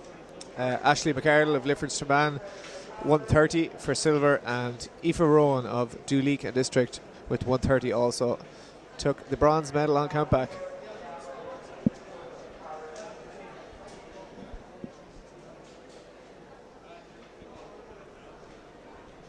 So again, 3 heats in this under 15 boys, so top 2, the 2 fastest to go through. We just see the under 15 boys high jump here also taking place at the same time.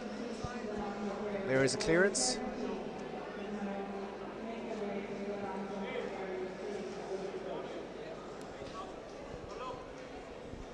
The under 12 boys high jump, Paddy Nagel took the win for St. Cronan's AC on countback from John Murphy from Liscarroll AC. Both boys clearing 1:31 and also clearing 1:31 in bronze, James Bellew of Cushenstown.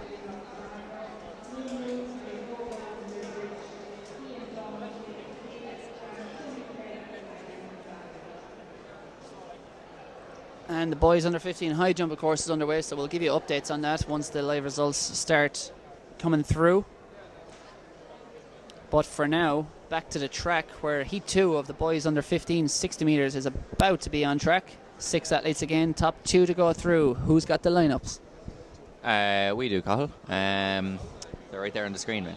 I know, I was right there. Just giving you a chance. Just giving you a chance. I'll read it out for you. Giving you some airtime. Do you want me to read it out for you? Do it. Okay, it's Armin Schumann from Templemore AC there in lane 2. Pascal Walsh from Crawwell AC in lane 3. I believe he goes by Pascal. Pascal, yeah. The unit for pressure is the Pascal. And will he be under pressure today, or will he put the others under pressure? No worries. Yep. They pay me the big bucks. Luke Castley from North Sligo AC. Bruno Avoro from Newbridge AC. Hoping to do what Luke Morris did earlier on and storm to the front. Cian Dunn from Dundrum, South Dublin AC. And Tony Craig from a man with 2 first names, Lagan Valley AC. Away they go, and it is not at the first time of asking, because that shrill, squealing, beeping, awful scream of the recall noise has alerted people to come on back. Played a blinder because he said, I'm gonna play just like in football, I'm going to play even when until the whistle goes, and even the whistle goes, it's still going to go. And he, even when the gun was sounding there, he kept going for a couple of meters extra, just in case. Right, just in case. So that is for Dundrum Sullivan's Cian Dunn there. I think it might have been 6. for lane 5. Was it lane 5, Runo Iavoro of Newbridge. He seems to have taken it well anyway. He does. No nerves apparent in the lineup from the inside. Armin Showman, Pascal Walsh, Luke Casterly, Runo Iavoro, Cian Dunn and Tony Craig. Top 2 to go through to the final. Speaking of Pascal Walsh, we'll see the barometer of success here now as he storms away, but it is Luke Casterly there from North Sligo. I see he looks like got the winning of this one with Armin Shewin just inside him, and that was Lagan Valley's Tony Craig out there in lane 7. So North Sligo's Luke Casterly in 7:59. Swift. Standing. He's a moving. He's a big man. I was much quicker than the first heat, and I'll be surprised if we find an athlete to beat Luke Casterly today. Quite the talent. The West is alive and awake.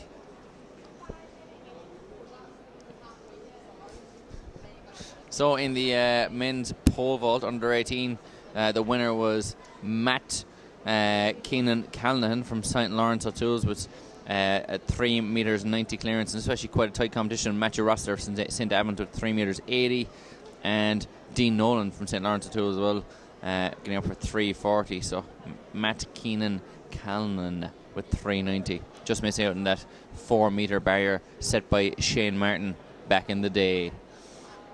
In the under 19 pole vault, there was a championship best performance by Shane Martin from Ballymena and Antrim. Got a lot of applause here in the stadium for his 425 clearance. And second on that one was Jonathan McKenna from St. Lawrence Tool, and Tig Ryan was 3 meters 40 from St. Lawrence Tool as well. So having a great day in the pole vault are St. Lawrence O'Toole's. See a bit of the long jump going on here. I'll just try and pull up some details. That was Finn Valley there. I think that was that Lee Walsh. Here's Lauren O'Leary of Emerald, I see. She's currently in 4th position with a best of 5:18. Sorry, that was Annie Kerr there. Sorry, from Finn Valley. Quite noticeable there. She's wearing the jumping spikes, much thicker soles than the usual ones. A lot of pressure put through. Elevated at the front to try and steal an extra few centimetres by not marking the plasticine. Here she comes, good speed, good sprinter is Lauren O'Leary. She's also quite accomplished at jumping, and yep, that's a white flag, so that'll be measured, see if she can improve on the 5:18 that currently has her just outside the medals by just 6 centimetres behind Sophie Meredith, her fellow lady from Limerick. Certainly, and here comes Sophie Meredith now from St. Mary's AC. As you're saying there, those well padded spikes, and a lot of pressure is put through those feet and the bones in those feet, as poor old Christian Olsen found out when he won Olympic gold and also broke bones in his feet at the same time. Here she comes, Sophie de Meredith currently has a best of 5:37, has her in 3rd position. She's just 1 centimetre off silver at the moment. Is that an improvement? It is. We will soon Looks like a find red out. flag, Cahill, It is not an improvement. but it's not a disimprovement. That's true. It's nothing. Status quo. Heat 3 of the boys under 15, 60 metres. We've got 6 athletes going to the line. Lane 2 is Peter Walsh of Eris AC. Lane 3 is David Joseph of Middleton. Lane 4 is Josh McDonald of St. Albans. Lane 5, he's got the right stuff, and he's James Wright of Ballymena and Antrim. Lane 6 is Kenny Ogundipe of Rathcoole AC. And Lane 7 is Joe Lennon of Dundalk St. As you see Gerard's. Ruby Millett there launching herself into that pit. We will try and That's figure a out red what flag as well. It is a red flag, yeah, so no we'll- improvement there. We'll go back and we'll rejoin that soon after. 6 athletes, top 2 to go through. Can anyone challenge what we saw in the last heat? The hugely impressive 7, it was Luke Casterly. And it's a break. Once again, the recall noise sounds, bringing them all back. Do it again.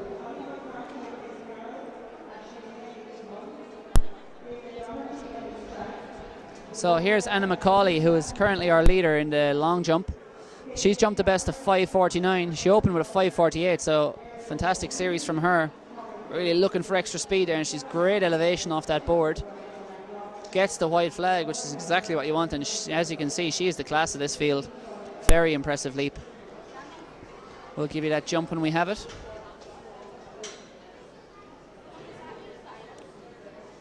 Sophie Meredith, by the way, at 5:38, which is added 1 centimetre to her, and will move her up into second place to overtake Ruby Millett on countback due to her 5:37.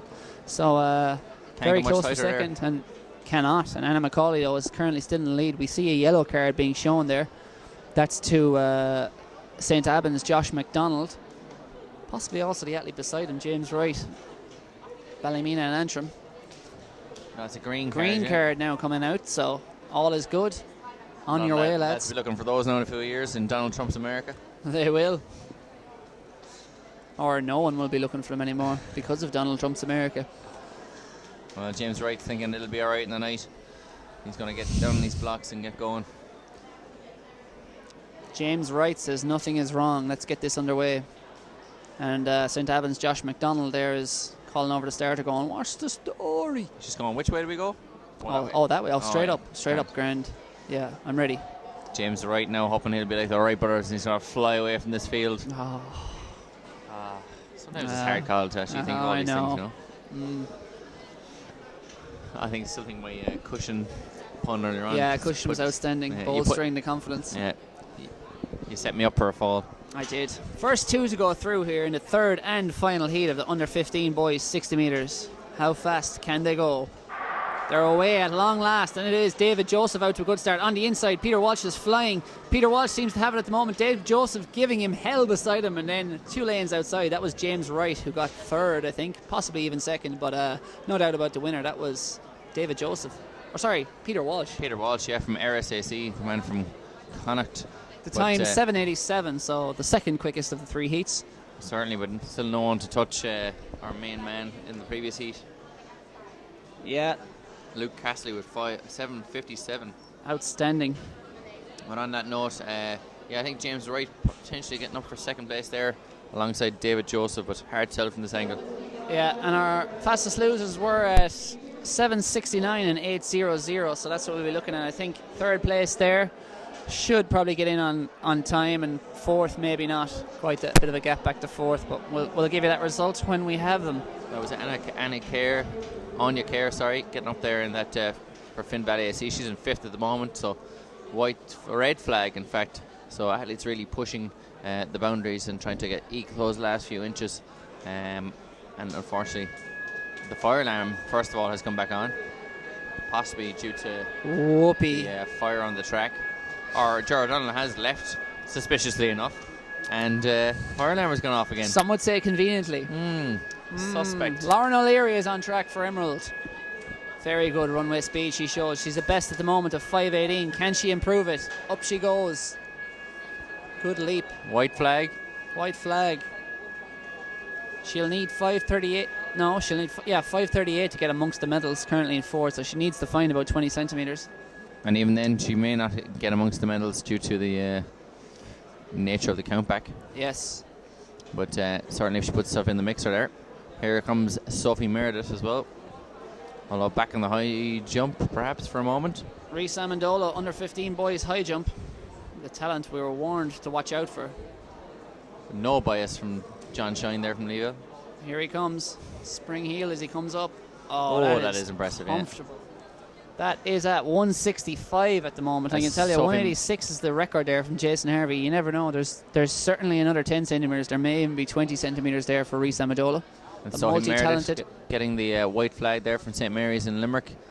There's going to be a fierce battle between herself and Ruby Millet, who's on track now. Hopefully there won't be a melee between them. I know. I'm not acknowledging that one, Ronan. What? Why not? Why would there be a melee between them? Because they might get into a bit of a fracas. Ruby is about to unleash a gem of a jump here, I think. Ruby on the powering runway. down the runway. Doesn't really hit the board. It's a good jump. There's certainly more there on the board. I don't think she was even on the board there. No, but she had 2 fouls already in this series, so maybe just playing it safe. Perhaps. Well, she has that 5:38 jump, so she may. She is in third place, though. Yeah. Improve. Currently, Countback is counting against her, so to speak. Under 16 girls 60 metres are on the start line. It's just going to be the first of 3 heats. So once again, top 2 to go through. You know the drill at this stage. From the inside, lane 2 is Hannah Aspel of Selbridge. Lane 3 is Lauren McDermott of Tala. Lane 4 is Adeyemi Talabi of Longford. Lane 5 is Leisha McBreen of North Sligo. Lane 6 is Emma Brown of Rosses. And lane 7 is Sonia Ogbuago of Ennis Track.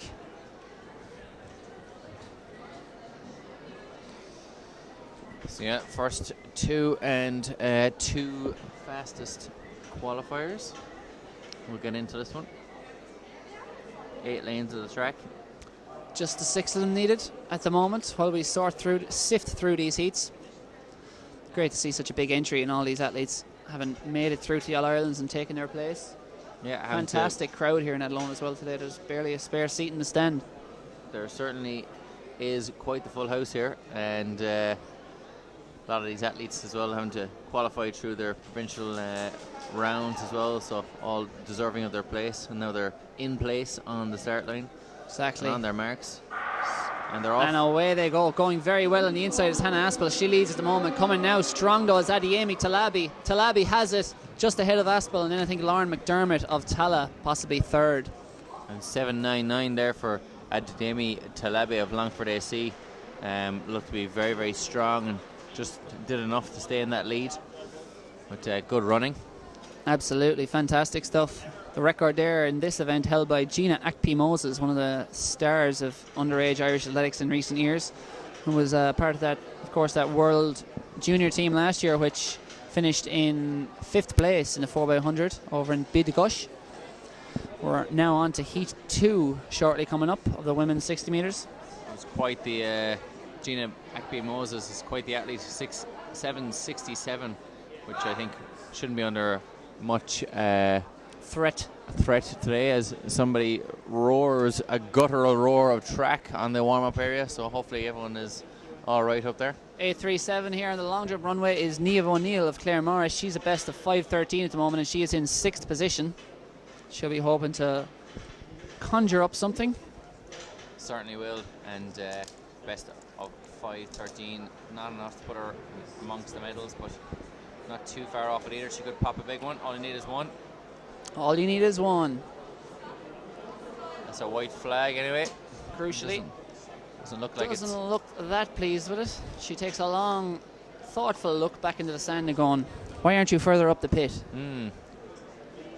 And seems to be unhappy with that one, but back to the high jump. Reece Amendola is up to 165, which I thought he had cleared already, but I may have been reading that wrong. Maybe they are getting ready to move it up, or they haven't updated on the scoreboard what height he is at. Well, he looks like quite the talent.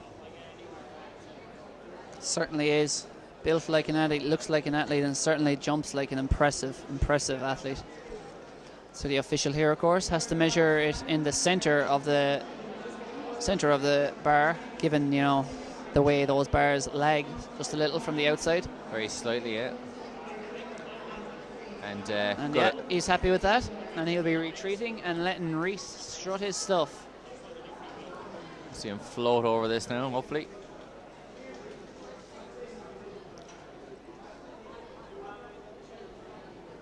So no updates on this one at this moment in time, but he looks to be well out in front.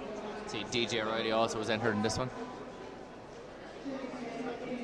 Here he goes. Quite a cautious run up, but very effective once he gets to the bar and soars over that. Doesn't even touch the bar. 165 is in the bag for Reece Amendola, as we see Lauren O'Leary there in the girls under 15 high jump.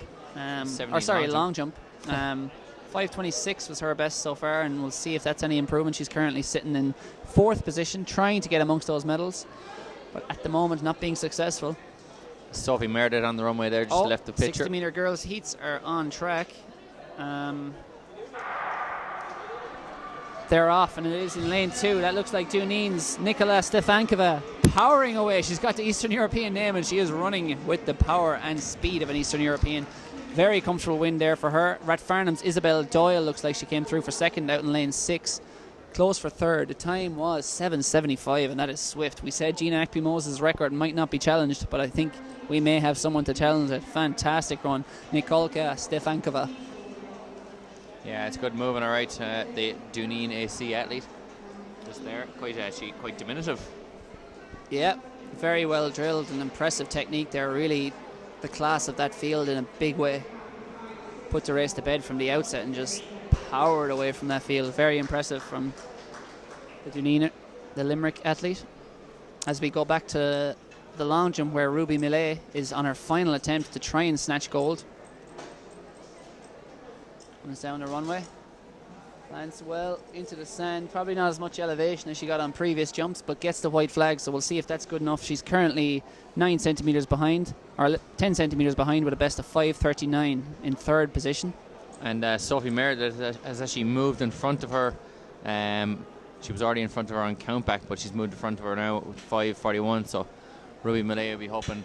That was a 5:22, so no improvement. So we have our champion, and that is going to be City of Lisbon's Anna Macaulay. The goal is headed back north from Athlone today. And as we see, a congratulatory hug there from Sophie Meredith to Ruby Millet. And here's our champ, 1142, City of Lisbon, Anna Macaulay. Fantastic series from her. She's had all her jumps over 5:30. She's had 3 jumps over 5:40. Can she even break the 5:50 barrier? She leads with 5:49. She's been so close. Grimacing down the runway to pick up speed.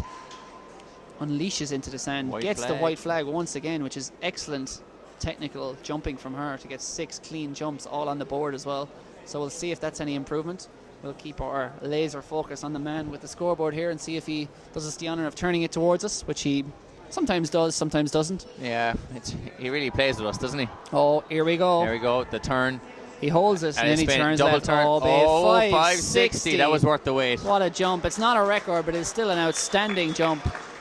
560. She's chucked another 11 centimetres onto her best there on the final effort. Outstanding. Possibly showing the effort of jumping with no pressure on you. With the goal already secured, she could relax and fly down that runway and take off, soaring into the pit. 560.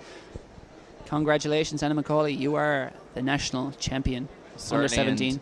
It must be said, the slow turn there of the official really built up the tension, and fair It play did. to I him could for barely contain playing it. his part. Heat 3 of the women's the girls under 16 60 metres is on track. Top 2 to go through. From the inside, Lucy Kerwin in lane 2. Lane 3, Ellen Kilcoyne. Lane 4, Nia Foley. Lane 5, Hannah Roach Kelly. Lane 6, Lauren Callahan. Lane 7, Razidat Adeleke. And thankfully for him, because we were rushing to the start, thankfully for us, I should say, we've been given another chance to talk about this race. Exactly, very kind of somebody to break there. They knew. They saw us up here. They were like, the lads aren't ready. False start here. I wouldn't be like the lads not to be ready. To be fair, Cathal, the technicians are starting to appear now. You can see a much better, I suppose, pre-race technique work and pre-race jumps, and here we go. The coaching is coming in. It's direct red card, yeah. Straight gone for lane 5. This is obviously the difference in this age group, but you can get disqualified straight away. Hannah Roach Kelly, yeah, from Time on AC. First time knockout for Hannah Roach Kelly of Time on AC. So just 5 athletes now to the line. That was harsh, but obviously they are the rules, and the officials are just playing according to them. So from the inside, Lucy Kerwin in lane 2 of Denora Harriers. Lane 3 is Ellen Kilcoyne of South Sligo AC. Lane 4 is Nia Foley of St Mary's. Lane 5 is now absent. Lane 6 is Lauren Callahan of Finn Valley. And lane 7 is Razidat Adeleke of Tala AC. And the fastest losers are 8:15 and 8:16. It couldn't be tighter. The 4 next runners are actually 8:15, 16, 17 and 18. So yeah, we'll be looking for a time in and around 8 seconds for the win here, I'd expect. Possibly a little quicker, but third and fourth athletes will be zeroing in on those times. 8:15 is the time needed to advance if you finish third or fourth to the final later this afternoon. It should be a cracker given what we saw in that second heat. Certainement. And is that French? Yeah. And the ladies getting into their blocks here now. Razidat Adeleke looking down the track. Certainly the tallest athlete in this field. May not come out of the blocks quickest, but you can bet she'll be coming on fast. And in fact, she has come out of the blocks the quickest. It's Adeleke coming up on the near side. Nia Foley going well there. St Mary's very close between them. May have just been Foley. And then it was back in third. It was South Sligo's Ellen Kilcoyne, but it was Foley and Adeleke very close between them. And a very quick time of 7:70 there for the win. Wow, so that is going to be some final. Gina Akpi-Moses could be struck from the record books. Surrendering her record of 7:67 if what those heats, 7:74 in the previous heat for Nikolka Stefankova of Juvenile, and then 7:70 there. We're not even sure who got to win yet. It was that close between Nia Foley and Razidat Adeleke. What a final. We have 3 athletes in and around the 7:70 mark for later, or low 7:70s. That'll be a hell of a final. Certainly will, and hopefully those athletes make it. The final deserves to be. There's plenty of good athletes there, so it'll be good to watch that one. This is the boys under 16 final, as I click the wrong button and Cahill gives me a look which can only be described as withering. And Ger points to this thing here now. It's called papyrus, he's called it. Paper. He's been there this with is his feathered pen and little bowl full of ink that he's been scrolling out. Take your parchment and go. Go, Ger. We have the internet over here. There will be 7 athletes. Well, there should be 8 athletes going to the line here, but I suspect we may have a missing lane in lane 2. Oh no, he is there. I'll actually bring Ger back in for the sprint here. He's refueled. We're getting towards the really fast stuff now. 2 heats here, Ger, so 3 to go through automatically. To go, feed my messenger pigeon, who's been bringing me these sheets all day. Sheets of paper, that is. Bit of a technophobe. Afraid of techno music. Top 3 to go through here. 8 athletes to the line, so a little tougher, but obviously we've had 6 athletes on track a lot. This one's got 8 of them. Still a few more of these age groups to go with the 60 metres.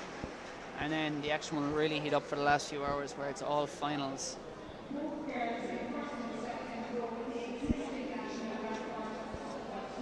Yeah, so 2 fully stacked heats there in this one. Top 3 and 2 fastest losers to go through. Getting their instructions from the official there on the start line.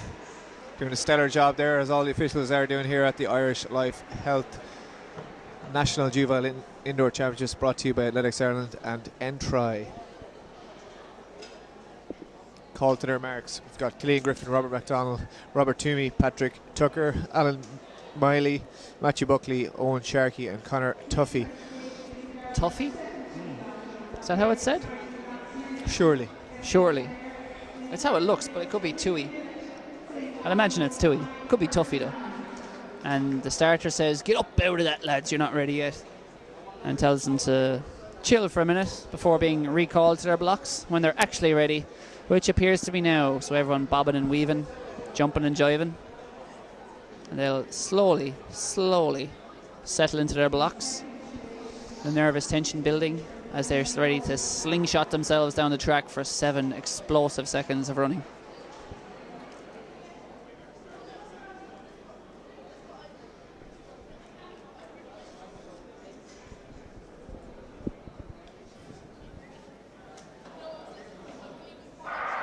And we're away cleanly, and it's all square so far. It looks pretty close. Matthew Buckley there making a move out in lane 6, but on the inside there looks to be Cillian Griffin and Robert McDonald taking the top 2 spots. So third place we'll have to wait and see, but possibly Matthew Buckley there. Robert Toomey as well there. Leavell I think was up there for second, or very close to second. Yes, indeed. So Cillian, looked like Cillian Griffin, Robert Toomey and possibly Matthew Buckley there getting the top 3 in that one. We'll have to wait and see, but certainly Griffin seemed to be our winner. 7:43 was the winning time there. As we flick back, the long jump I think is completed. It has. And we have high jump though. Reece Amendola is there. And this is, we'll try to zoom in there. There are only, I think there's only 2 athletes left in this. I think 171 the bar is at there. You can see on the left of your screen. 964 placard is Jack Ford of St. Killian's, so he's up there with Reece Amendola. And 171 is lofty heights for you lads this young, only 14. Some of them are even 13, and maybe 3 athletes actually left there. That might be Jordan Kissan, I think, there of Tralee Harriers that's up on track currently. Or no, I think it's Kieran O'Sullivan, St. Mary's Limerick, if I recognise that singlet correctly. Indeed. There he goes, 171. Wasn't there. Not quite in that one, but hopefully he'll have another attempt.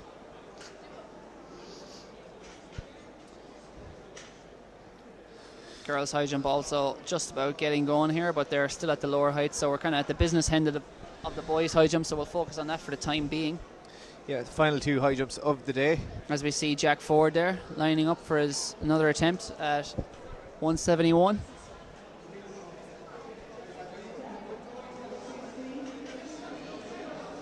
Very close he to the gives it a bar good and rattle. had a chance at it, but back just took it off. So Reece Amendola, I think we missed that during the 60 metres, but I'm assuming because he's chilling out there and not putting his gear on that he is already clear at 171. Certainly looked to be well over 165, so that'll be no surprise. So it looks to be Ford and Kieran O'Sullivan of St Mary's, who still have to try to join him at the next height, which I'd imagine will be 175, 176 even.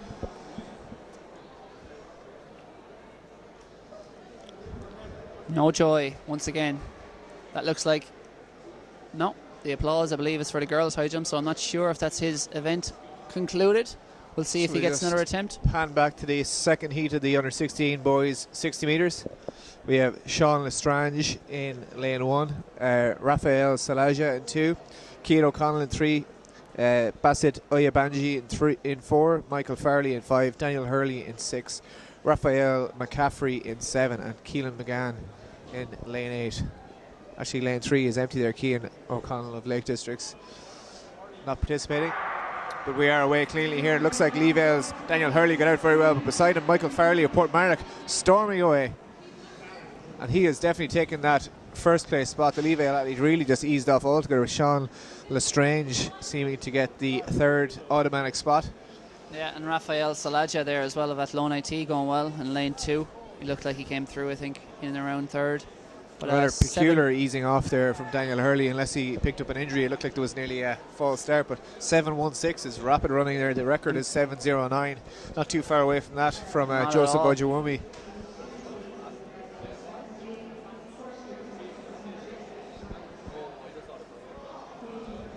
So that was Michael Farley of Portmarnock AC taking that second heat. Top 3 automatically through, and you'll have to wait and see for the 2 fastest losers.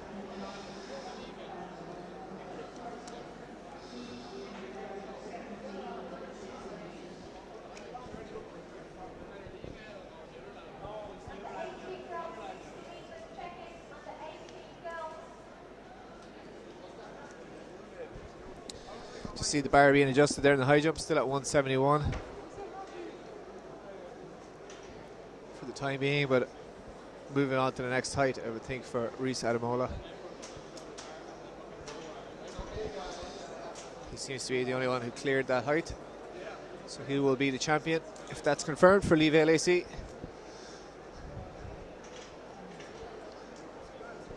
Can he be able to choose what height he wishes to attempt? 171 as his last clearance, so possibly 174 up next.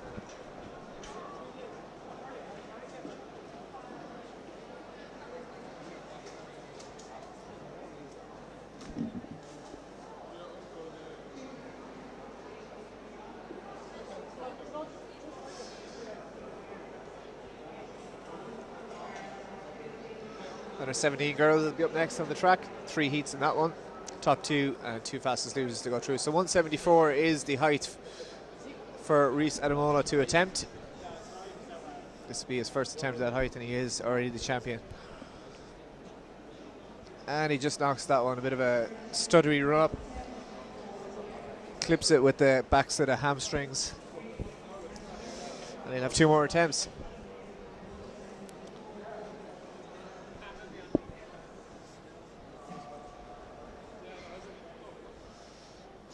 So heat 1 of this girls under 17 60 metres. We've got Kate McPhillips, Lauren O'Leary, Chloe Corcoran, Sive O'Toole, Lee Walsh and Aisling Cassidy. Yeah, Lauren O'Leary making an extremely swift turnaround from the long jump runway to into the blocks for the 60 metres. But we saw her speed to good avail there, so she'll be one to watch here in lane 3. The Emerald AC Sprinter, which is producing sprinters with frequency these days. She's out to a good start. Lauren O'Leary leads at the moment, but there's St Lawrence Sive O'Toole, she is flying away, but those 2 athletes pulling clear, they will be the automatic qualifiers. 7.76 on the clock, and it is Sive O'Toole who takes the win in that one. Lauren O'Leary safely through the final. She'll be able to finally take a bit of a rest after that long jump. and 60 now and get ready for the final. So the other athletes will have to wait and see whether qualification can be secured through their fastest loser times. 2 more heats to come.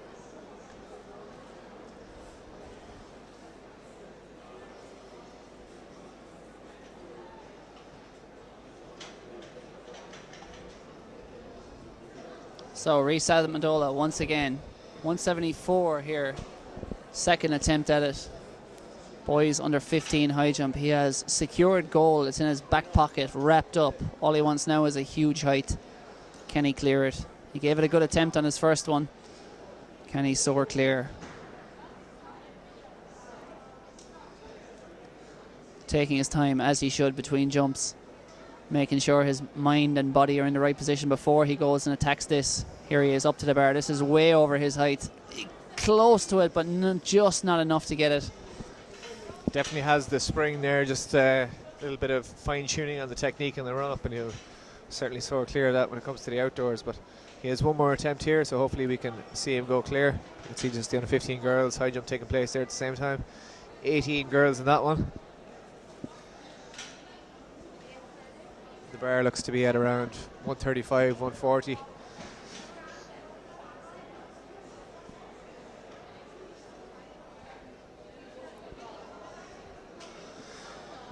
Heat 2 of the girls, 60 metres under 17. We've got Alicia Courtney of Dublin Striders AC and the yellow vest there on the right hand side of your screen. Amy Allen of Naas AC beside her. Grace Kiernan, Shercock AC. Gospel Ida Hoare of Longford AC. Ella Dewan of St. Lawrence O'Toole, and Roseanne Fitzgerald, Carrick-on-Shore AC out in lane 7.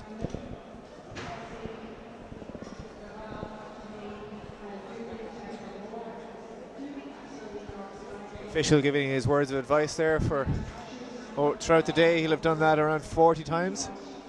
No coaching.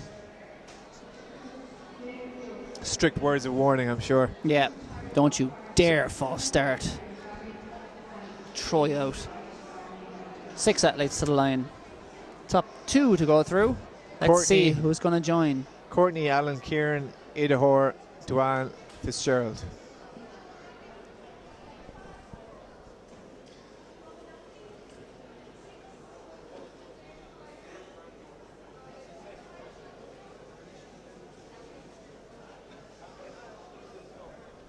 So the second heat of 3.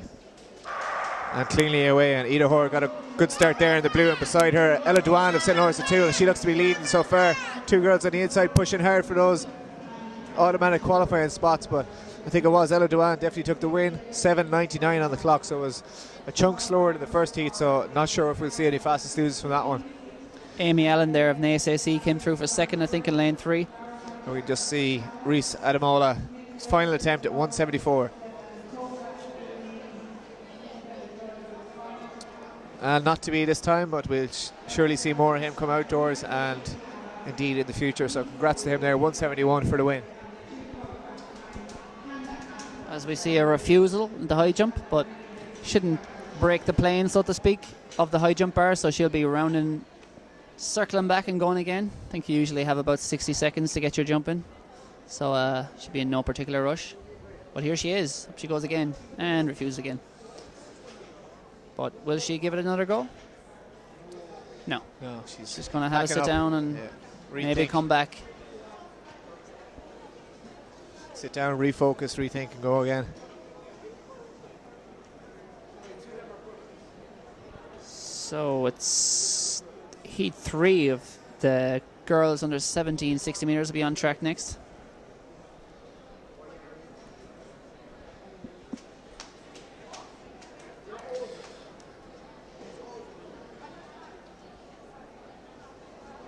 From the inside here, lane 2 is Chloe Hayden of St. Lawrence O'Toole. Lane 3 is Niamh Moriarty of Duneen. Lane 4 is Tia Cashman-Hook of Lagan Valley. Lane 5 is Rebecca Fitzsimons of Clonliffe. Lane 6 is Claire Kelly of Shercock.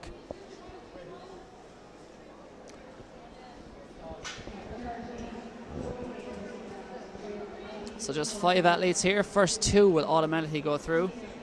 Then the others will have to wait well, they won't have to wait. They'll actually see quite soon what the results are and whether or not their times have been quick enough to advance. First heat, Steve O'Toole did 7.74, a very fast time in defeating Lauren O'Leary, who was 7.86. They both went through automatically. Chloe Corcoran was the fastest loser there in 8.11. Second heat, Ella Duan, 7.99, ahead of Roseanne Fitzgerald, 8.18. So low 8 seconds needed to take those fastest loser spots. From the inside here, Hayden, Moriarty, Cashman Hook, Fitzsimons and Kelly. Top 2 will join the others in the final this afternoon. Away they go. Good start from Chloe Hayden there on the inside. Also coming well in the middle here. That is Clonliffe Harriers, Rebecca Fitzsimons. But away and gone is Chloe Hayden. Crosses the line well clear of Janine's Niamh Moriarty. The time, 7.95. It's not as quick as we saw previously, but that'll be enough to put her in medal contention later on today. The others will have to wait on the times to see if they made it through. Yeah, I think Chloe Corcoran there for the first heat might be safe enough through as a fastest loser with her 8.11, but we'll have to wait and see. Back to the girls and her 15 high jump there. We see the Cropwell athlete going clear. We'll just try and get a name for you shortly on that.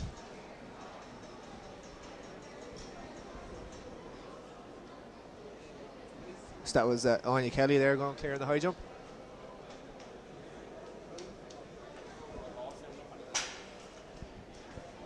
And on to the boys under 17, 60 metres. So 3 more heats in this one. Top 2 and the 2 best times after that.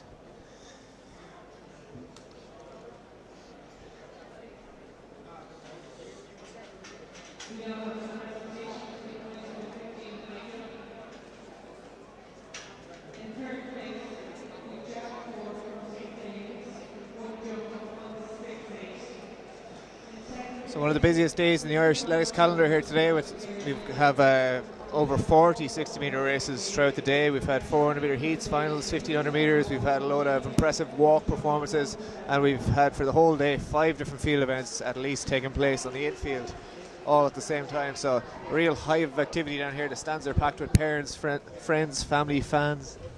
It's chaos. Organised chaos. But a good kind of chaos. Madness. Absolutely. Anarchy reigns as we see the hive of athletics at Lone Institute of Technology, this world-class facility. You see Rhys Adamola getting his gold medal there on the podium. Best haircut there too as well. They're actually in the haircut order of medals at the moment. Top stuff, Rhys. A name to watch for the future. Certainly on the men's side, we've had very little in terms of combined eventers in Ireland, but Rhys is a man with multi-talented who may well be. He's already breaking records, so he may well turn into a very good junior and then hopefully senior multi-eventer. Absolutely, the likes of himself and Daniel Ryan could change things around. So heat 1 of the under 17 boys, 60 metres. We have John Grant on the right there for Selbridge AC in lane 1, Conor Morey in 2, Lee Vell, Luke O'Carroll, Tralee in 3, Conor Crowe unattached in 4. In 5, Ben Ivy, Denore Harriers, Cian Nolan of Longford in 6, Mark Jones, Ballymore Cove in 7, and Kieran Carty, DSD, all the way out in 8. Don't see many unattached athletes these days. You don't. That's off to Conor Crowe. Maybe between clubs, maybe just no man in his own island, but maybe Conor Crowe is. Absolutely. Maybe just fell into athletics through schoolboy talent and hasn't found himself a club yet, but either way, keep an eye on him, lane 4, the chain, the bling, hanging from his neck at the moment. Can it be gold hanging from his neck later on? And we have a recall beep. And the official is walking out going, lads, I've had just about enough of this. The official is getting his daily step count up for the day anyway. He's getting his gun out, I think, if anyone else false starts today. The real gun, not just the starter's gun. Well, he's going over having a word. They're studying the recall timing. Of course, all those blocks are equipped with sensors. You go more than a tenth of a second, or less than a tenth of a second after the pistol, it's deemed a false start, unless someone else sets you off, in which case they're responsible. But fingers crossed for a green card here. Never like to see athletes thrown out at this level, travelling all the way. Some of them have come driven for 4 hours or so to be here in Athlone. Absolutely. You see Kieran Carty and Mark Jones there on the left just having a quick chat about things, see what they reckon, Who's to blame? They're like, is that you? No. Is it you? No. No, it's your man over there. Look, go on, get out of there. It's like when an unannounced smell suddenly arrives in the room. An unannounced false start, and the dreaded walk to lane 7. Is that? Oh, it's a yellow card. He's away with it. Mark Jones is So grand. it's a warning, and from the officials' gestations, it looks like a bit of a wobbling and unsteadiness in the blocks. And then a green card for the rest of the field. So yeah, Mark Jones off the hook for whatever he was deemed to have done there. And thankfully all 8 athletes to the line. So top 2 to go through here to the final only. It's very cutthroat procedure here with 24 athletes have to be reduced to 8. Who's it going to be?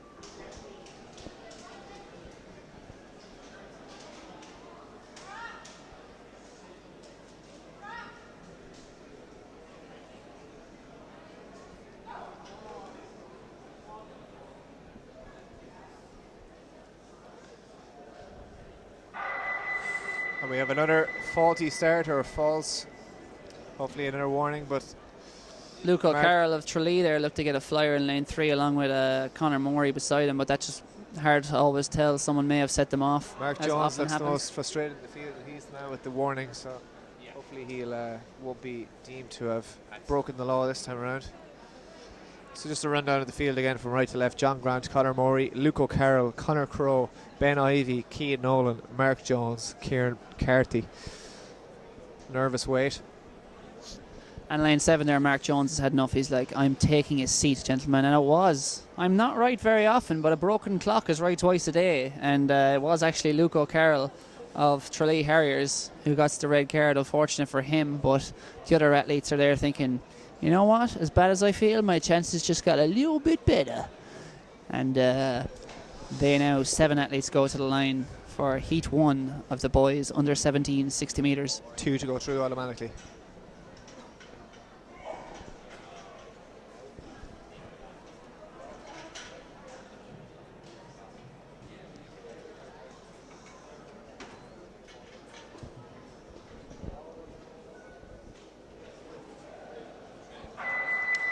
And for the third time of asking, we've got that dreaded beep. Unfortunately, another long walk back to the blocks for the lads. Hmm. See anything that time, Cahill? No. Did you use up your one good catch of the My day? one good catch of the day is done. But after a certain amount of time, you have to wonder, is it the athletes or is it the blocks? Especially when, but now, Conor next Morey. up is Conor Morey of Leave LSE, and he is, as understandable, not happy. But, yep, another victim. Whether it be the equipment or the starters' technique or the amount of time they've been held for. They don't seem to be held for too long or anything, but someone is taking flyers or something's happening down there. At the end of the day, you got to wait for the gun. True. Just a quick rundown of the under 16 boys' result.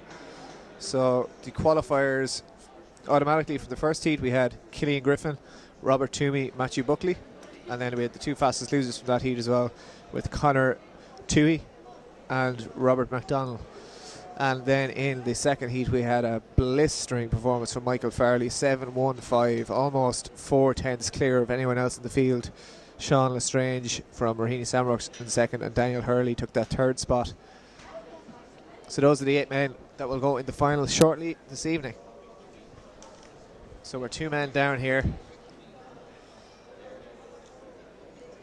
Conor Morey and Luke O'Carroll DQ'd.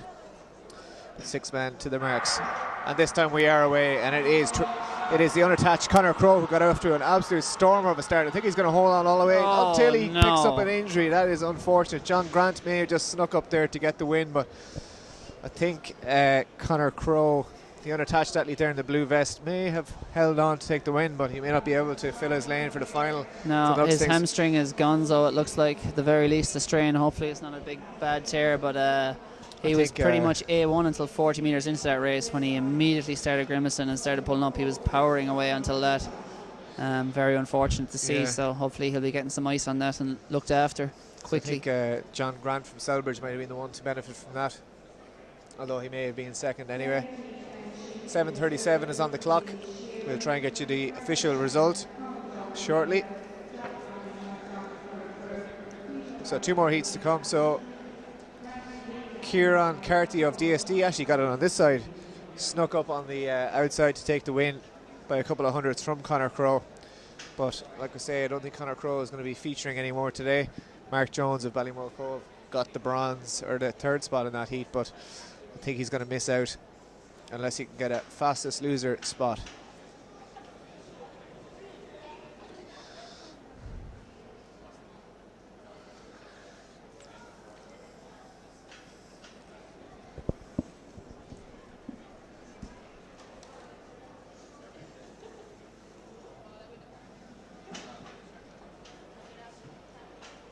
Girls under 17 60 metre results from those heats.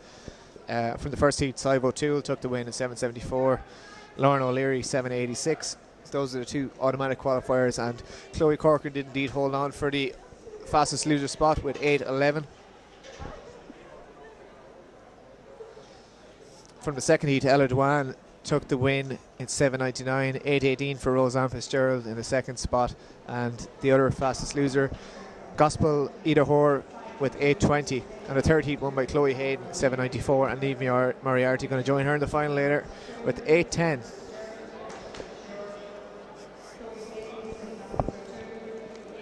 So heat 2 being given their orders. Hopefully none of what we've seen in the previous heat with all those recalls.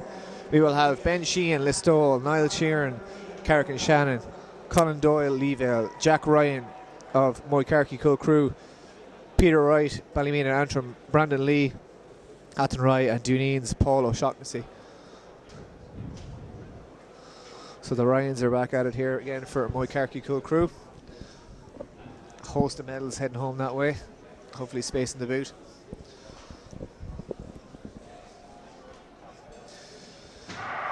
And we get away cleanly first time in this one, and Ryan in the middle there in the black and red is going well, but Leavale AC's Colin Doyle storms away to it. And another torn hamstring, it looks like. Paul O'Shaughnessy, who was going very well, contending for second place on the outside there, 50 metres in. His leg was gone and he came across the line holding his right leg. Very unfortunate to see down on the track, and great to see all the competitors show their concern for him over to try and give him a hand up. And again, that same medic is out on the track with his gel ice pack straight on the hamstring of Paul O'Shaughnessy. That'll be going. Fingers crossed that's nothing too serious. Keeping the medics busy at least. Making them earn their crust. Not sure, is that tape or tattooed on the back of his leg, but it certainly looks stylish. Looks like, yeah, I don't know. Could be either. So it was, anyway, Colin Doyle who took that one, 7.19 on the clock. So a very impressive run, faster than the first heat. And it is only, of course, the top two to go through, so we'll have to wait and see on our result for the second placer. It was Paul O'Shaughnessy who got that one, so we may have two empty lanes in the final with those two hamstrung athletes. Unfortunate. 6-man final.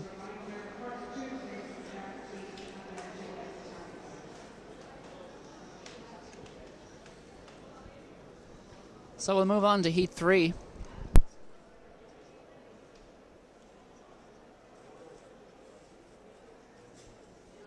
I think the advice for the next heat is win it or don't come second. Don't come second come because second, there's a tear curse. Hamstring. Yeah, your hamstring is gonzo. And in lane 2 here, there's a name that our foreign correspondents will love. Sean Juijun Chan. Absolutely. Is that all right? Impress? No? We'll have to get Chris Kelly on the old Twitter for that one. Yeah. He's our enunciation expert. Yeah. With all Eastern enunciation. names. Yeah. We no doubt have absolutely horrifically pronounced that. So apologies if we have. But the lineup in full from the inside is lane 1, Aidan Darcy of Tala. Lane 2, Sean Juijun Chan of Selbridge. Lane 3 is Jake Clark of Rathcoole. Lane 4 is Ryan O'Leary of Leavale. Lane 5 is Gabriel Kahinde of Ennistrack. Lane 6 is Emmanuel Ilori of Tullamore Harriers. Lane 7 is Michael Tony, or is it Tony Michael? No, Michael Tony of Listowel. And lane 8 is Alex Green of Brothers Pierce AC. Certainly if it was a fight, Ryan O'Leary of Leavale would be my bet. But it's not a fight, it's a fight to the finish. There's is a well-built man there in lane 4. He is indeed. Sporting handshake there from Aidan Darcy and Sean Jia Juan Shan. Possibly because he's terrified. Terrified of Ryan O'Leary in lane 4. And the Kens is full of footpaths he'll be opening up if they defeat him in this 60-metre heat.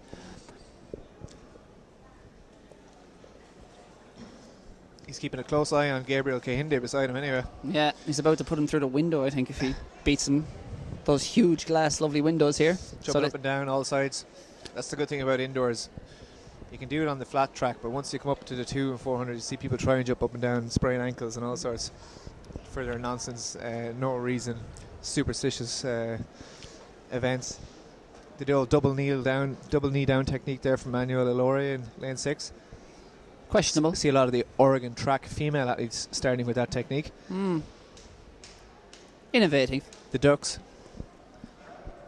Up first time. Can they get away first time? Very long hold, and it's no surprise that the athletes just decide to stand up because they were held there for several seconds. So eventually it was NS Track's Emmanuel Elore who lost patience and was ready to go. And Green understandably, card. good to see a green card being held up aloft there for all the field because no one really broke there. It was just an effect of how long they were being held in the step position, which may have led to a few false starts, but obviously the starter has to see no motion amongst all 8 athletes before he lets them go. Artificial bullet jammed in the artificial barrel of the artificial gun. I'd say so. Or someone was, maybe someone was winking or something in the step position. There was some movement there the starter didn't like anyway, so didn't let the athletes go. But second time of asking, let's hope there won't be a third. Or else Ryan O'Leary is about to go nuts on the field in lane 4. Possibly at the starter. So third heat, under 17 boys, 60 metres. Top 2 to go through. And the 2 fastest losers. And we get away this time, and Elore of Ennis Track is storming away, and as is the big man beside him, Kahinde, but it is Elore of Ennis Track is going to take that. It's Kahinde of Ennis Track actually takes that. Just ahead of Elore from Tullamore Harriers. And impressive when he flew out of the blocks there, Kahinde. And he had the speed. As we see, Ryan O'Leary is not happy. No, he got pipped on the line there by Emmanuel Elore, I think, from Tullamore, so he'll have a nervous wait. And we got through that hamstring free. Yeah, hamstring free. Good run there from all the lads. 7:23 is the time up on. That's obviously unofficial, so but still swift time in the heat there. We could possibly see our fastest losers come from that second heat with that being the case. We had a 41 and 47. Well, I also had a 41 and a 46 in the first heat, so it's going to be very close for those fastest loser spots. We'll see how this one pans out. 7:23 for the winner, though. That was Gabriel Kahinde of Ennis Track. So they'll be playing Gabriel's Oboe, the famous classical tune, if down in the Banner County tonight. If Gabriel Kahinde manages to repeat that performance in the final and take victory. We had Chesser Cayley playing the Gabriel's Oboe. Absolutely. So 7:41 per second there and third. So there's 3 men with 7:41 in the fastest loser position. So it'll be interesting to see how this one has worked out. It'll be down to the thousands on the photo finish equipment. And it'll be unfortunate for one man who has run the same as the rest but will not make it.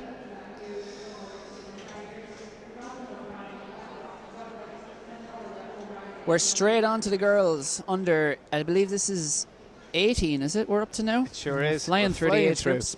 3 heats here, 6 in each heat. And from the start, which of course, means top 2 only to go through. And it looks like we only have 5 athletes for this, so 40% of you are going to qualify. Olivia Ho is in lane 2 there of Bree AC. Lane 3, which was meant to be Aideen Galligan, is empty of Inivale. Lane 4 is Lauren Cadden. She'll be one to watch. Always successful at junior level of Sligo AC. Rita Lahoo in lane 5 of Galway City Harriers, that familiar red and white strip. Then lane 6 is Robin O'Brien of Blackrock. And then lane 7 is Orla O'Reilly of Tralee Harriers. 5 athletes settle into their blocks for heat 1 of the under 18 girls, 60 metres. Top 2 automatically advance. We're still a couple of hours away from the final, but as you see, we're running off races at lightning speed here today, so it won't be too long. Here.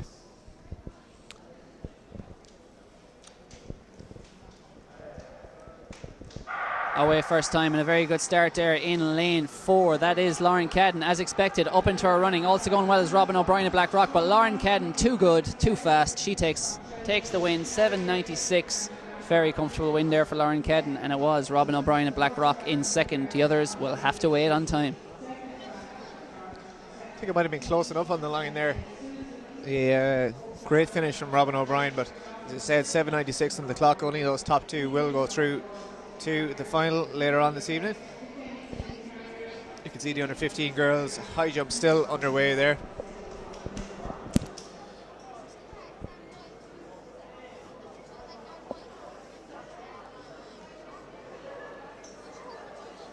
We'll just try and get you a update on that high jump. But that was Orla Ono of Leeville who went clear. So heat 2 of the under 18 girls 60 metres will have Susie O'Farrell, Robin Strickland, Lydia Doyle, Leah Raggett, Katie Murphy and Lauren Roy, City of Lisburn.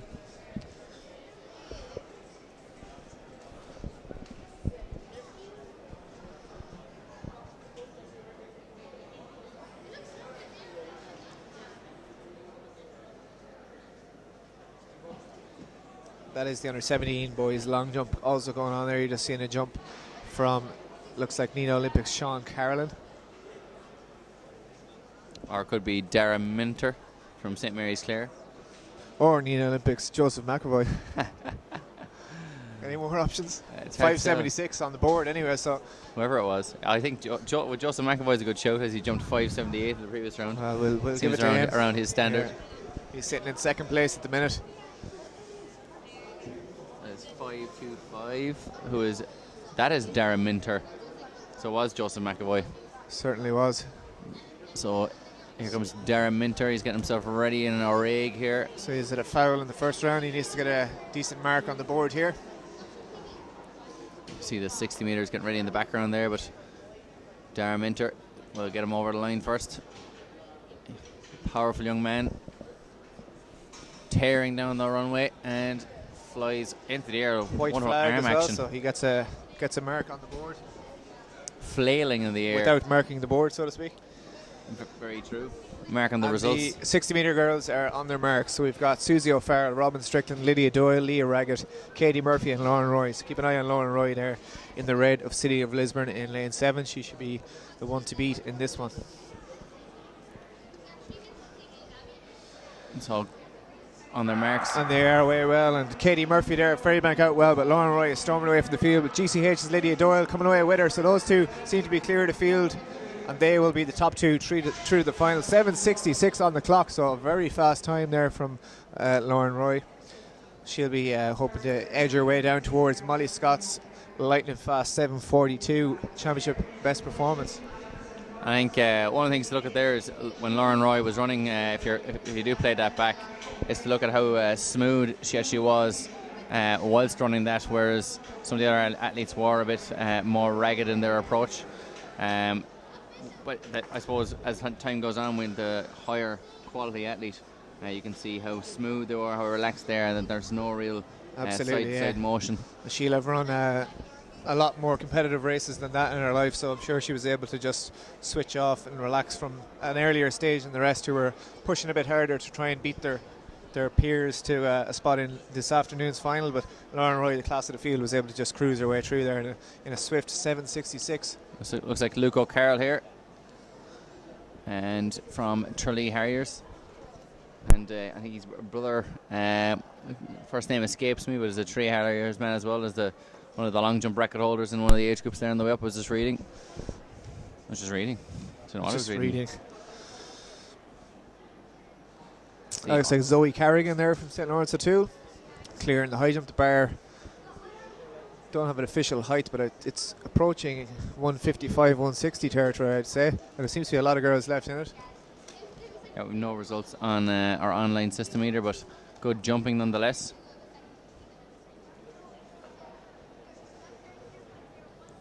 So we're into Heat 3 territory now, as we see Nina Olympic getting up on track there now. It might be Nina Olympic. Yes, it is. It's Susan Nestor. Oh, just very unfortunate there, because clipping out with the back of her knees. Now we're on track. We've got the third and final heat of the under-18 women's 60. Calling their marks: Alison Burke, Celtic DCH; Sinead Hunt, Listowel; Alana Ryan, Greystones; Shauna McCabe, Carrick and Shannon; Robin O'Keefe, Donore; and Brona Kelly from Emerald AC. Yeah, so looking to get in around the under 8 seconds. The previous one, the fastest losers 8:04 and 8:11, and we're still waiting on the ones from Heat 1, but very similar times all throughout. So top two to go through, and they are away cleanly. And it looks like in the middle lanes there, Alana Ryan of Greystones is running quite well as out Brona Kelly out in lane 7. But I think maybe Alison Burke took the second place for Celtic DCH.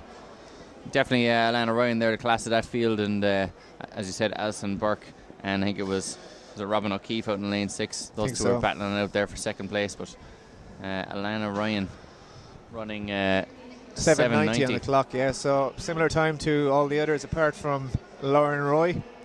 So if she can focus on the clock in the final, she could do something special, but certainly there's 2 medals up for grabs behind her.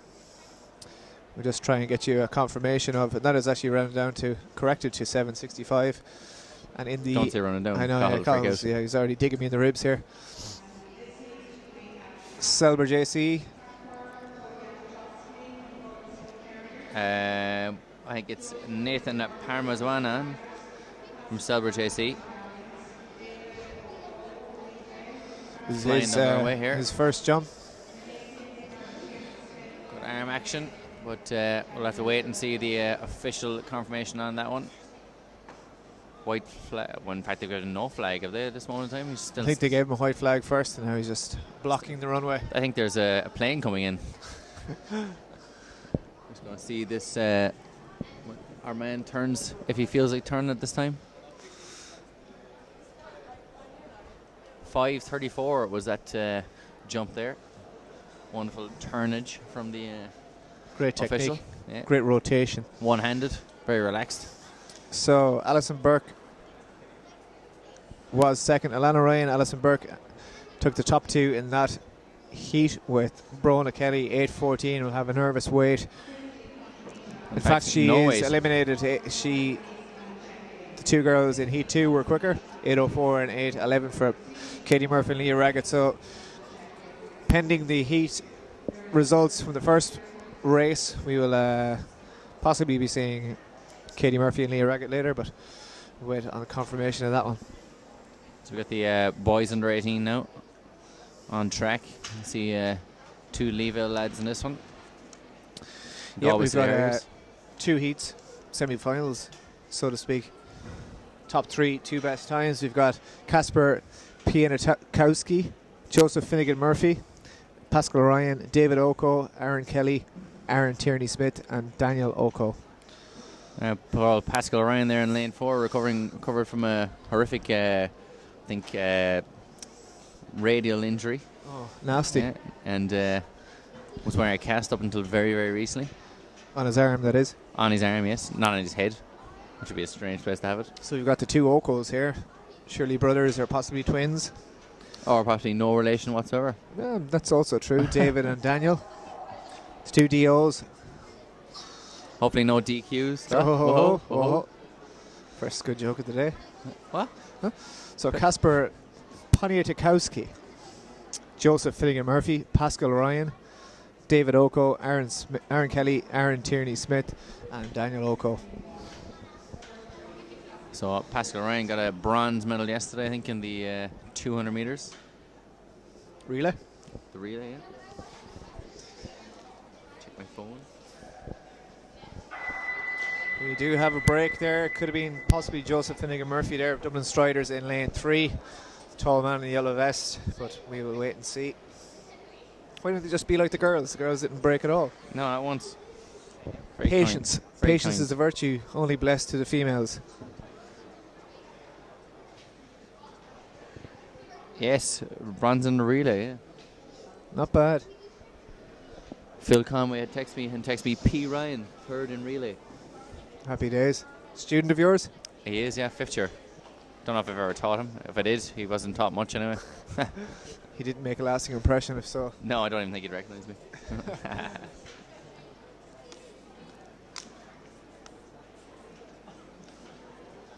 So plenty of action still going on in the long jump there as well. And the under 17 men's long jump is well underway. Current leader is Sean Carlin of Neen Olympic with 6:08. So a yellow card there for for Joseph Finnegan Murphy for wobbling in the blocks. Another great demonstration from our official holding the cards. Shimmy side to side. Don't wobble. On their marks again. So Ponikowski, Finnegan Murphy, Ryan, Oko, Kelly, Tierney Smith and Oko.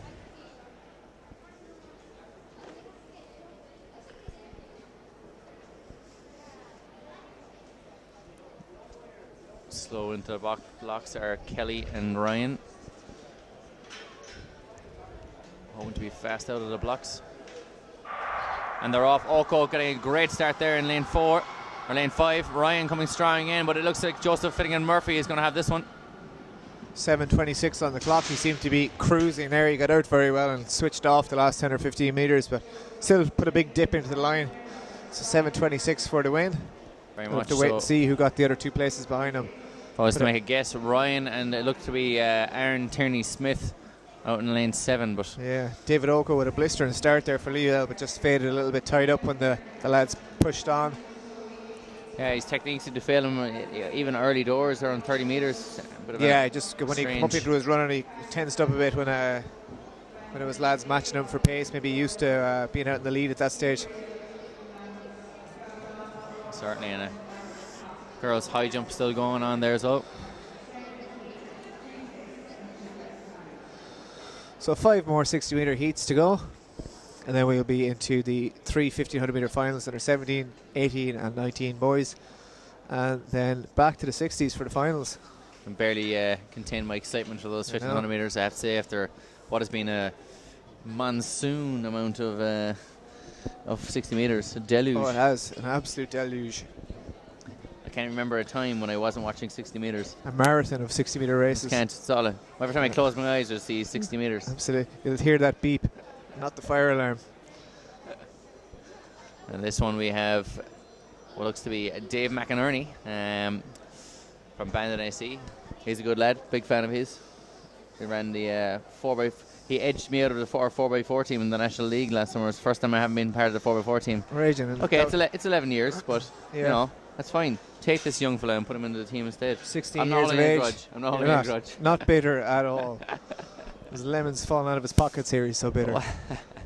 I just like the lemon jersey that Dave McInerney is actually wearing in lane 2. Certainly so. So we have Dave McInerney, Daniel Soyemi, Khaled Abiodun, Kyle Magwood, David Murphy, Lance Gabriel Balon, and Darren Costello.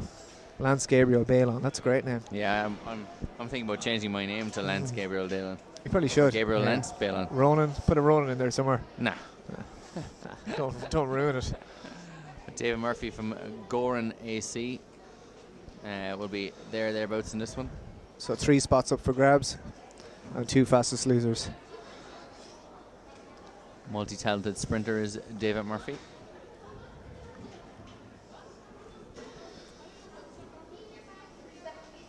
Will Gabriel Lance Balon live up to his great name? And we are away in Denor Harriers. Khaled Abiodun going well, but also on the outside, David Murphy of Gowan AC. He is stormed away to the win here. 6:97 on the clock, so the first sub 7 second clocking we've seen in the day. And that is seriously impressive. The record is 6:93 by Zach Irwin. So the tall man there from Gowan AC, David Murphy, stormed away to victory there. 6:97. And I think Dave McInerney might have got up for second place there, potentially getting himself into the final. Yes, indeed. So that's seriously impressive stuff there from David Murphy of Gowan. It is, and I think on the timetable here, or on the booklet, what would you call that? Program, I suppose. Program, yeah. I think Show David notes. Murphy has set many a record on the way up throughout the years. If you bear with me there, I'll Just, find them. hold for dead air. Sorry about this. I am turning the page. Under 19s up next, so we've got the men's and women's 2 heats in each, top 3 and 2 fastest losers.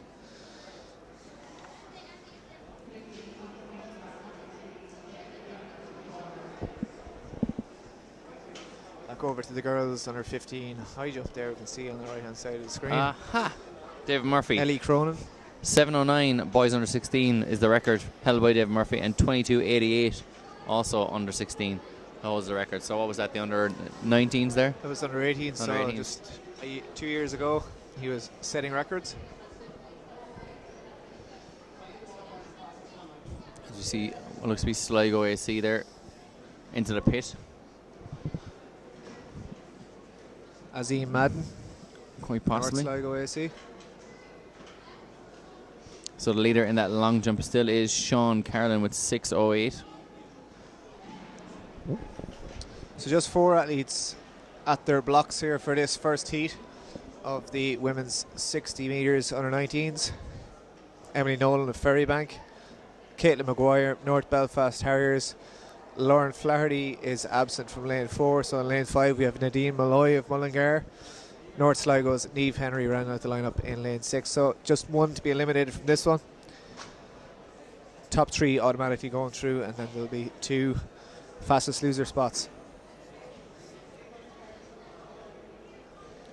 You see Joseph McAvoy there, second place in that long jump, flying in. And we are away first time in this one, and it looks like Lauren Flaherty there going well, or Nadine Malloy. North Belfast Harriers, Caitlin Maguire getting there in the end, and Emily Nolan in second, so we'll just have to wait and see for the third spot. But it was definitely Caitlin Maguire who took the title there for Heat 1. Apologies, the sheets, the start list was a bit messed up there on us. It certainly was, certainly online anyway, but you had it here in paper form. The paper one is also incorrect, Yeah, unfortunately. oh, lovely, yeah. But you figured it out, did you? Yeah. Make do with your old eye of the vest technique. Exactly, yeah. North Belfast, So it was the yellow Caitlin vest. Maguire, North Belfast, followed closely by Emily Nolan. 7:79 on the clock. That's So good some- jumping, or good some- running. Sure I was was. thinking of jumping because Darren Minotaur, who's in third here, is hoping to get the spirit of the Minotaur. Absolutely. And bull his way to the into the pit here. Certainly. Let's What was go. the film? Huh? What was the film with the Minotaur energy drink? Oh, that's going to be difficult for me, but is Adam Sandler in it? No. Feels like an Adam Sandler movie, It though, was doesn't it? the guy from American Pie was in it. Stifler. I actually only saw that recently in the last year or so, though, so it's in my head now, but Yes. we'll come back to it. Role models. That's the one. Oh, yeah, you're correct. Yeah, I am correct. If you can answer your own questions, it's a good thing. As Luke O'Carroll here is in fifth place, trying to get up and get involved and try and get onto the rostrum on this one. Tears down the runway here in real time. And good throwing of the arms, so I don't know if it's going to be enough. He doesn't look that happy with it. Not a big jump for him. Got a white flag anyway.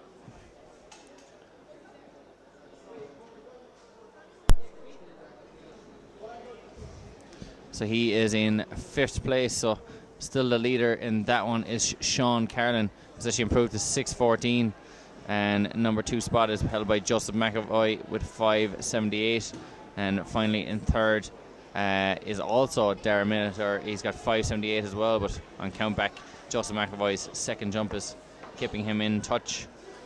So we have 5 athletes for the second heat of the under 19 women's 60 metres. Katie Flanagan Walsh, Rahini Shamrock there just behind the official as you look at the screen. Beside her, Rachel Bowler of Tralee Harriers AC, Lati Adeleke of Tala AC, Janine Boyle of Finn Valley AC, and Aoife Cloak Rochford of Bree AC. So Janine Boyle is certainly a talent, so she'd be one to watch there in lane 6 for Finn Valley. Definitely very, very talented athlete out there. You can see her just out in lane 7. 6, in fact, sorry.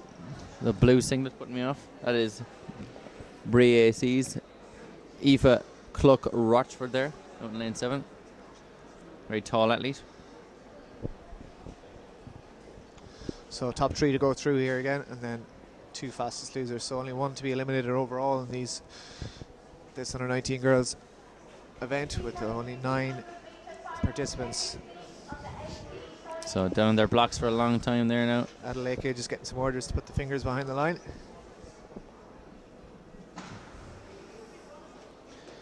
Been held here. Some shimmying from lane 3 and 4 there, as you see. But we are away cleanly, and Janine Boyle is away to a flyer, and beside her Cloak Roachford also going well. So those two are pulling clear, and we'll keep an eye on the third place spot. Looks like Tralee Harrier's Rachel Bowler, but it is Janine Boyle. 7:69 on the clock, very fast time for her too. So it'll be a close final between those girls. Certainly, Boyle looked like she had a lot more to give there. She was easing up, coming towards the line, and She was indeed. Aoife Cloak Roachford certainly powering away across the finish.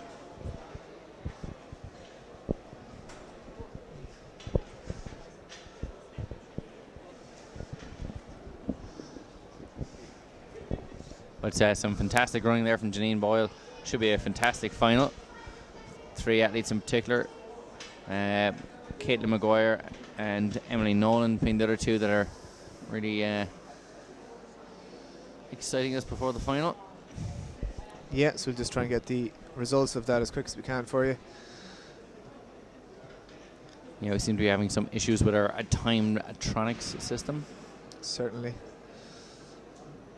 Refresh. Yeah. So the first heat was Caitlin Maguire, 7:78, Emily Nolan, 7:86, and the third spot went to Niamh Henry from North Sligo with 8:59. We'll just have to wait and see now for the second heat. And in the men's, we'll have 2 heats as well, with a maximum of 7 in each. So we'll should have 6 men line up for this first one with Daniel Lanzad, Dylan Cody Foy, Danny Brown, Jack Dempsey, Sean McCarthy and Kieran Maher. Yep. Daniel Lanza there, the South African born Bandon AC athlete out in lane 3. Good sprinter. And Jack Dempsey from Galway City Harriers has been a name to watch in this one. He's out in lane 6 in the red and white, well nearly all white with a red trim. That's saying that they're just centre of shot around about now. So Emerald AC constantly producing very, very good sprinters. Obviously Kieran Neville being the most famous proponent of the 60-metre distance down in Emerald AC, but plenty of other fantastic athletes over the last couple of years. Yes, indeed. They have a big turnout here today, and they're juvenile athletes too, so it's great to see all those juveniles that keep going into senior and representing their colleges and country alike. Very true. And I see Daniel Lanzad here from Bandon AC has gone with full tights. He has, yeah. It's cold already in here. Is it? Must be. He's looking very streamlined anyway.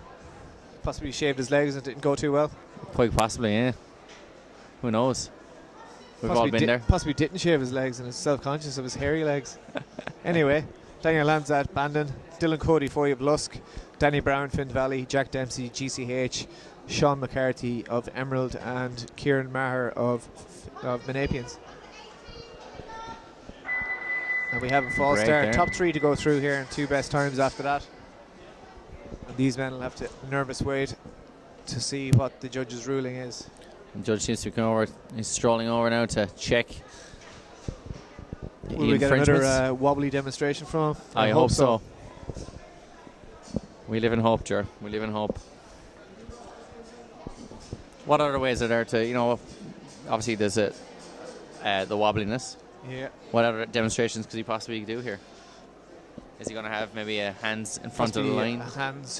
Shifty hands movement, yeah. Or a lifting of a heel movement, perhaps. I can see it happening. I can see it in my mind's eye, but we're about to find out. A head wobble.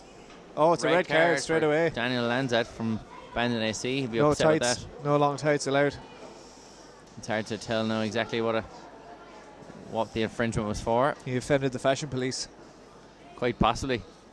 And unfortunately he's going to have to coming all the way up 3 hours to get here. Will unfortunately not get a chance to run. It's be a long road home. In fact, it'll be the same road home that if he won this race. Yes, but I can see what you mean. It'll be, I suppose, heavy with disappointment and regret. The perception of time will be lengthened. But you'll still have got a good workout warming up. Hopefully Sure, he'll be thrilled with that. Delighted, yeah. Dylan Cody Foy, Danny Brown, Jack Dempsey, Sean McCarthy and Kieran Maher. And this time we get away, so the first 3 lanes are empty, and it is the Galway athlete, Jack Dempsey, seems to be pulling away clear here, and he's going to take the win in this one in 6:99. That's another rapid time, second sub-7 of the day. We've seen, I think, Finn Valley's Danny Brown got the 3rd spot there, as well as, or the 2nd spot, and Kieran Maher 3rd, so those 3 will be going through by right. And Jack Dempsey looking very, very assured there, and Dan Brown, was up in 2nd place, 7:07, but Jack Dempsey easing up there to run sub-7. Yeah, that's swift moving. I know I've seen him run several times out in the outdoor season, so a very capable athlete is Jack Dempsey of Galway City Harriers. The Demps. That's what he likes to be called. Similar to Jeff Demps, the long jumper.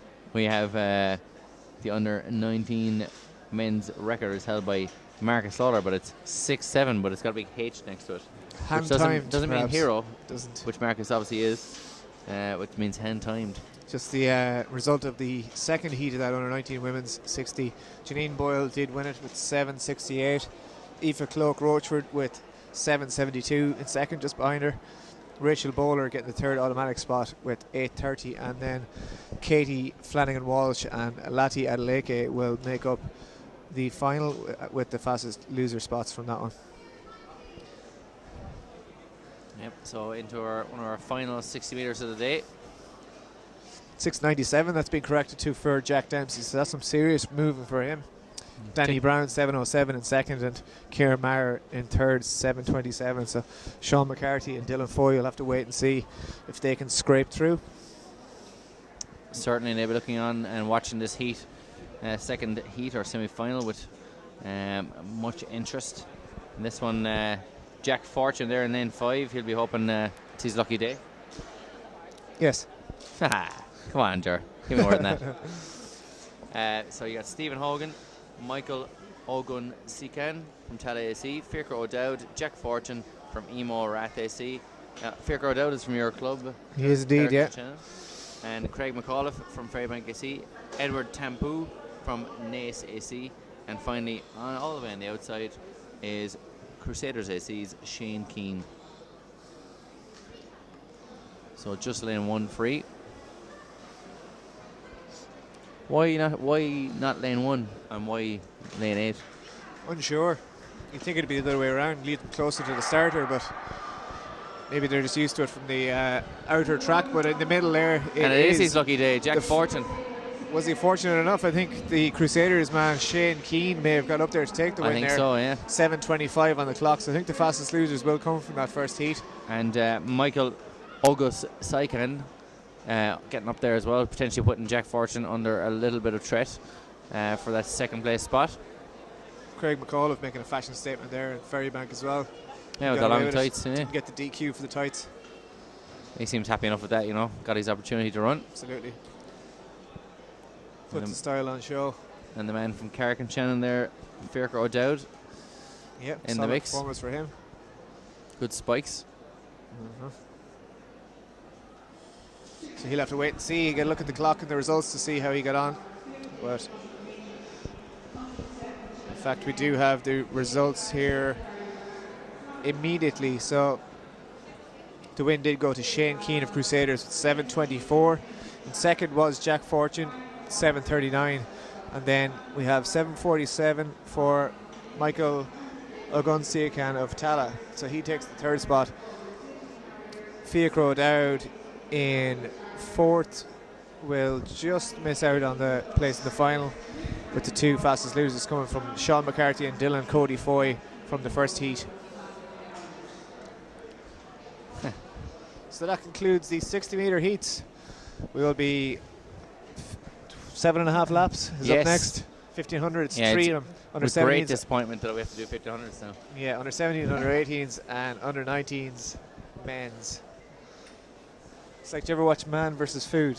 Yeah. When he has some ridiculous item to eat, like 6 kilos of ice cream, and he just orders chips in the middle of it just to change the flavour. And we're going to go to an ad before we start 1500 metres, so don't go away. Don't go away. Please don't go away. It's what we all have in common. And whatever you choose to do with it, your life is your priority. And as Ireland's newest health insurer, Irish Life Health is here to help you keep it that way. Because as part of the Irish Life Group, already trusted to look after 1 million people in Ireland, we believe that all our customers, wherever they may be in life, should get the health insurance that's right for them and the future they deserve. We know Irish Life. We are Irish Life Health. Life. It's what we all have in common. And whatever you choose to do with it, your life is your priority. And as Ireland's newest health insurer, Irish Life Health is here to help you keep it that way. Because as part of the Irish Life Group, already trusted to look after 1 million people in Ireland, we believe that all our customers, wherever they may be in life, should get the health insurance that's right for them and the future they deserve. We know Irish Life. We are Irish Life Health. Welcome back, and 60 metres are done and dusted. All the champions, all the sprint kings, all the sprint kings are yet to be decided. Kings and queens.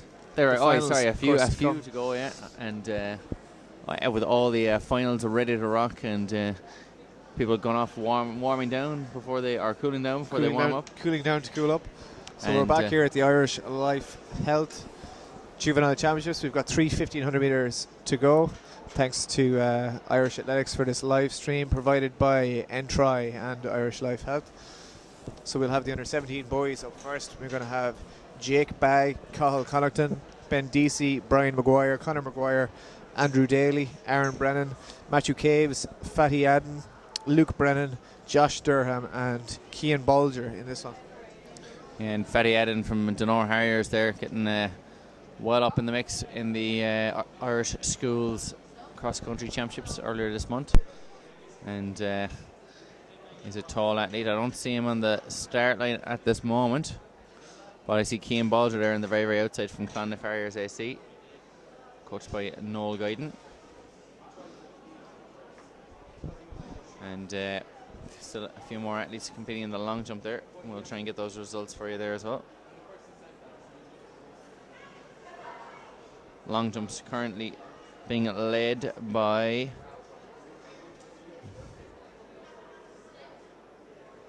Darren Minter, who jumped 6.19 and slingshot into the lead. And Sean Carlin, who's had a very good series there, is in second place. Third place is Jake Costo at 5.90, and fourth place is Joseph McEvoy from Nina Olympic, whose series has been pretty consistent, 5.78, 5.76 and 5.82. So it's unfortunate not to be, maybe he'll pop a big one now. Pop a Smurf, pop a big one. Surely. If not, why not? If not now, when? If not who? If not you, who? I'd have to agree with all of that. My sentiments exactly. So as you can see on the screen, boys under 17, 1500 metre final. The rest of the finals ran off earlier today. So you can click back on the red bar along the screen there and get a view of those if you wish. You can also keep up to date with the live results through the Irish Athletics Twitter and Facebook page links. I'm excited, Ger. He is. Can you tell? Ronan Jake. is very excited here. Jake Bagg and Mr. Cooper, Kevin Cooper's father, Shem Cooper as he's known, down below in Ferrybank there. I believe he was coaching Jake Bagg throughout his early years. Don't know if he still coaches him, but remember him running down below in Colongos Wood College, and Jake Bagg was his big favourite for one of the younger age group races. So Excellent. good athlete. Yeah. Fatty Adden will be in there as well. You've got Cian Bolger from Clondiff Harriers running in the indoors there recently in Abbottstown as well, and no doubt a member of the St. Aidan's crew as well that would have gone to the All-Ireland Schools Championships. We've just woken Carl from his 60 metre slumber here. He's going to jump back in, I'd say, for these Do you not want to do the metric distance races miles. stuff? Oh, I would absolutely love to, but he's literally ripping the mic out of my hand here. So, yeah, Carl will take over. middle distance. Give me the mic. Are you excited? Stoked. They're on the line. Fatty Adam is there. Centre picture. The old waterfall start, as they call it. Cian Baldry out very hard there, trying to get around into the lead early. And as with these under 17 races, there's no caution. Conor Maguire there, taken Monaghan whatsoever. Phoenix sitting in second. Then the outside 5-2-8 is Luke Brennan, the Waterford AC, and they're gone off at a hefty, They're motoring. sizzling pace, but it's now slowly starting to settle. They have, and a few of the more coy athletes there using that sitting at the back, knowing full well that pace would in fact reduce by the time they even come around to a lap. So we've come around at 32 seconds there. That's 64 second pace, 4-minute pace. I'm sure that will slow over the remaining laps, but Cian Baldry still in the lead there. Luke Brennan just behind him. Top stuff. Clonliffe Harriers to the 4 at the moment. Very bunched. It slowed considerably. Moving up there on the outside, that's number 843, Aaron Brennan of Galway City Harriers, slotting into second place in the ideal running position there. And Fatty Adam there at the back, Cahill, like the Duke of Plastora, he's leading from behind. He is skinniest athlete in the field, and he is cruising along there at the back, not burning up any unnecessary energy at the moment. He's just taking it handy as Cian Baldry at the moment leads, the 16-year-old. Yeah. He's looking in good shape. He's controlling this. He is controlling this race from the front and just positioning himself nicely there, trying to stay out of trouble, run the shortest line. There's not too much effect of drafting at this pedestrian pace, so he is taking it quite handy. And Conor Maguire there has come up on the outside. There's a little bit of pushing and shoving there. Luke Brennan getting involved with Aaron Brennan. Battle of the Brennans. Battle there of in the third and Brennans, fourth. and that was sliced up bread there between the two lads, but they've settled again, and they're now, I think they've agreed some sort of peace deal here. Third and fourth, they're going to chill out for a few laps as we pass through. This will be 600 metres in 1:48. And it is Conor Maguire there just in third place. Sitting just in front of him is our man from Galway City Harriers, Aaron Brennan, and Cian Baldry, like he has from the start, still leading, but his lead is about to be questioned here. And I see Fatty Adam there from Donore Harriers AC just coming up on the outside, having a look. Conor Maguire moves up on the shoulder into second. Galway City Harriers, Aaron Brennan sits there. He's also ready to strike. He's in the second firing position there in third place, the white singlet, and also moving up in the yellow. That is, I don't know who's in the yellow, but he's moving up into fifth place there. I think that's Cahill Connaughton of Oval AC is the only one we don't recognise, so it must be him. Yep. But Fatty Adam there is moving very, very slowly up. 800 metres gone. He's starting to take closer order there, coming around the outside. And Cian Baldry still has not relinquished this They're lead. running 5 wide. Fatty Adam moves up from the back, last 2 first in one fell swoop, and comes in, sweeps to the lead with that long stride of his. The Donore Harrier has taken over. And Conor Maguire there noticed the danger straight away and tried to get up around the outside. Aaron Brennan from Galway City Harriers is taking closer order as well, and he's gone by Fatty Adam. Maybe it was too much of a move. Cian Baldry wants to get back to the front. They're absolutely motoring here with more than a lap to go, when they come around here. 2 laps to go. They're a long way from the finish, and he has moved early here. This is a very, very strong surge from Aaron Brennan. Has he gone too soon? Because his pursuers are out after him. They include Luke Brennan of Waterford, who looks by far the most comfortable of this field at the moment. Looks like he's got a range of gears ready to strike there. 300 metres to go. Can he hold on? Conor Maguire there going into third place. Cian Baldry looks like he's a little bit out of it after covering that move, but these 5 are looking very, very good. But our man from Galway City Harriers here, Aaron Brennan, just started to tie up from that almost outrageous move, with a lap to go here. It's anybody's race. Aaron Brennan being passed by Luke Brennan. Conor Maguire looking very good there from Monaghan Phoenix. Cian Baldry in fourth, Fatty Adam in fifth. We're into the last 150. Here we go. Waterford AC's Luke Brennan still in the lead. But here comes Conor Maguire with a surge into second. Can he get after the win? Has this bird flown? I think he might have. Waterford City Harriers. He played his cards late and he played them strongest. He has all the aces up the home straight. Under 17, 1500 metre champion. It is Waterford's Luke Brennan. And Cian Baldry there from Clonliffe Harriers with a great last lap, just getting up to beat Conor Maguire into third place. So Cian Baldry getting second there, and Conor Maguire in third. What a finish there from all over the place. We have laughter in the stands here. What a ridiculous race that was in the end. Almost too much of a kick from, I think it was Aaron Brennan from Galway City Harriers, who Too exciting. got well up for fourth in the end. And but what a finish there from Cian Baldry. 4:17, it's good running for 16-year-olds, some 15-year-olds in there as well. Let's face it, they can go much quicker, but they were chilling for the first few laps. They were, but what a ridiculous last 400 metres. Absolutely top stuff from the lads. Tell you, if every race was that woke you up now, didn't it? I'd never leave. Never leave anyway. Yeah. Next up, Nowhere to be. nowhere to go. If anyone would like anything commentated, We've got no one going else to the to shops, go. we'll commentate on it. Yeah. Next up, it's all boys here. Boys to men, under 18, 1500 metre final. From the inside, Troy Scully of Greystones and District, Owen Keeney from Tala AC, David Troy of Metro St. Bridget's, Conor McHugh of Mullingar, Thomas McStay will hope not to be staying at the back of this field for Galway City Harriers. Evan will be Keane at the front of this field. That's Evan Keane. Waterford. These are getting worse. Jack Moran of Mullingar Harriers. James Maguire of Dundrum South Dublin. Pat Lowry of Inishowen. Conal Brown of St. Malachy's. Sean Corrie of Omagh. And Ben Smith of Leevale. Certainly, and Sean Corrie there of Omagh Harriers is a name that speaks to me, as is David Troy, who is, I think, just off the top of my head, was 12th in the Irish Schools Championships. He was 5th in the Leinster Schools Cross-Country Championships. So he will, I suspect, be the type of athlete that will want to make this a true run race. That's an impressive and slightly concerning depth of knowledge you have on him there, running. I know. I'm watching you. We're watching all of them. He's a Castleknock College student and runs in the same zones as we do. So the record is held here by 3:53.37 by Mullingar's Shane Fitzsimons, and I will run 26.2 miles on this indoor track this evening if that is broken here. And certainly Shane Fitzsimons, who also holds the under 12 600 metre record here, Irish Juvenile 600 metre record. The kid's got range. He does. And hopefully we'll be back running all those ranges very shortly. Back running indoors there. So a multi-talented athlete, although interestingly he's under 12 600 metre best. The Irish record under 12 for 600 metres is slower than the girls under 12 record set by Corrine Bailey Ray? No? Corrine Kenny. Corrine Kenny, yes.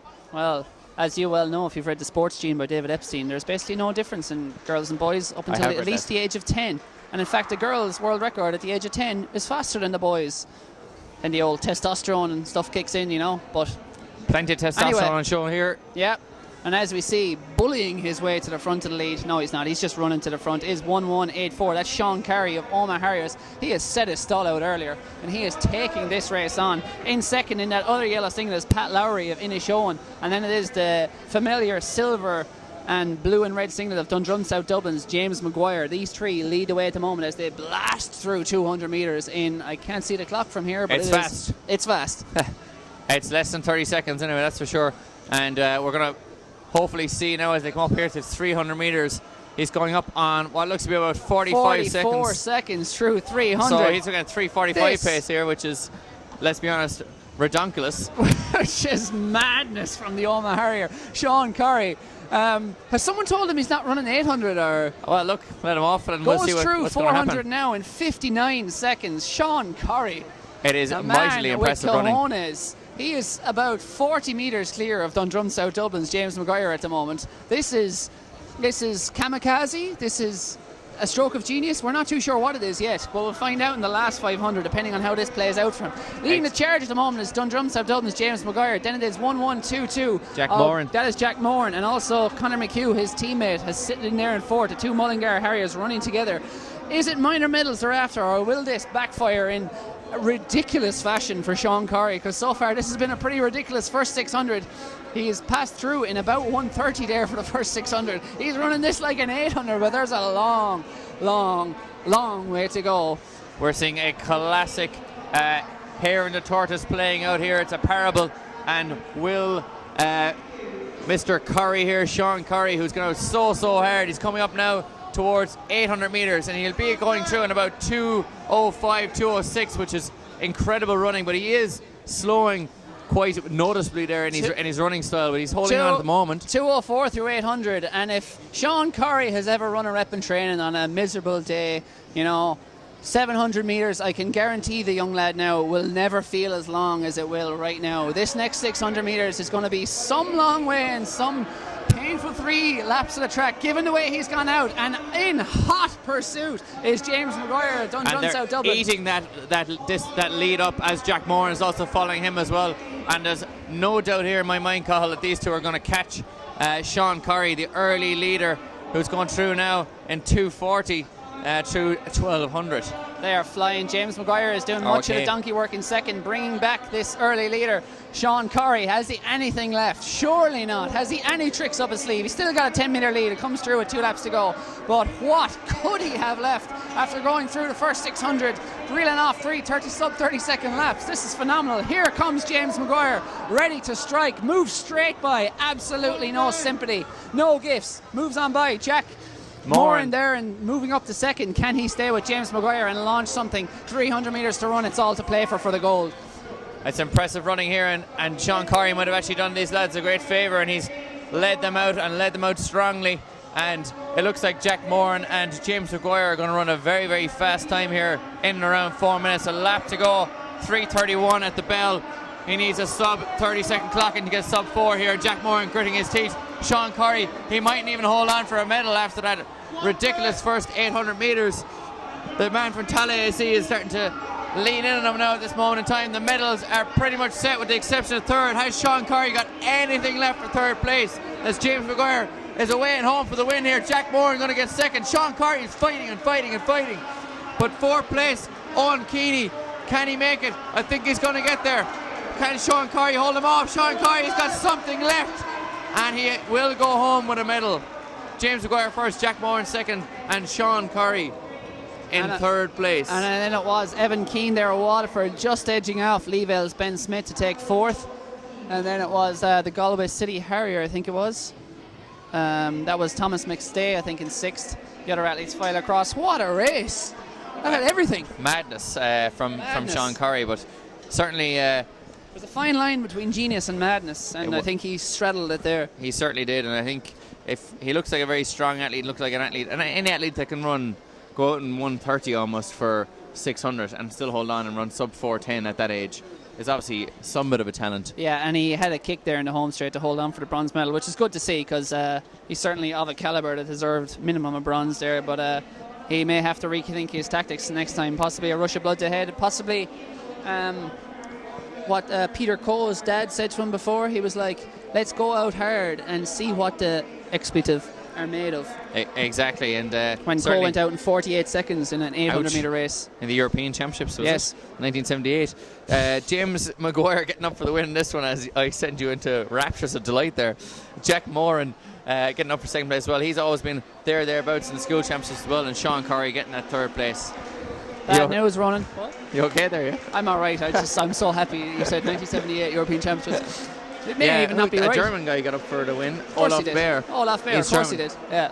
We need to get out more. Under 19 boys, 1500 metre final. The boys to men. We've come to the end of the road for the 1500 metres. It's been short but sweet. Did you get my pun there? Come to the end of the road for the 1500 metres. Yeah, boys to men, 1500 metres. End of the road. Oh, excellent. Yeah, boys to men. Anyway, 1500 metre final. It's the last one of the day, so enjoy it. 4 minutes of excellence. Shane Fitzsimons also has the record, the greedy little. It's actually slower than his under 18 record, though. Yeah. By about 0.3 of a second. I say greedy, I just mean talented and extremely high achieving teenager.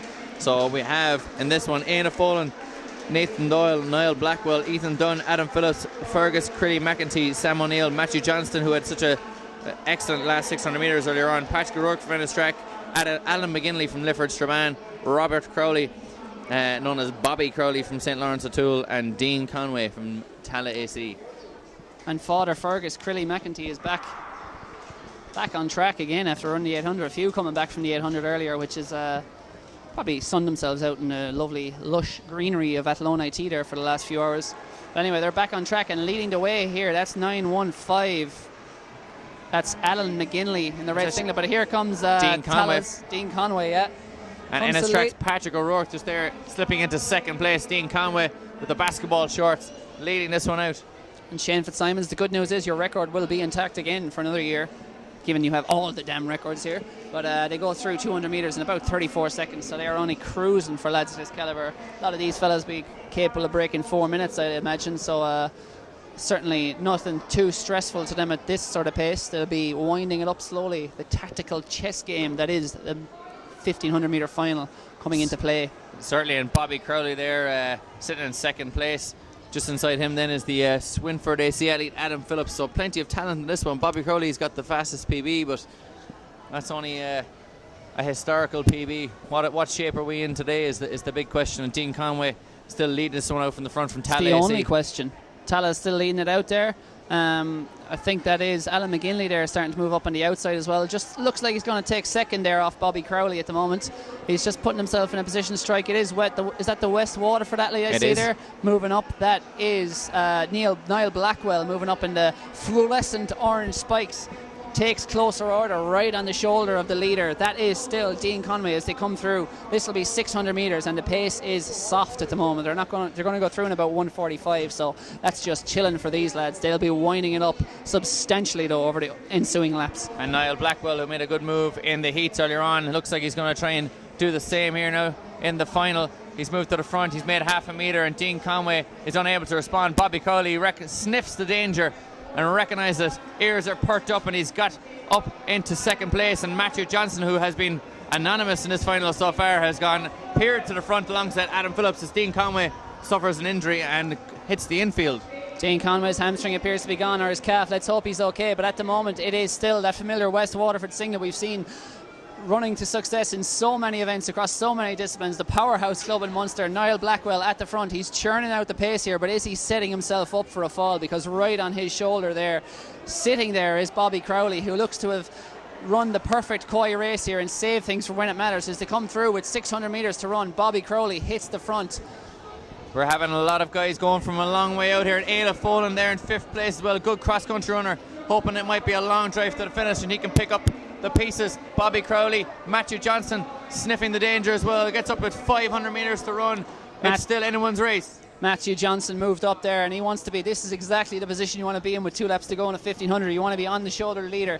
Anyone who's going to come around you has to come extra wide. You're not going to get boxed in. He stays just on the outside of lane 1 and then moving up there on the outside. That's Aina Folan. That is Aina Folan as well of Galway City Harriers. It's between, there's 5 now away for the medals. 2 laps to run. 5 into 3 does not go, and at the front Bobby Crowley is trying to drop them from his heels, and he's been cranking it up lap after lap, but the damage is not conclusive at the moment. He's still got 4 men hot on his heels. And a man we haven't mentioned, Alan McGinley from Lifford Strabane there in 5th place. He's yet to make any moves, but he's still hanging on in there with, as he come up with a lap to go. Here's Bobby Crowley. Is he going to win this one? He's led for a long, long way. We're starting to go. Here comes a man from Swinford AC, which is Adam Phillips, swinging in 2nd place. Alan McGinley as well. The other 2 look done. Adam McGinley, Adam Phillips, and Bobby Crowley looks like he's away. Bobby Crowley has run them all off his heels. He has cranked it up on each lap, and he took a look around with a lap to go and said, see you later guys, and he has opened up about 7 or 8 metres. But here comes the Swinford athlete. He's at Adam Phillips going straight after him in second. Can he catch him? Bobby Crowley on his way to victory. He is full of running. He is the under 19 1500 metre champion. Swinford's Adam Phillips takes second, and then it is Alan McGinley in third, Aina Folan fourth, Matthew Johnson fifth, Patrick O'Rourke sixth, and Niall Blackwell, who made some good early running there for about 3 or 4 laps from West Waterford, getting up there as well. And then the other runners coming in here from, looks to be 25 is Fergus Crilly McEntee there. And then the Dundrum athlete is Nathan Doyle coming across the line there. Ethan Dunn also coming across the line there from Ballydrain AC. So that's the end of the 1500 metres there. We'll see a replay there of that race. I think this is about, with 500 metres to run maybe? It is. Niall Blackwell there still in the lead with Dean Conway just behind him. I think that we still have about 800 to run here.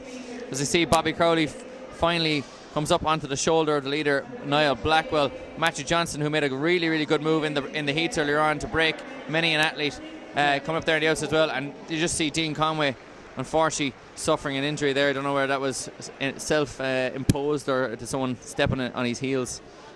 Here now we have with 115 metres to run, Cathal. And the race at this point is almost over. As we see, Bobby Crowley had slingshotted himself off the front of the field, which is a tough thing to do, but no one could live with him. Despite having the advantage of running in his slipstream, Bobby Crowley had too much speed. He took a look around there, sensed the danger, and as you can see, he digs in and finds another gear here. Makes sure no one is threatening him. No one's going to take this gold from him. Certainly, and Adam Phillips looked like, from Swinford AC, looked like he was going to challenge with about 70 metres to go, but the class of Bobby Crowley told in the end. So that was The 1500 metres. Just to confirm there, Dean Conway is up and walking around with his coach there from Tal ASE, so I think he's going to be all right, hopefully. Good stuff. So next up, I think it's going to be the 60 metre finals, and we have a rake of them. We do, certainly. We've sifted through all the heats, and now it's time for the good stuff. The cream of the crop, head-to-heads. There's some excellent finals to look forward to here. Under 17 girls, I think, is highlight. Could be a three-way tussle for the gold. Certainly could be, and all field events done dusted for the day as well, so starting to wind up here now, and we're going to go off with a bang in the 60 metres. Fantastic. We'll tag the sprint expert Gerard O'Donnell back in for this one. Expert. Yeah, so under 12s up to under 19s, finals to come, 60 metres. Start with the under 12 girls, of course. We'll have Kate Foley, Orna Murphy, Hannah Falvey, Leah Maloney, Nadia Udo Obong, Abby Doyle, Amusa Fatima, and Glory Uzamafuna. They're just getting themselves ready for their starts. Of course, they don't have to use starting blocks, so they're removing them or adjusting them.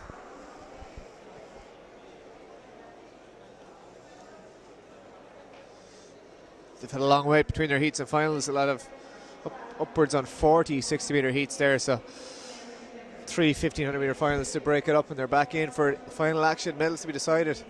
All the field events have wrapped up. The officials tidying up their equipment, leaving things presentable for the next group in. And now it's all about the finals, and we're starting under 12 girls.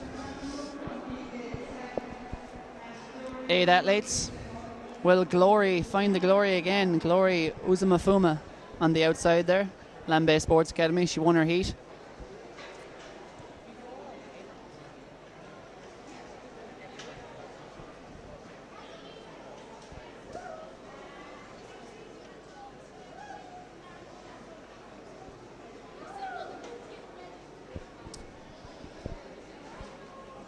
Getting their practice starts in under the officials' watchful eye. A couple of them using blocks. Who will snag the medals? So I've had a few tweets in here. Niall Harvey has complimented us on the 1500 and said, brilliant commentary with Jack Mitch, gold medal. Top stuff. Brilliant from Jack as well. Give a shout out, says TY Ireland, to Daniel Lanzad. We're holding thumbs up for him. DQ'd in his heat. Oh dear. Fortunately. Well, we'll do it now. Sorry about that for the lateness of that shout out. Jane Power says, best of luck to Sean Rowley, Brie AC in the under 13 final from all the club. Jane, you have only minutes to wait. 2 races, or 3 races specifically, to sit through before Sean will be in action there. Yeah, Sean will be going to lane 2 there for Brie AC. Best of luck to him. I'm sure there's lots of club mates of all these athletes tuning in around the country, lots of parents, brothers, sisters and friends. And like I said, be sure to share the link with friends on Facebook, send it around and make sure everyone's tuning in, because who knows, this is a proud day for all these athletes. And these are all 2 rare national championship medals. To the line for the under 12 girls 60 metre final from the inside, Kate Foley, Orna Murphy, Hannah Falvey, Leah Maloney, Nadia Uda Obong, Abby Doyle, Amusa Fatima and Glory Ozamafuma.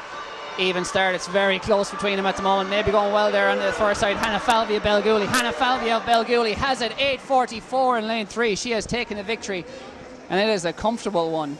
In the end, that wasn't close. It was very even for the first 30 metres, but the speed of the Belgooly athlete, the long striding athlete, came through powerfully there with 8:44 for the win. Yeah, great win there for the young girls, so we'll have to wait and see who got the silver and bronze. We'll get a replay going there. So you can see Hannah Falvey there of Belgooly in the navy singlet really just storming away in those last 10 metres. And looks like the yellow vest there in the middle of Nadia Udo Obong of South Sligo AC maybe just snatched that silver. We'll keep an eye on the results for the bronze.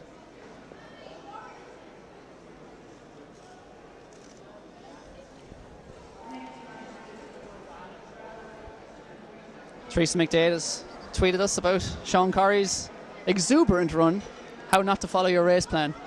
She's having a bit of banter off it. Good crack. It was. I tell you what, it made the race some race. Sean Curry's very exuberant first 3 laps. It was. It made for quite the final 1500 meter final. We'll just pull up some results here. Yes, we'll have the under 12 boys up next. In this one, we will have Killian Eketor, Callum Costello, Dennis Matthews, John Cashman, Jaden Carmody, Killian Power, Cormac Crotty, and James Brennan. So Jaden Carmody of Dunedin AC was impressive in his heat, and his dad has been waiting on tender hooks here all day in front of us, ready for this race, and he's bigging him up as the favourite, and he's hoping for gold. He's talking smack. Absolutely. Proud day, of course, not just for the athletes, but for the parents who've put in a lot of winter slog themselves, no doubt, driving to and from training, and many of them, of course, involved with coaching and administration in the clubs, keeping everything running and giving their kids a chance to succeed on the track. And, of course, none of us appreciate it, until we're much older and you have kids of your own, and then you realise, strict instructions here to wish them all happy Mother's Days, mothers and fathers alike. Yep. Lots of flowers being distributed around the country today. Oh. Chocolates. Nobody breaking Lent. Surely not. So we'll give you the result of the girls' final when we have it, but it's still just being officially processed at the moment. We're going to the line in the under 12 boys starter, just getting these athletes ready as the beautiful rays of sun filter through the arena here. You can see on the right of your screen the evening sun. It's been a cracking day here in Athlone. Of course, we're stuck indoors. We might get out for a bit of daylight with the old hour changing and all that. But we will. Stretch in the evenings, you can't beat it. 'Tis grand. So we'll have Killian Eketor of Boyne AC in lane 1, Mullingar's Callum Costello in 2, Dennis Matthews of Dunedin in 3, Leavell's John Cashman 4, Jaden Carmody in 5 from Dunedin, Killian Power, Carrigan Shore in 6, Cormac Crotty, Anna Lee in 7, and James Brennan in 8. Brothers Pearce, the under 12 boys 60 metre final.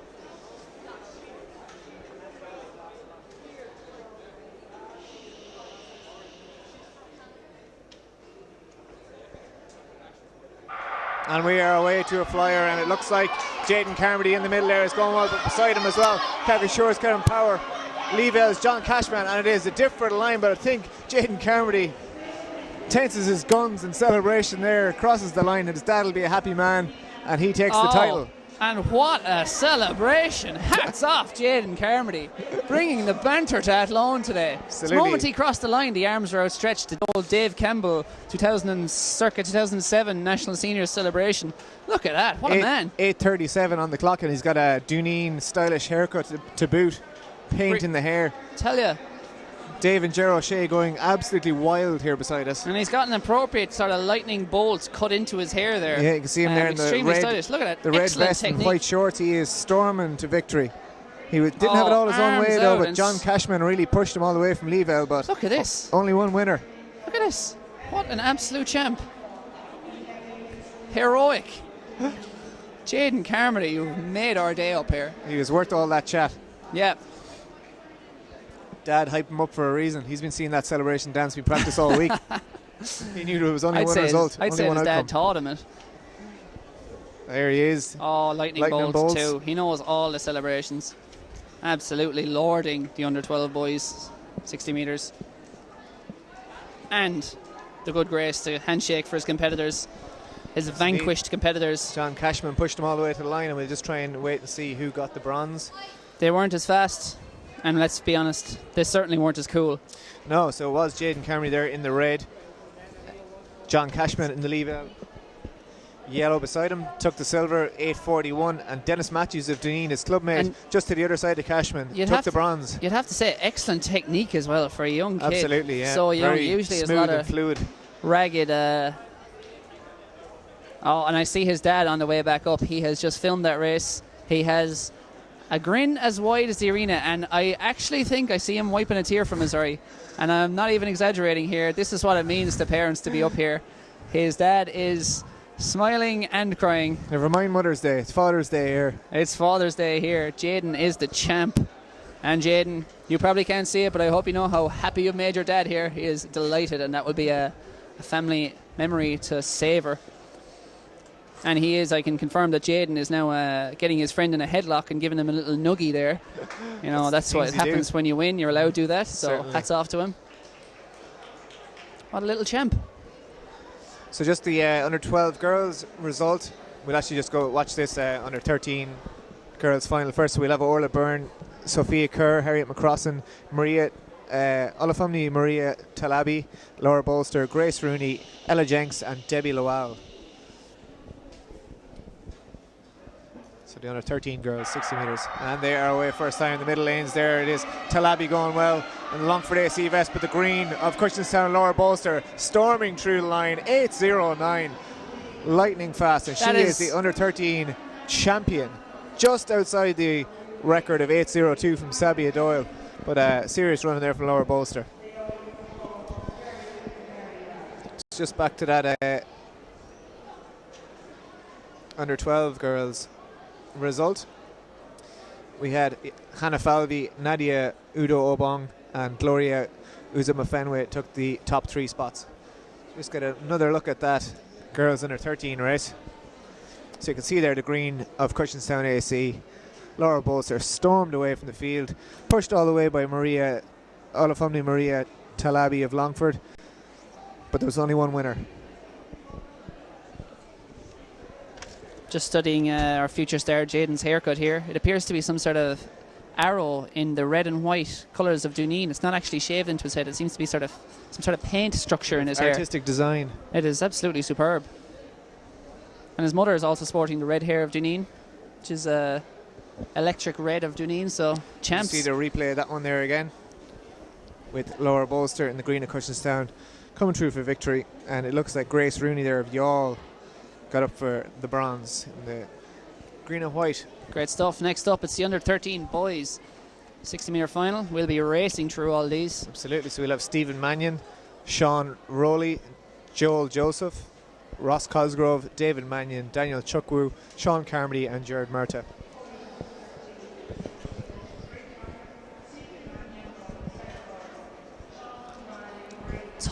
Top stuff. Still a good crowd here in Athlone Arena. Obviously the vast majority of competitors are already finished, but lots hanging around and watching their club mates and teammates and friends and just people they've never met before, just seeing what talent there is in the ranks of Irish athletics. And as we've seen today, there is a lot, and it's also not hard to pick out the benefits of immigration, to be honest, as well, Ger, in terms of what the multiculturalism of Ireland today versus 10 or 15 years ago has brought to the talent underage in our ranks, whether it's Eastern Europe or African descent or wherever it's from, even Asian. We've seen a lot of challenging names here today, and it's always good because the face of Irish athletics is certainly a changing one, and it appears to be a more talented one as a result in the coming years. Absolutely. They've kept us on our toes in terms of pronunciations, and they've kept their fellow athletes on their toes on the start line, but you can see that in world athletics now. It's a global trend that everyone's merging in together, and it's for the better of our sport. I think definitely in Ireland that you see all these talented youngsters here over the weekend. Absolutely. So under 13 boys 60 metre final. They're just jig-jogging around behind the blocks there. The official is once again giving him the final warning. It's in don't you dare false start. So from right to left, we'll have South Galway, Stephen Mannion, Breeze, Sean Rowley, Joel Joseph of Middleton, Ross Cosgrove of Tuam, David Mannion, South Galway, Daniel Chukwu, Rathfarnham, Sean Carmody of Belgooly AC, and Jared Murta of Carrick-on-Shannon.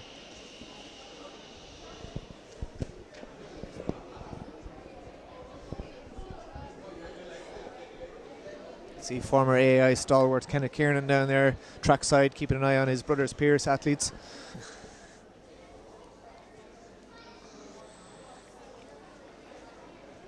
On our marks. And it looks like a false start there from Sean Rowley of Bree AC, but he'll be giving a warning and allowed rerun, hopefully. Throw him out. No, he'll be alright. Although it was quite blatant, so he'll have to get out of the habit of that. But certainly was. You know, operating within the rules, you're allowed one at this age, so indeed it is a yellow card he'll be given. And he's like, I knew I was getting a yellow card, so what? Practice start. I can do that again. Well, I can't do that again or I'll be gone. But I can just go for the flyer, you know. Kind of the disadvantage of the old false start rule, allowing people a warning, is that it encourages that kind of behaviour where people like to take a chance about getting a flying start. Very much stamped out by the change to the rule a few years ago, where it's one and done. Certain clubs, coaches seem to coach that into their athletes as well. Sure, go I for a would too. flyer. I See would how you too. get on. Go for it, So no harm. Mannion, Rowley, Joseph, Cosgrove, Mannion, Chukwu, Carmody and Murta. So 2 South Galway Mannions. Can they take home 2 medals?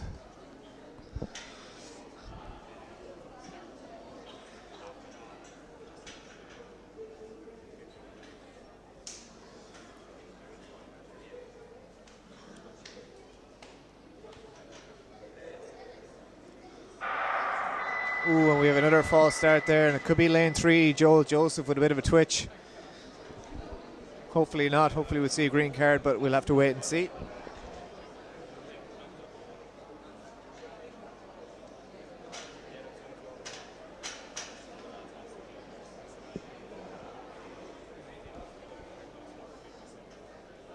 It is a red card, unfortunately, for Joel Joseph there, Middleton AC in lane 3.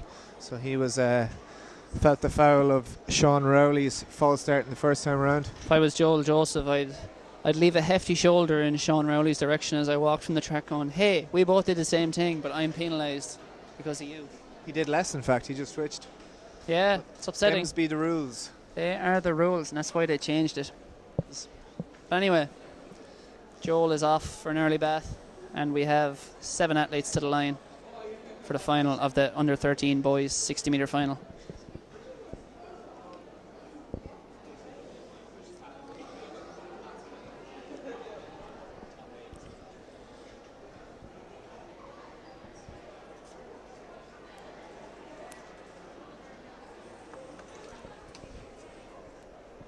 So at the third time of asking, we're on our marks. Under 13 boys 60 metre final.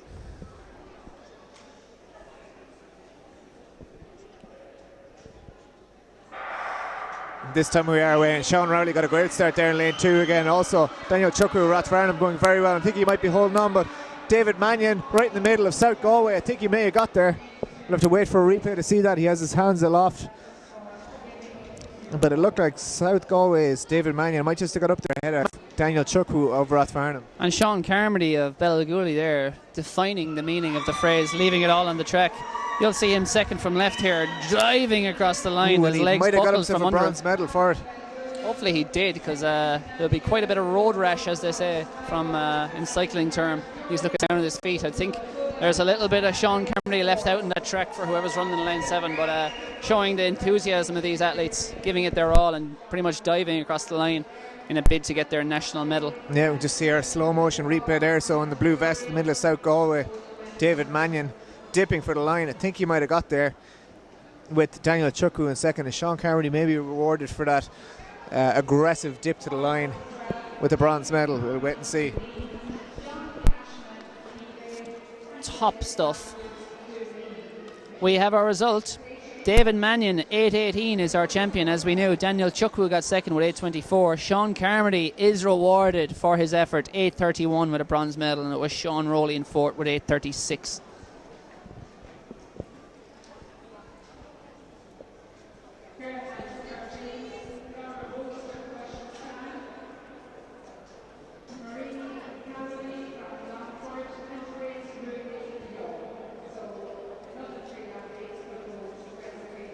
Just the official result of the under 13 girls race. Laura Bolster won that one, as we've seen, from Christianstown AC, 8:08. Maria Olafum Malo Maria Talabi of Longford in second at 8:21, and in third Grace Rooney of Youghal AC, 8:24.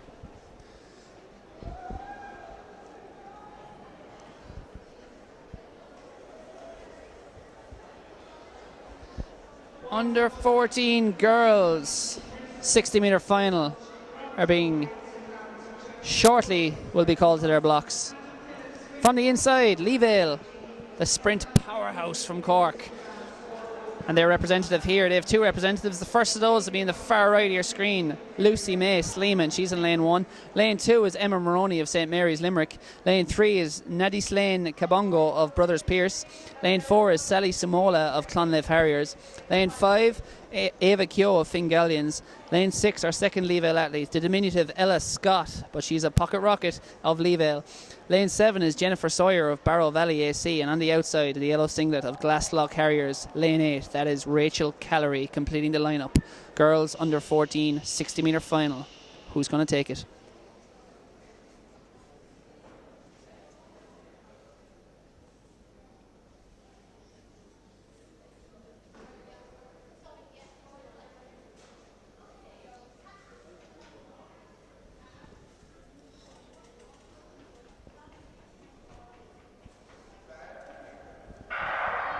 Away first time, good start in lane 3 from Nadislane Kabongo. Also going well in the middle there beside her is Sally Kamola. It's between these two at the moment, but it is Nadislane Kabongo takes the win for Brothers Pierce AC. Sally Samola second, the winning time 8:18. I think Ella Scott got up there for the bronze. She was fading at the end, but I think just held on long enough to secure herself some hardware. Another great close race here at the Irish Life Health National Juvenile Championships, brought to you by Athletics Ireland and Entry. Here we have our replay.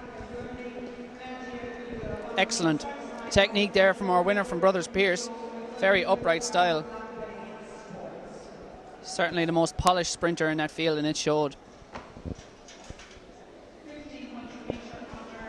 So they're all just waiting the official confirmation. Official results.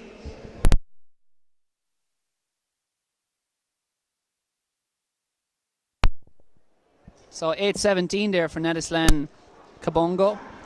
Our champ, second was Sally Samola of Clonleaf with 8:20. And the bronze medal, indeed, you're right, here goes to Ella Scott of Leavale, powering down this near side there in 8:24. Fourth place was Jennifer Sawyer, 8:28. So we're onwards. Rapid fire races here, and it's the boys under 14 60 metre final next up on track.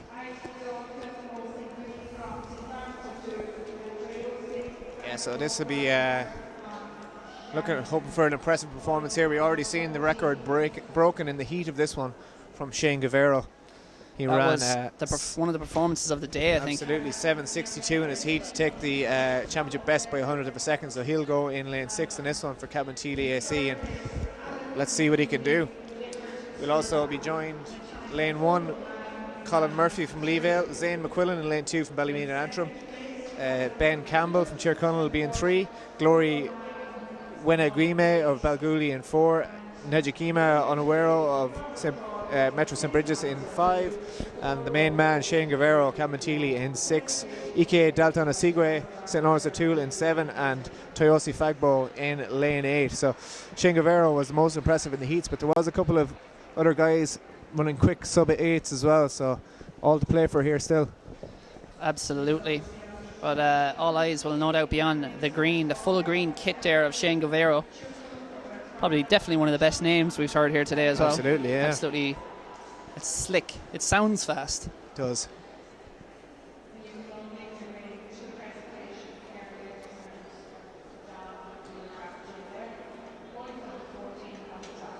And he's so fast he can win in baggy shorts as well. Sure can, giving his arms a swing there. Keep it nice and loose. So he'll He's be ready in to lane rock. 6 there.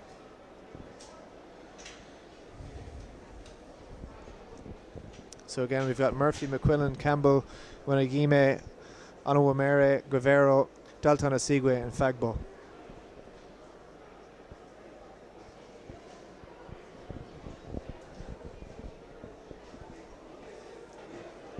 Just awaiting the starters' orders. The official walks off the track, leaves the lanes clear.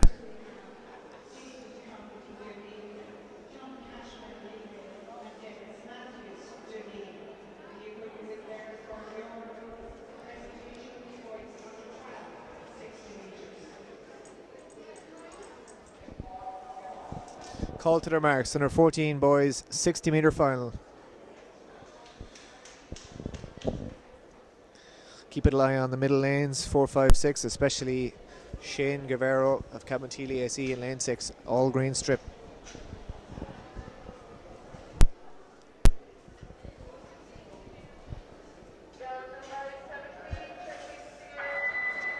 we have a false start. Very quick recall there, so hopefully it'll just be a green card for all the athletes.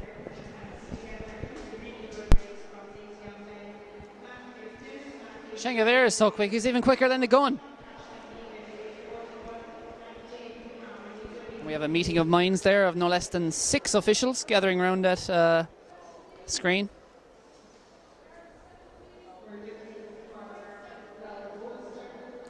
Studying the reaction times and going, yeah, let's just leave it. Let's just leave them off. Which is what I hope they're doing. Only young lads. They're only young lads. Go on. Go on. Mary Martin's giving us a shout out there on the YouTube channel. Says great commentary, lads. Excellent. Thank you. Thanks, Mary. Lies, but thanks. Thanks for tuning in. No, we're very proud and egotistical. Surely. We need positive feedback all the time. Heads won't get out the door after that one, Mary. We appreciate you tuning in. And like I said, if you know anyone competing in these 60-metre finals, be sure to forward them on their friends and family the link, our club mates. Cheer on whoever's representing your club.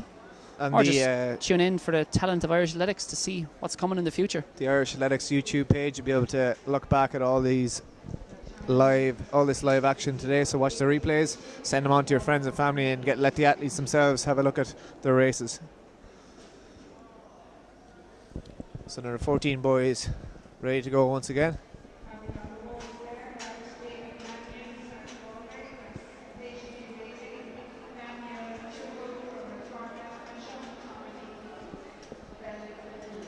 So still doesn't appear there's been any decision made on this iffy first start. See Mossy Wolf down there holding the walkie-talkie. Conor Greeley there sitting playing micro machines on the laptop. Or, checking out the start reaction times. A decision has been made. Green card all around, so that's a sensible decision, thankfully. Good stuff. Those of you who aren't up to scratch with your technicalities, the green card is just a technical warning from the or a technical glitch on the starter's behalf rather than the athletes. It's an admission of guilt. It is. It's surely. like, year grand, we made a bit of a mistake. We messed up, lads. Give us a break. So we're on our marks. There are 14 boys, 60-metre final.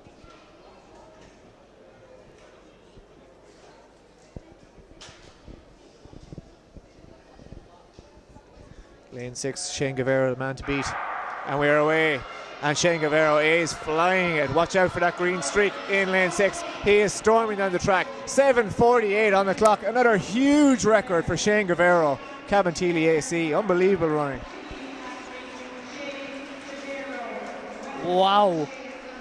7:48. I tell you, he absolutely rocketed out of the blocks. And you were like, okay, this race is over. But then 7:47 it's been corrected to now.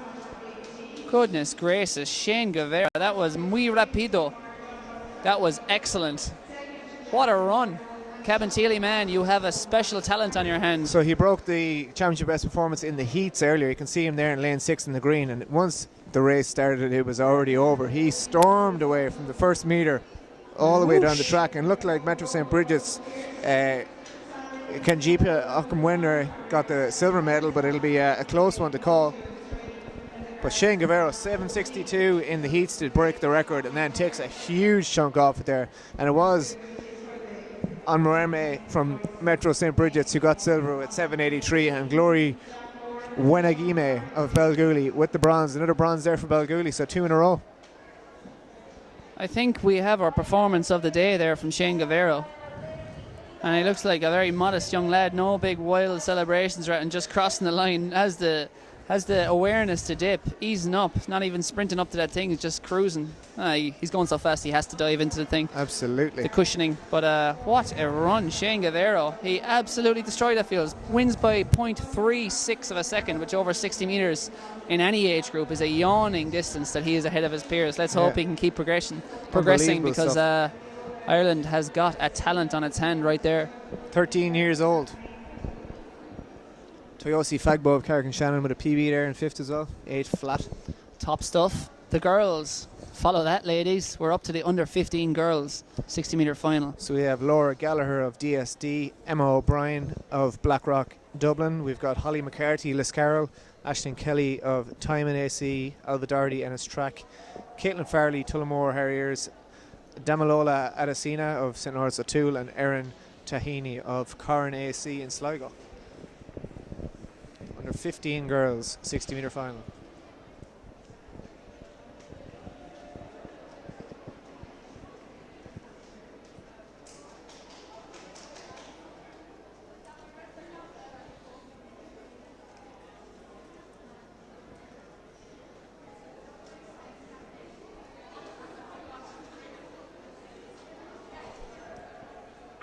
Away first time, and it's Holly McCarthy in lane 3, got up to an absolute flyer. So too Laura Gallagher in lane 1, very close to the moment. Here comes Ennis Tracks, Ailbhe Doherty, and she appears to have got it. Ailbhe Doherty takes the win. Lane 3, Liz Carroll's Holly McCarthy looks like she got second, 7:88 the winning time unofficially. Yeah, top running there from Ailbhe Doherty, Ennis Track AC. Takes the title for lane 5, you can see on the replay there. And it looks like Holly McCarthy did get up for second with 8:01. There's a faint... Damilola Adesina of St. Lawrence O'Toole, I think, has been given the bronze. There's a faint resemblance to an early running style of Usain Bolt there in a Strax Ailbhe Doherty. There's a lot of upward body swaying, as you can see there, and long-limbed. A good solid dip. It's very effective. I said earlier she looked like a middle distance runner, and now I'm saying she looked like Usain Bolt, so I can't make up my mind. But good mix. Either way, she has got speed to burn and talent to burn, and she is the national 60 metre under 15 champion. We have seen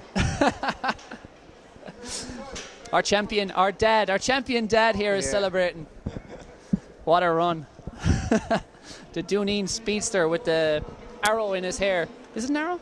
Is it a lightning bolt? Looks like an arrowhead. Yeah, either way, he was shot out of the blocks. Either way, there. he's fast. Flew towards his target of gold impressively.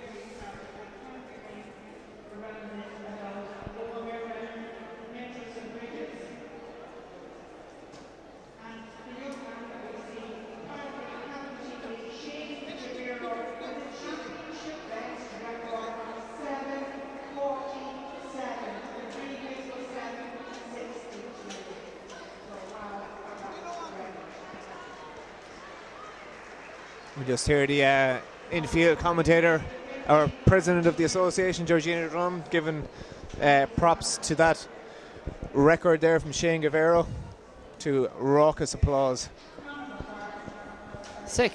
I think the crowd, they've definitely, field events tend to get overlooked, and track events do always get the majority of the attention, but in that case I think it was justified that Shane Guevara is the hero of the day here, because that was a performance that had everyone open-mouthed in awe of the speed for a 13-year-old.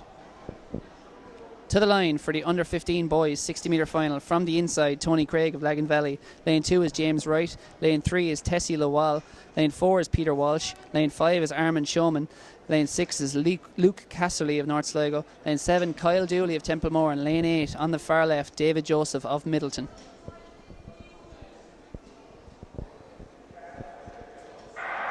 And we are away again, and in lane 2, James Wright with a decent start there, and coming up through the middle, Luke Cassery of North Sligo I think he might take it, but lane 1, Lagan Valley's Tony Craig.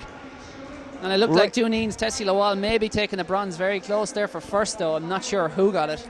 Casserly and Craig neck and neck there from our angle. It's hard to see, but 7:55 on the clock. It's Tony Craig has got it, lane 1. He's been lane handed. 1, see on the very right of your screen there, Lagan Valley just gets up for the win. Luke Cassery 7:58 in second, and Schumann in third. Armin Schumann of Templemore AC takes the bronze medal. So very close, 300ths of a second separating the top two. What a run. Tony Craig, your champion. See here again, the Lagan Valley, the navy singlet there, storms out of the blocks. Got it all to do. His main challenger 6 lanes away in the white of North Sligo, but they were neck and neck, and just outdips his rival, with the bronze medal going to the Templemore man in the middle. So we're onwards and upwards. The ladies are back on track, and this is under 17.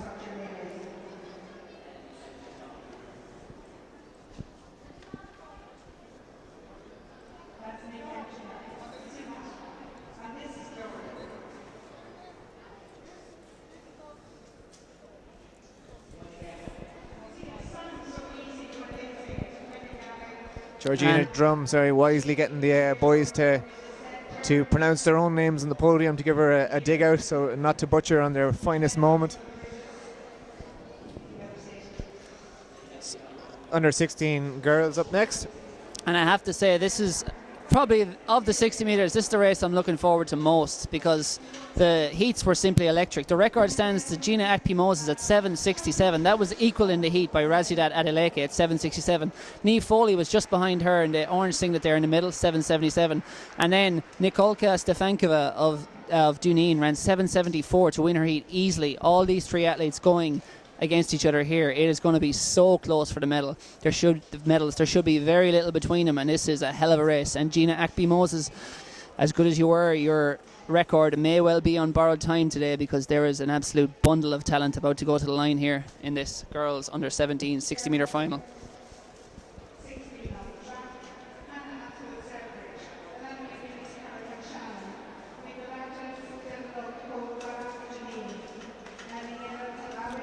From the inside, lane 1, Alana McGuinness of Carrick-on-Shannon, the white singlet. Lane 2 is Hannah Aspel of Celebrate JC. Lane 3 is... Are we looking at the right one? We are. Niamh Foley was due to be in lane 3, but it appears she's in lane 5 here. So it is actually in lane 3. It is Nikolka Stefankova of Duneen AC, the red singlet and the glasses there. Lane 4 is Ademi Talabi of Longford. Lane 5 is Niamh Foley of St Mary's. Lane 6, another one to keep a close eye on, Razidat Adeleke of Tala. Lane 7 is Isabel Doyle of Rathfarnham, and on the outside, Lauren McDermott of Tala AC. This should be a cracker. Watch the clock.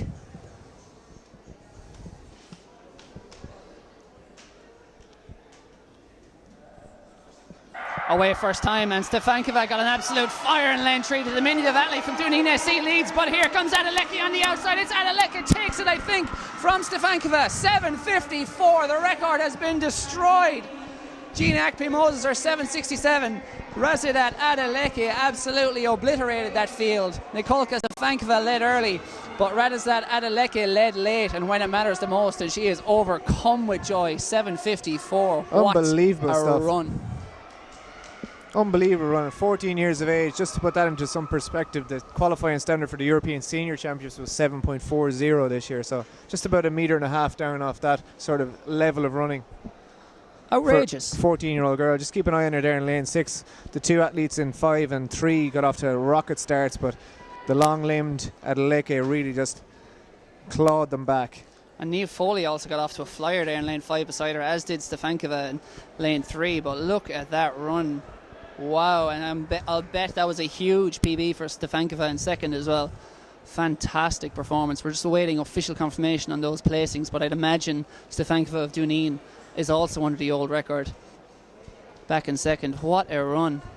Supreme. And as we can see there with Adeleke, her technique is still quite novice technique, but she has the physique and she has the speed, most importantly. Looks across at the clock and suitably throws the hand in the air, because that was one of the performances of the day, if not the run of the day.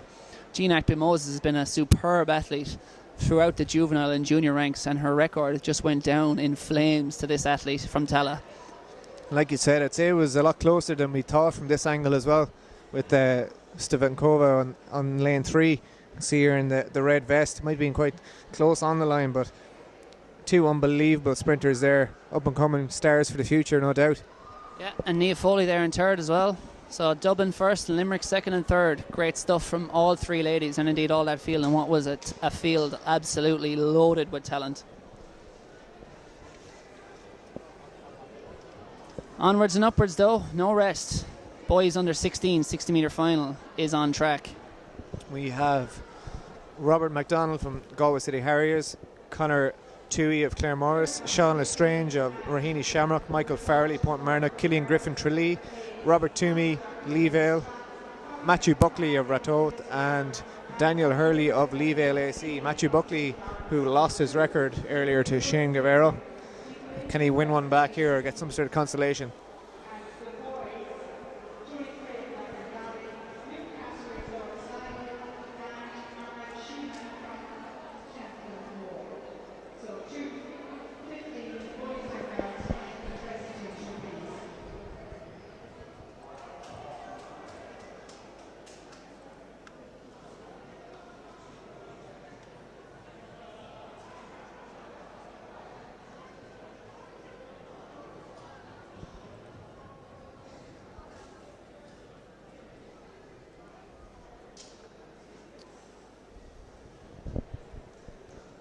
We're on our marks. MacDonald, Toohey, Lestrange, Farrelly, Griffin, Toomey, Buckley, Hurley.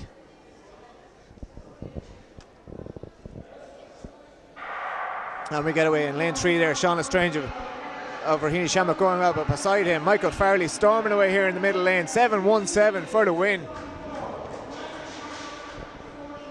Very impressive performance there, really, in the last 30 metres, just left the field for dead. So it is the Portmarnock AC man who has done the business. Looked very impressive in his heat, was well clear of the field and was the fastest coming into this final by a long way, so he really lived up to his favourite billing here in the final.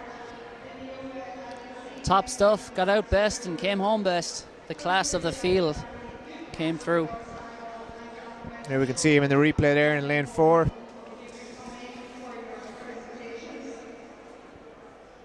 So out very well, a nice knee drive out of the blocks and just starts powering away, and from here on he is the only winner.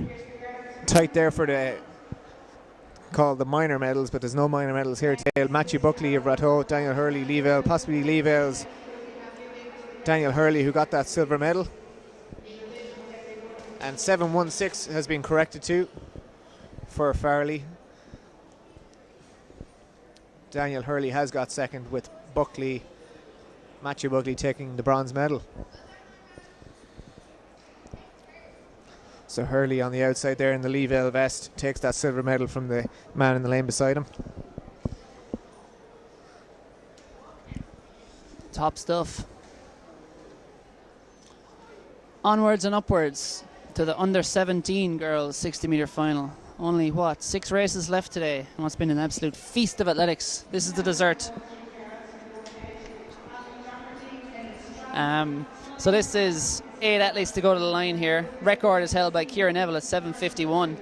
A time we thought, a time when it was set, we probably thought that won't be challenged for several years, but Mrs. Adeleke there from Tala AC will be hopefully returning here 12 months' time and only has a few hundreds to find to break that record. And what a talent. I can actually just see her down below us here checking the result with a huge grin on her face, and as well she might, because she has done herself and her club proud today. The lineup though for the under 17 girls 60 metre final: from the inside, Chloe Corcoran of Celtic. Lane 2 is Gospel Idaho from Longford AC. Lane 3 is Chloe Hayden, St Lawrence O'Toole. Lane 4 is Ella Dwan from St Lawrence O'Toole. 5 is Steve O'Toole from St Lawrence O'Toole. 6 is Lauren O'Leary from Emerald AC. 7 is Roseanne Fitzgerald of Carrick on Shore. And on the far left, this familiar red of Duneen, Niamh Moriarty. So 3 Carlow athletes to the middle, 2 Limerick to the left, a Connacht representative, a Tipperary representative, a good spread of the country here lining up in the under 17 girls 60 metre final.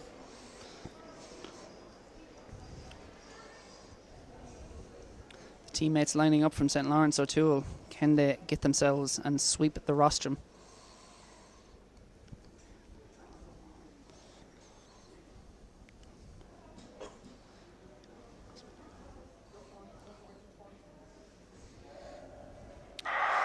Away first time, and very well there in the middle from St Lawrence O'Toole. That's Ella Dwan, appears to be leading, but her teammates either side. Steve O'Toole coming through now. It is Steve O'Toole who takes the win from Ella Dwan, and it looked like Emerald's Lauren O'Leary powering through might have got bronze. Otherwise it would have been Chloe Hayden, also very close in contention there. 7:73 the winning time. Steve O'Toole, it was the last 20 Jared that won it for her. Absolutely, yeah. Steve O'Toole there, St Lawrence O'Toole. Let's say 7:73 on the clock. You had her clubmates pushing her all the way.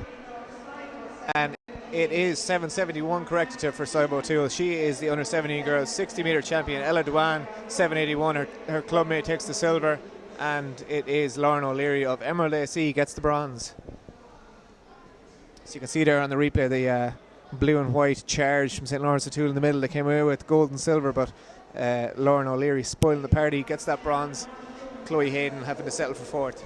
Excellent race.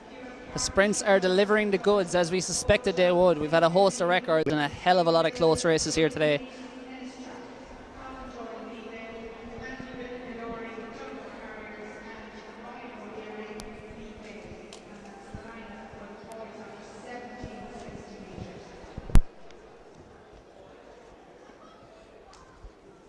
So we're down to five more 60-metre races to go at this year's Irish Life Health National Juvenile Championships here in Athlone IT International Arena, brought to you by, of course, Athletics Ireland, and with all the thanks to ntry.com for their wonderful live streaming facilities. Very much so. And I see Mark Jones from Ballamore Cove down there as well. Sonia Sullivan's old club, current club. Current club is right. Great to see them back in business. The old black and yellow strip there on the very right of picture. Yes, indeed. A weekend that Sonia would have been a very busy woman with the World Cross duties back in her heyday. Very true, very true. And Peter Wright here from Ballymena and Antrim, Kieran Carty, Dundrum to Dublin, Paul O'Shaughnessy, Dunin AC, Gabriel Kennedy from Ennis Track, Colin Doyle from Leeville SC, Emmanuel Elori from Tullamore Harriers, and Ryan O'Leary from Leeville SC. So plenty of athletes that we've seen in recent times. I don't see Ryan O'Leary down there. Lane 8. No, lane 8 seems to be empty, alright, so just down to 7 athletes. We've had a clear run of it in terms of starters so far. I'd say now we'll have to touch wood there. Yeah, once we got past the under-13s, we had a good run. So 7 athletes in this one: Jones, Wright, Carty, O'Shaughnessy, Hinde, Doyle, Ilori. And Ryan O'Leary has been scratched from Leeville SC. We've got an Ilori, we don't have an O'Leary. Oh, and I cursed it. You did. We may no longer have an Ilori. No, certainly a break there. Even from the angle we're at here, you could see somebody jumped the gun. Certainly did. Emmanuel Ilori did. Possibly beat the traffic. Possibly, I wanted to get out here. Very a lot of cars in that car park. Absolutely, hitting rush hour too. Sunday evening rush hour from Athlone. Yeah. Certainly. Back to Tullamore. Well known fact. Tractors and a good weather. But he'll be. I can see there. Quite obviously that he broke that one. And officials now once again trying to figure this one out and see who has broke. You can see them there trying to work this one out. Maybe turning it on, turning it off again. Perhaps. It's always the best option. Somebody turn off the internet. But still waiting on this one here. He's shuffling out his deck of cards. Saw a green card, but I don't think it's going to be green. I think you're going to see somebody more go. Sinister than that. He's walking over. Oh, it's a yellow. Thank God for that. He does his old wobble technique, Mr. Blobby style. Yeah. Green card for the rest of the field, and Emmanuel Ilori wipes the sweat off his brow. Yeah, got away with that one, and it was Gabriel Kennedy getting the yellow card there from Ennis Track. He was very impressive in his heat, so let's see what he can do here in this final. All these athletes having to qualify out those heats earlier on today, as well as qualifying for these races of their provincial championships. So if you just tuned in and looking for an athlete you don't see, they may have been eliminated in the heats. You can click back, watch the replay of the races, and share the links, etc., around your friends and cohort. And all these will be uploaded in the next few days, depending on David Shea's timetable. See what he's Certainly. at. I think he's got The Voice UK is coming up there this evening, so he might be a bit busy. Loves that show. Big fan of will.i.am. Styles himself on him, in fact. So hopefully a good. We're having a faulty start here. The Finnish officials. Finnish is gone. It's gone. Not the officials from Finland, but the Finnish officials have decided that the race is not ready to run. No, Pat Hooper is down there and he's thinking, look, there's no bell, so why are we doing this at all? He doesn't understand when he should ring the bell. At the 30-metre mark? No, I'm not happy with this now. Halfway? Around that track. Anything less than a mile is a joke. He's been subdued.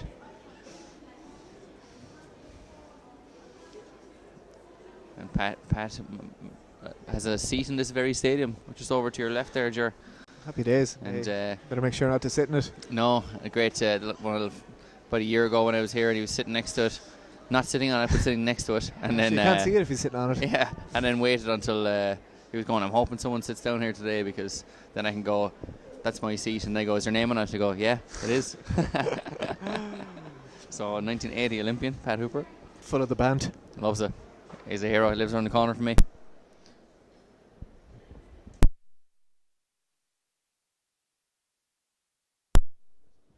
So we're settling into our blocks here now again, and lads are just keeping themselves warm as starting Getting a few issues. A couple extra practice runs in. Certainly there, the Ennis man, Gabriel Kahinde, looks very impressive out of the blocks, so he'll be the man to watch. If you're a neutral, that is.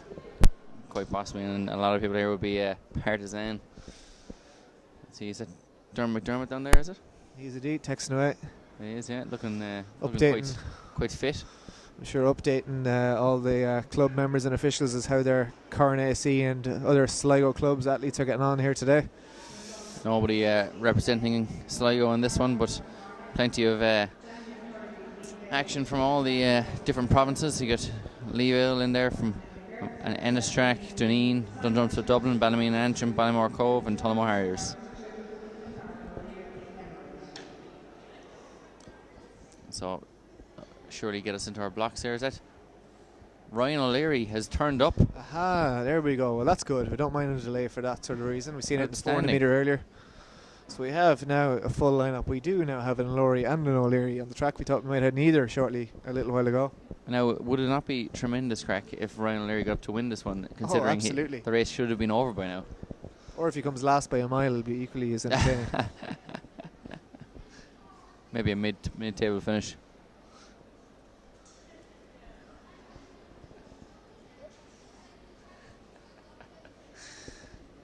Lots of sportsmanship being shown here by the officials today. Give everyone a fair chance. Or an unfair chance. And yes, quite possibly, yeah. But good to see him getting a run out anyway. And still waiting to get into our blocks here. Taking our time about it. O'Leary just settling himself and making sure that he's all present and correct with his blocks. So he is the man that Cathal Denny found quite physically intimidating earlier. Yeah, Doesn't want to meet him in the actually alleyway. left since, possibly when he saw Ryan O'Leary Out coming. of fear. Don't tell him I'm here.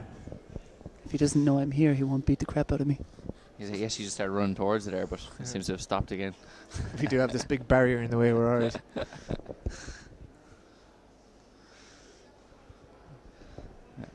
Big man, strong man, nice man. So a full lineup once again from lane 1 right to left. Ballymore Coves, Mark Jones, Peter Wright, Ballymena and Antrim, Kieran Carty, Dundrum, South Dublin, Paul O'Shaughnessy, Duneen AC, Gabriel Kahinde of Ennistrack right in the middle, lane 5, Colin Doyle of Leevale AC, Emmanuel Elorey, Tullamore Harriers, and the late arrival Ryan O'Leary filling all of lane 8 from Leevale AC. Certainly, and he'll be looking to, while he was late to the finish line, he'll hopefully be first to the, or late to the start line, first to the finish line. That's the plan. On the marks. And we are away in lane 5. Kahinde away to a flyer there for Ennistrack, but he doesn't have it all his own way, but he's coming through strong. Beside him, the Leevale athlete Colin Doyle pushed him all the way to the line, but it is Ennistrack's Gabriel Kahinde, 7:14 on the clock. And Doyle from Leevale there is down like a sack of spuds. He's certainly hurt his hamstring. As soon as he crossed the finish line there, he started to hobble, as you can see here in the replay. 7:13 was the winning time, and Doyle got 7:16 for a second, but so picked up an injury along the way. And O'Shaughnessy of Duneen, Paul O'Shaughnessy, picks up the bronze with 7:27, a hundredth of a second ahead of Mark Jones. So you can see here Canadian in had the a great replay, start. Kahinde there of Ennistrack, nice and low at the start and really technically sound. The Leevale man dips for the line, and just perhaps that overextension picks up a bit of an injury along the way, and hopefully just a bit of a cramp after that race.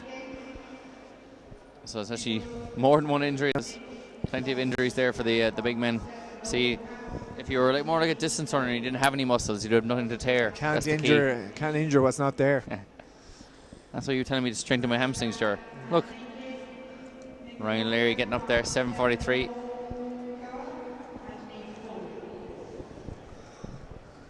So all those athletes qualifying for that final out of those heats, and now we've got another one here. Great finish there, but unfortunately for Colin Doyle, just picking a little bit of injury there, but got second place. He'll hang the silver medal off his ice pack this evening. Certainly, and not the only man taking a tumble there. Plenty of injuries, so they'll have to scrape these lads off the track to get the next race going.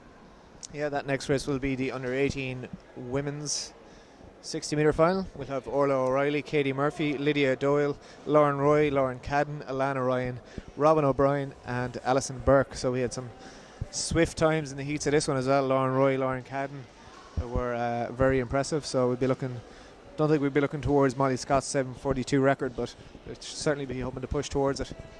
Yeah, that's fairly swift moving from Molly Scott there to run 7:42, and obviously she was running against Ciara Neville.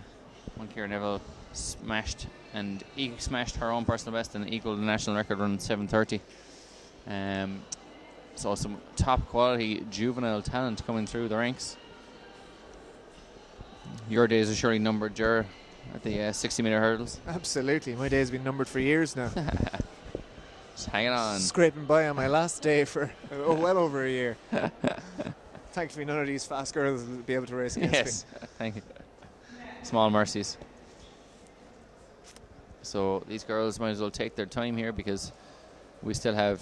They're letting them get in their marks, even with two athletes on the track. So I'd like you just to wait and watch the realization happen here on the part of the officials that there are people still strewn bodies on the track. Get a finish line official to look to their left. We might have a stand up, please, but they're carrying on. So we've got O'Reilly, Murphy, Doyle, Roy, Cadden, Ryan, O'Brien, Burke. Hopefully no more injuries because of the injured athletes at the end of the track here, but keep an eye on those middle lanes. No, and we are away, and Lauren Roy away to a flyer there for City of Lisbon. Lauren Cadden beside her, pushing her all the way, and Lydia Doyle of GCH, and Doyle gets up for the silver, and they managed to avoid all the bodies at the finish line there. Certainly, and the officials at the finish line just copped that very late. They did, tried to shout. I imagine there was a few flutters in the hearts. But 7:65, Lauren Roy takes the title.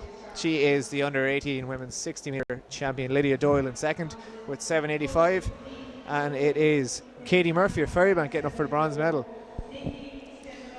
7:89 for her. So we're very lucky to get away with no injuries there in that one in terms of those girls. Might have helped the girls not injure themselves, but they had to concentrate all the way to the spongy mat at the end. Exactly, yeah. So you can see the replay there. Yeah, Lauren Royce storming away, wins by over 0.2 of a second. Little clap of celebration. She's an incredibly smooth athlete there. There was no, she's no small, side to side. Small, powerful, and technically very efficient. So she really got the job done there. Two unfortunate men being hauled away. Hopefully they'll be back for the outdoor season in a couple of weeks' time. Certainly, you'd assume just maybe even a mere twinge of the hamstring. Yeah, hopefully so. Especially when these lads have been warming up and powering out of those blocks for the last while. And absolutely, it's very warm as well, even just dehydration and cramping. But there is Lauren Roy in the red of City of Lisburn in lane 4, storming up the track. So incredibly smooth. There's no side-to-side motion, and she just looks really the class of the field. There's not even a huge amount of strain on her face. She was cutting comfortable. Through a knife like butter. Comfortable like victory. Butter like through a knife? Knife? Butter? Like butter through a knife.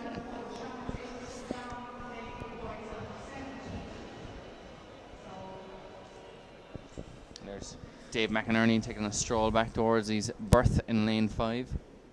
Yes, indeed. He's joined on the start line by Daniel Soyemi, Lance Gabriel Balon, Pascal Ryan, David Murphy, Dave McInerney, Joseph Finnegan Murphy, Aaron Kelly, and Khaled Abiodun. So you'll be looking, I suppose, at the middle few lanes, but Pascal Ryan, David Murphy in particular being the highlight there of that early rounds. I think he could even take Zach Irwin's record of 6:93, around 6:97 there in the heats. Cruising as well, so yeah, it's going to be an interesting one to watch here. And Joseph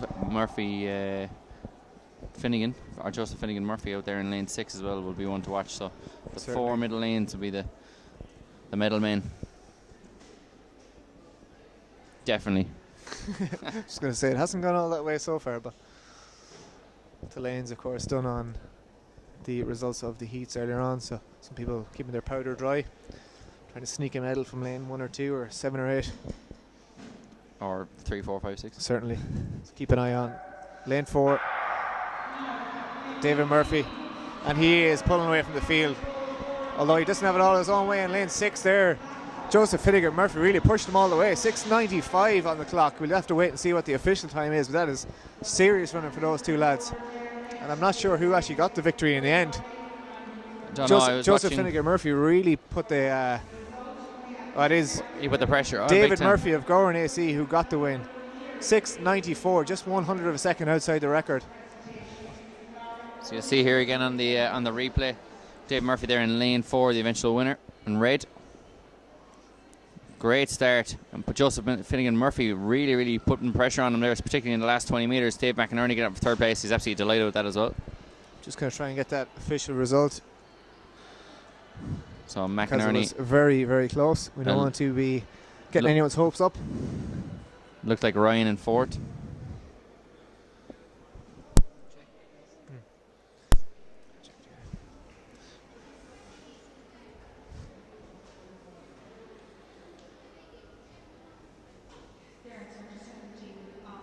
Yeah, so it was a 6:94 for both of the top two there.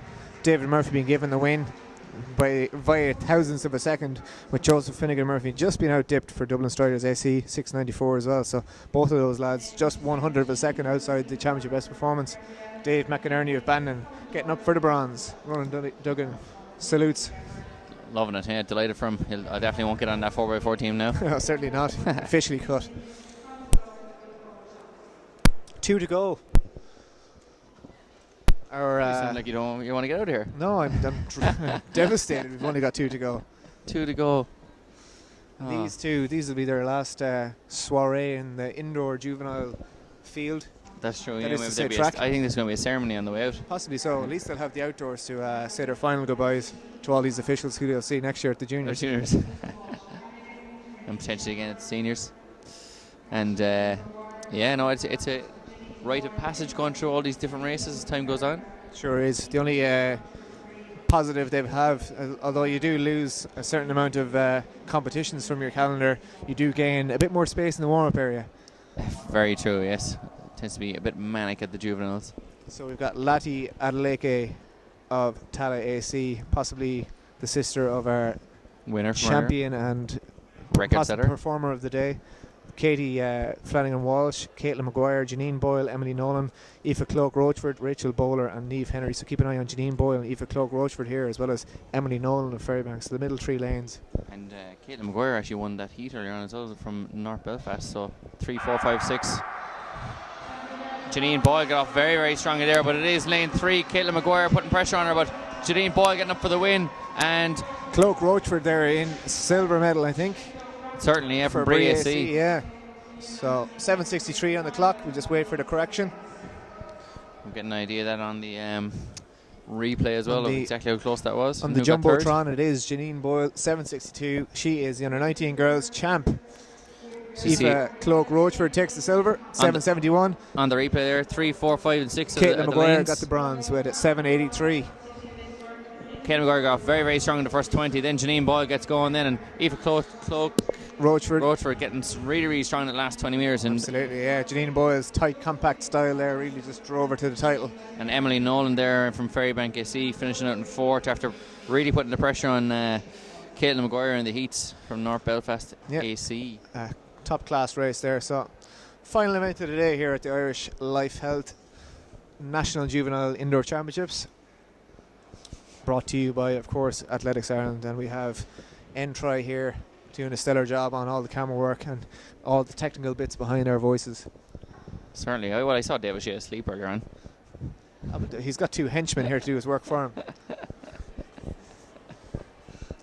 Bodyguards, bouncers, technical whiz kids, they do it all. So final race of the day. We had some fantastic sprint races throughout the day there, 2 in particular. Absolutely, yeah. Adeleke and the girls under 15. I think even a bit older, was it? Was it 16? No, I think it was under 15, 15? yeah. Under 15, 60 metres with that 7:54 blitz. And also Shane Guerrero of Cabinteely AC. Cabinteely AC, yeah. He really stole the show on the boys' side. So those 2 for me would be a really highlight of the day. Yeah, we had plenty of other championship bests. There was a championship best in the pole vault, shot put, and the high jump. 2 high jump championship bests as well. One huge one. Certainly, yeah, so young man from Leeville, Toby. His absolutely. second name is I'm losing his second name now at this stage, but you've lost it all. You've lost more than his second name at this stage. Plenty of great performances. Certainly was. So a lot of a lot of talent for the future and for next year. And a lot of people who didn't even get out of their heats will be winning medals here next year. Very true. So final event of the day. These are the big men, under 19s. Dylan Cody Foy in lane 2. Sean McCarthy, Shane Keane, Jack Fortune, Danny Brown, Jack Dempsey, Kieran Marr and Michael Ogu Sikan from Tala AC. Jack Dempsey looked very impressive in the heats here, Ger. He did, yeah. He went sub 7 seconds, so we'll be hoping for more of the same here. If he can just hold his form and relax, he should storm away with the title and push towards Marcus Lawler's record. 6-7, yeah, hand timed. 6-7 hand time. If we get an electronic mark for that, we'd know a bit better. And the airway, and it is very tight so far. But Jack Dempsey, or Jack Fortune, going very well. But it is Jack Dempsey in lane 6, storms away, 6.98, possibly 6.97 when we get the official result. But that was a classy performance. Certainly, and Danny Brown from Finn Valley, that was in lane 5 there in the blue, got out strongly as well over that first 20 metres. And yeah, it is indeed 6.97. Sorry, Ronan, for Jack Dempsey. Danny Brown 7.07 for the silver medal. We just see the replay here, and it is Shane Keane of Crusaders gets up for the bronze with 7.20. And the young man from Leeville SC has been carried off there, but we'll get an eye on him. So just look at lane 6 there. The Galway City Harriers, just a nice, smooth, elegant runner. Jack Dempsey 7.97. 6.97. He is the under 19 men's champion. He'll never run a 60 metres as a juvenile ever again, and what a way to go out. And we can actually see the under, I think it was 18 boys. That was no, it wasn't 18, it was 17 in fact. 17 boys, Leeville SC's athlete. His name was Colin Doyle, in fact. There he is, Colin Doyle, who was actually injured on the rostrum there and can't even stand up on it. As I believe silver and bronze are injured there. Yeah. One hamstring, one calf. So hopefully those boys get back on their feet and back moving fast fairly soon. David Murphy there is getting up for getting his medal in shortly. Kahide of Ennis Track there getting crowned the champion. So an excellent show of sportsmanship here with the three lads sitting on the rostrum rather than standing. Absolutely, equality for all. Very kind. So that is all for this year's day 2 of National Juvenile Indoor Championships. Of course, we'll have next weekend for more action, Ronan. But from today, thanks to Irish Life Health, as well as Entry for doing all the camera work, and of course, Athletics Ireland, we'll be seeing you again soon. Thanks for tuning in. Thanks very much. Enjoy.